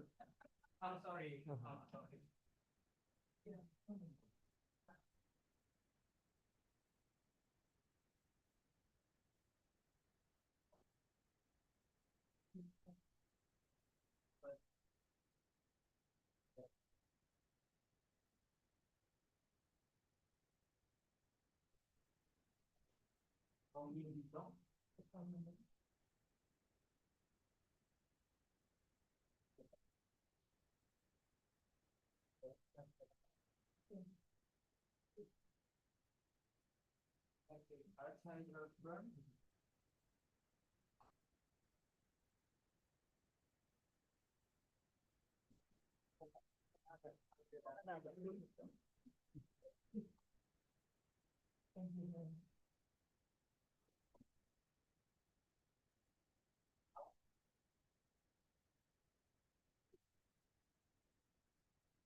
Please remain for the photo session.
Thank you, ladies and gentlemen. We are going to have a short break. By the way, coffee, tea, and snacks are provided in the auditorium. Thank you.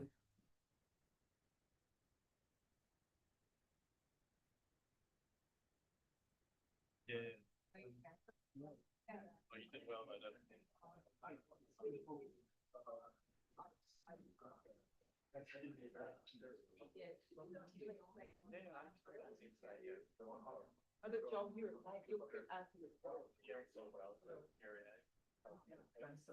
just want to go through you guys.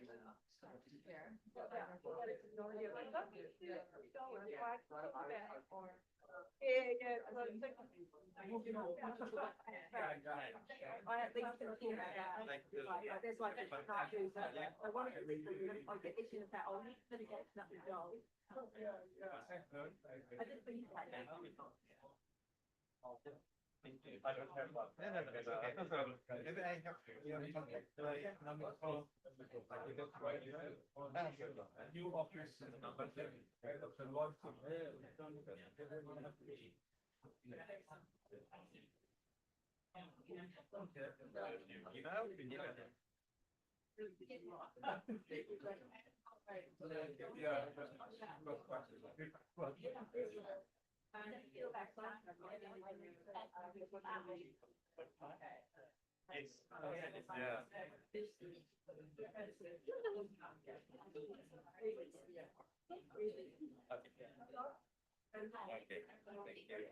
I call you Stan.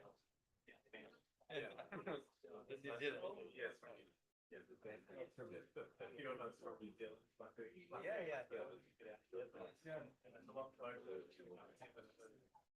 Yeah.